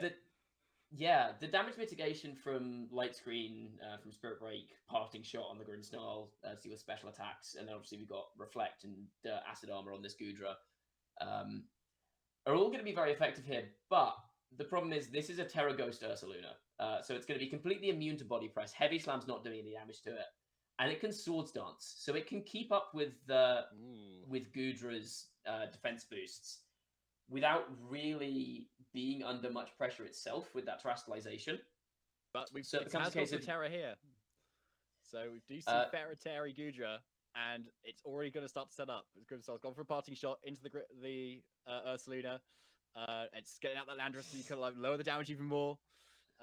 So we'll have to see if the Gudra ends up kind of doing what it wants to do on Cell's end, as Dazzling King comes out and doing a decent chunk, but Heavy Slam is the actual choice to move, and Fluttermane absolutely goes down. So a special attacker absolutely gone, which is exactly what you want if you're Cell.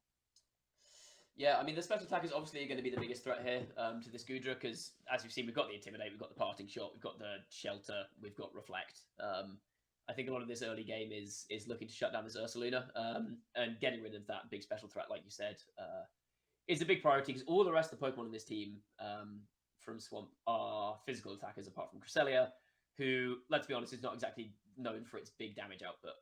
Yeah. So I guess it comes down to now, does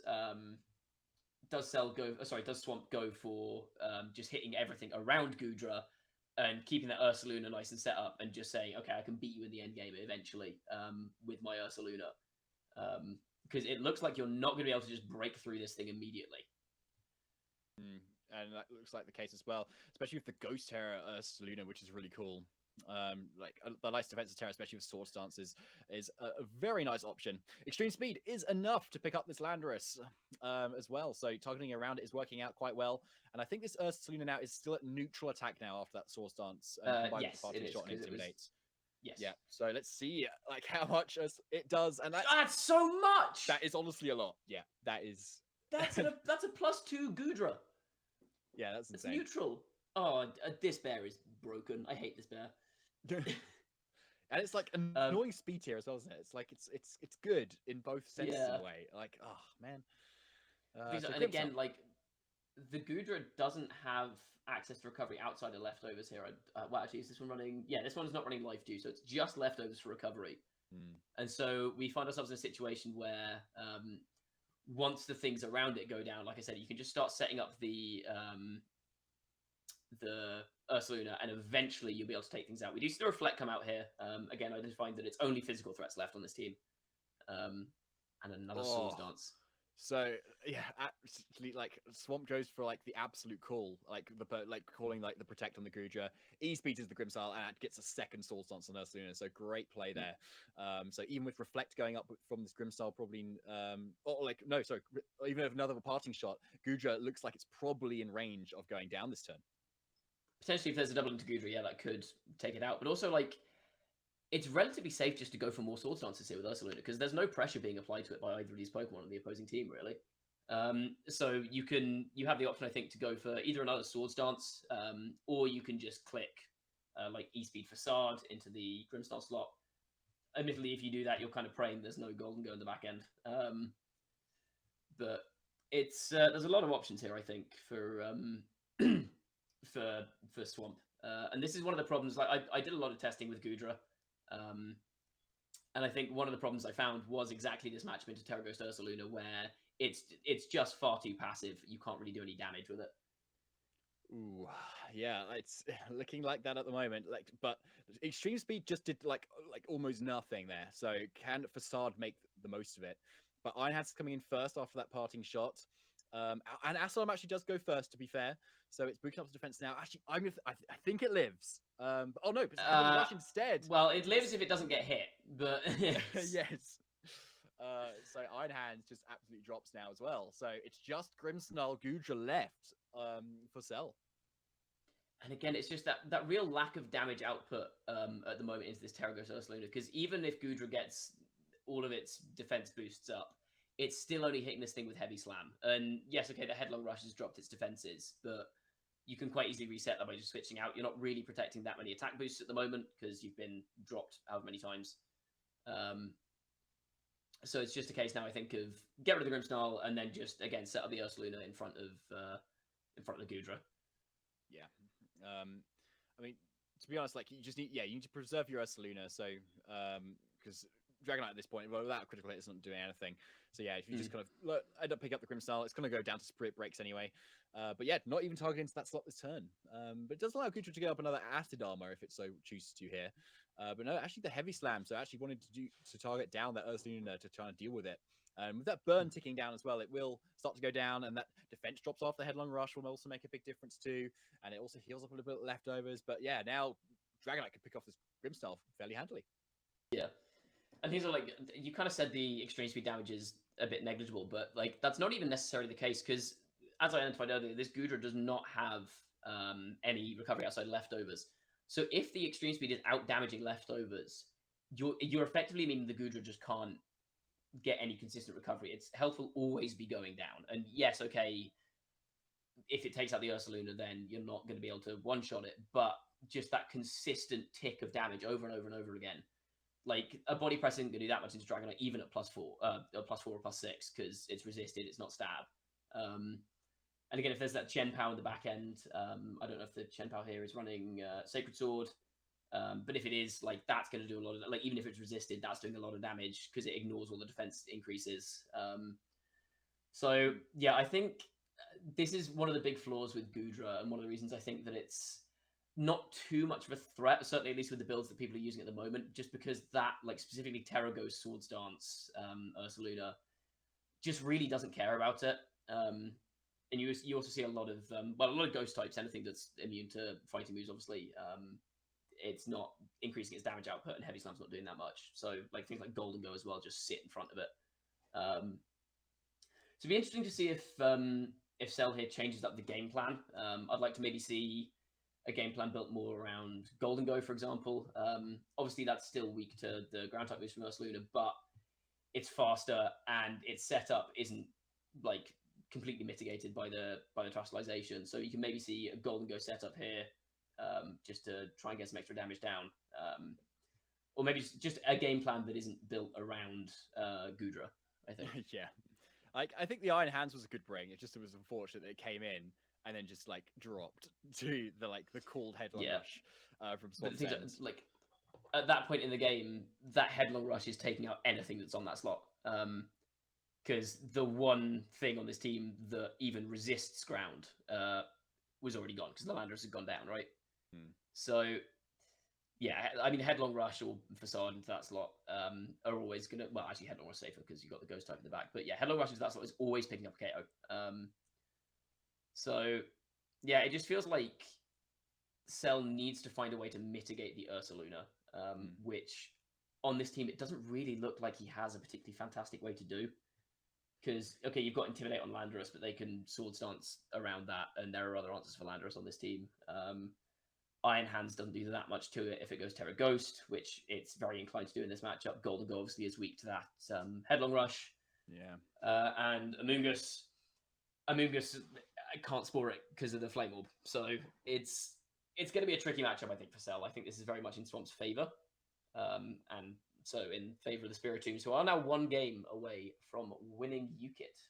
Again. Sorry, yeah, I forgot. Winning UKITT again. Yeah. So, like, whether we want that to happen or not is up to your individual preference. But regardless, they certainly are. So, yeah, one game away. Swamp could take it all for them.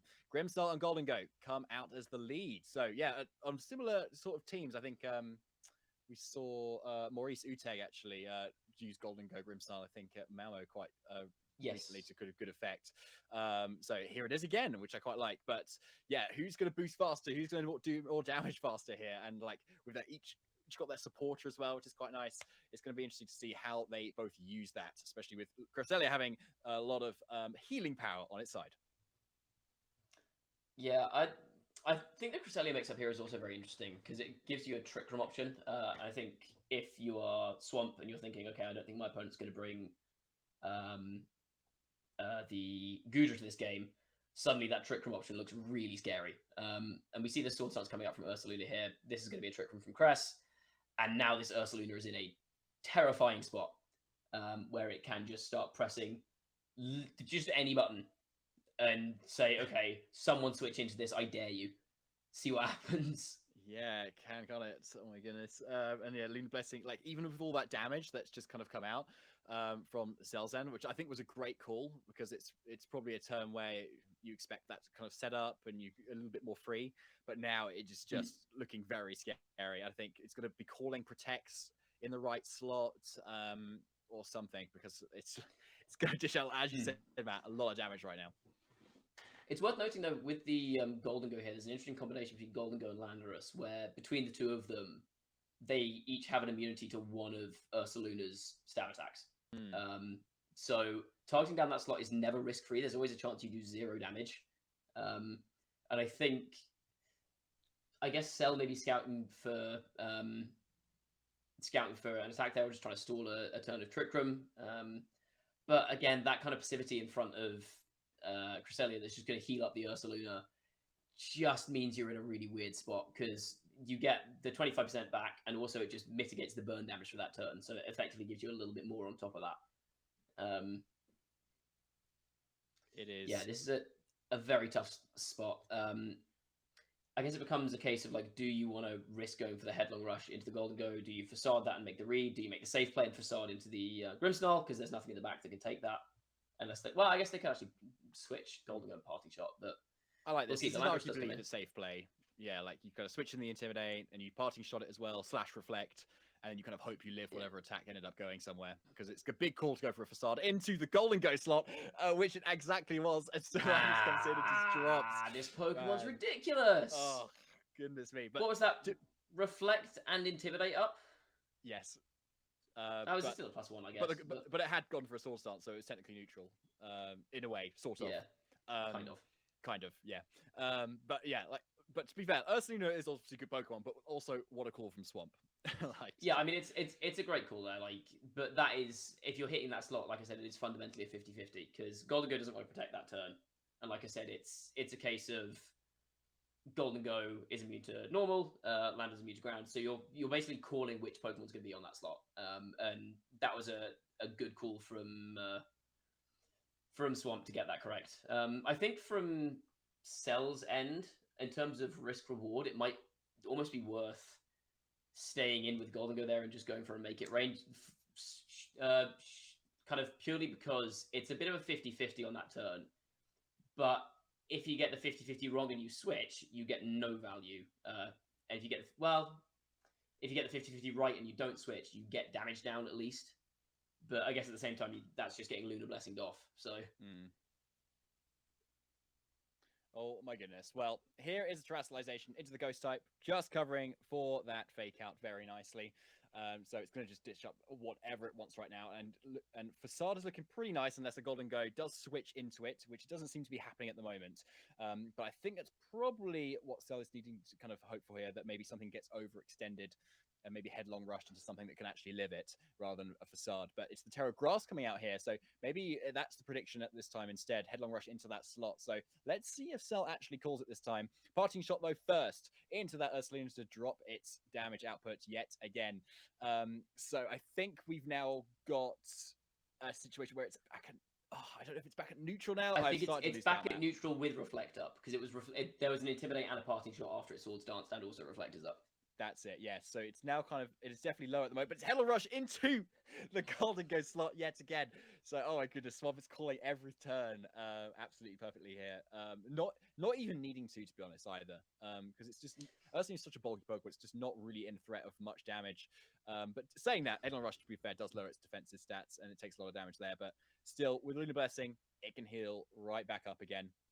And just a simple kind of switch in and out will kind of help reset those defensive drops. And it can be used yet again because the Cresselia is looking really healthy and can set up more Trick Rooms. Yeah, I think so. I think that turn, that's not even necessarily a big call. It's just a case of, if I go for an attack into the Iron Hands, Facade wouldn't kill there. And if you go for a Headlong Rush, there's a chance they Terra Grass. But if you Headlong Rush into the Grimmsnarl, that's a guaranteed KO. So I don't know if that's necessarily a call so much as I'm just going to take KOs while I have the opportunity with this Ursaluna. It lets Swamp scout for a Terra on the Iron Hands as well. So I think to me that's not necessarily a call so much as just, I'm going to kill something. Nothing is going to come in on this. Yeah. I think that's a good point. Parting shot. Once again, let's see.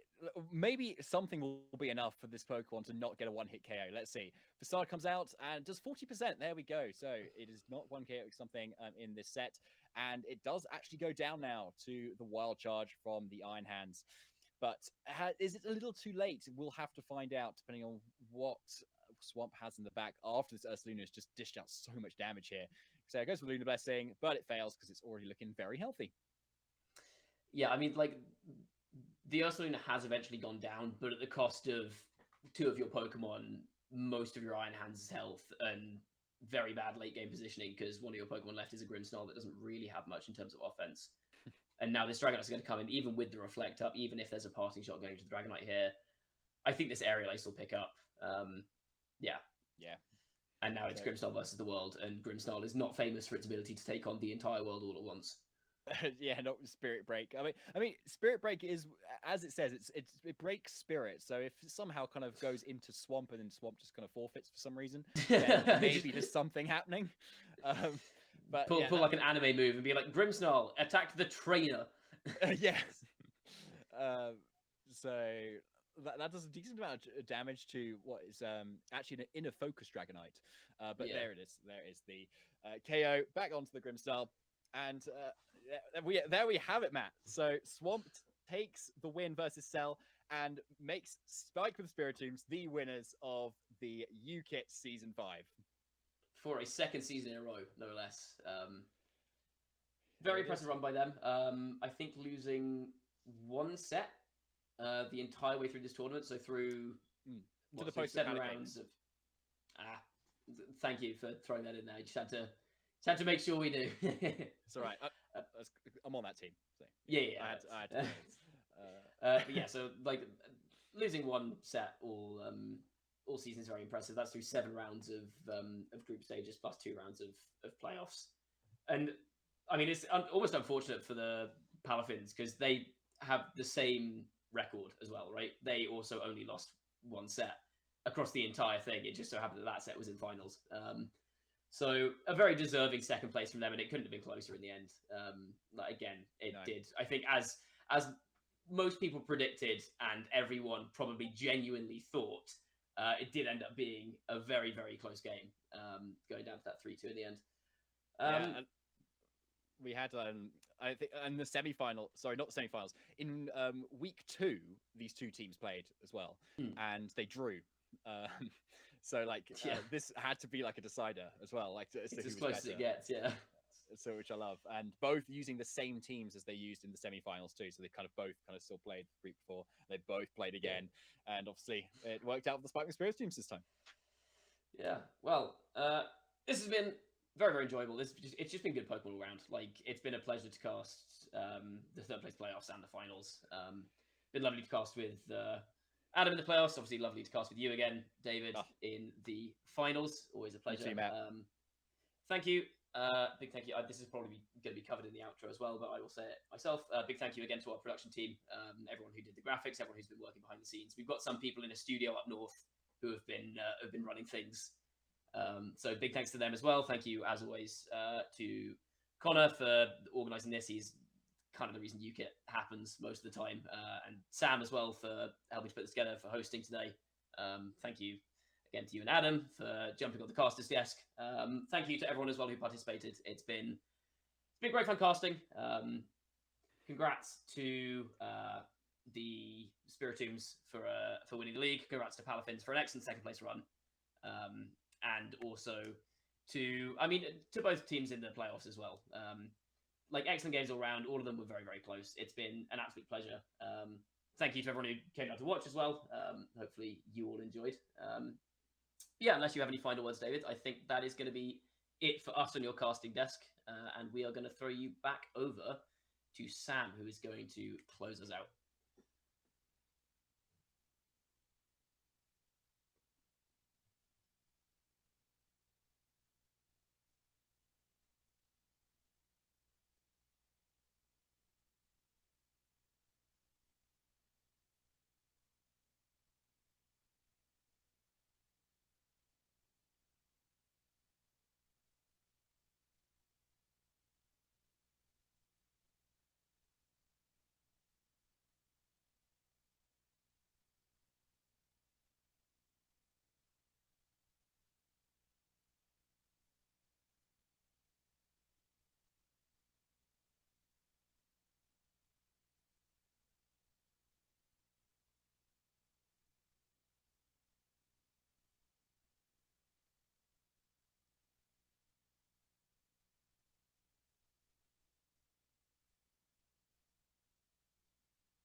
it's and I think I just saw our, I just saw our team working, and we hadn't heard anything from either of us. I was thinking, well, I couldn't hear myself in my headset, and yeah. So basically, if you didn't hear me, I've just been tooting the horn of the Spike Spiritombs. They did amazingly, bringing our commiserations and condolences to all the players and teams below them, who then got very, very far.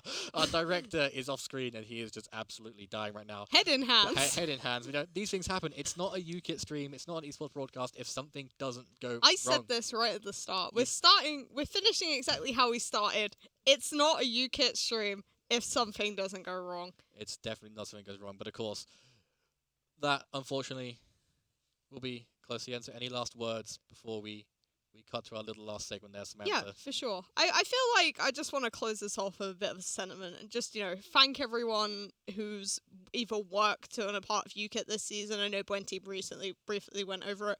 Of course, he forgot to mention the big man himself, Chimmy. What a guy. He has done this now for 5 seasons. 5 seasons. I know. How do you do it, Chimmy? How? I don't know. But you, seriously, I know Connor was credited as, the soul behind this league. But I am I'd the say guy from UKIT. you are the guy from UKIT. But I would say that, obviously, Chimmy, we can't do this without his involvement. We're really grateful for him being a great commissioner, as always. Obviously, talent team, Yeah. I'm sure, well, Bwenty went over it briefly, but they've all been incredible.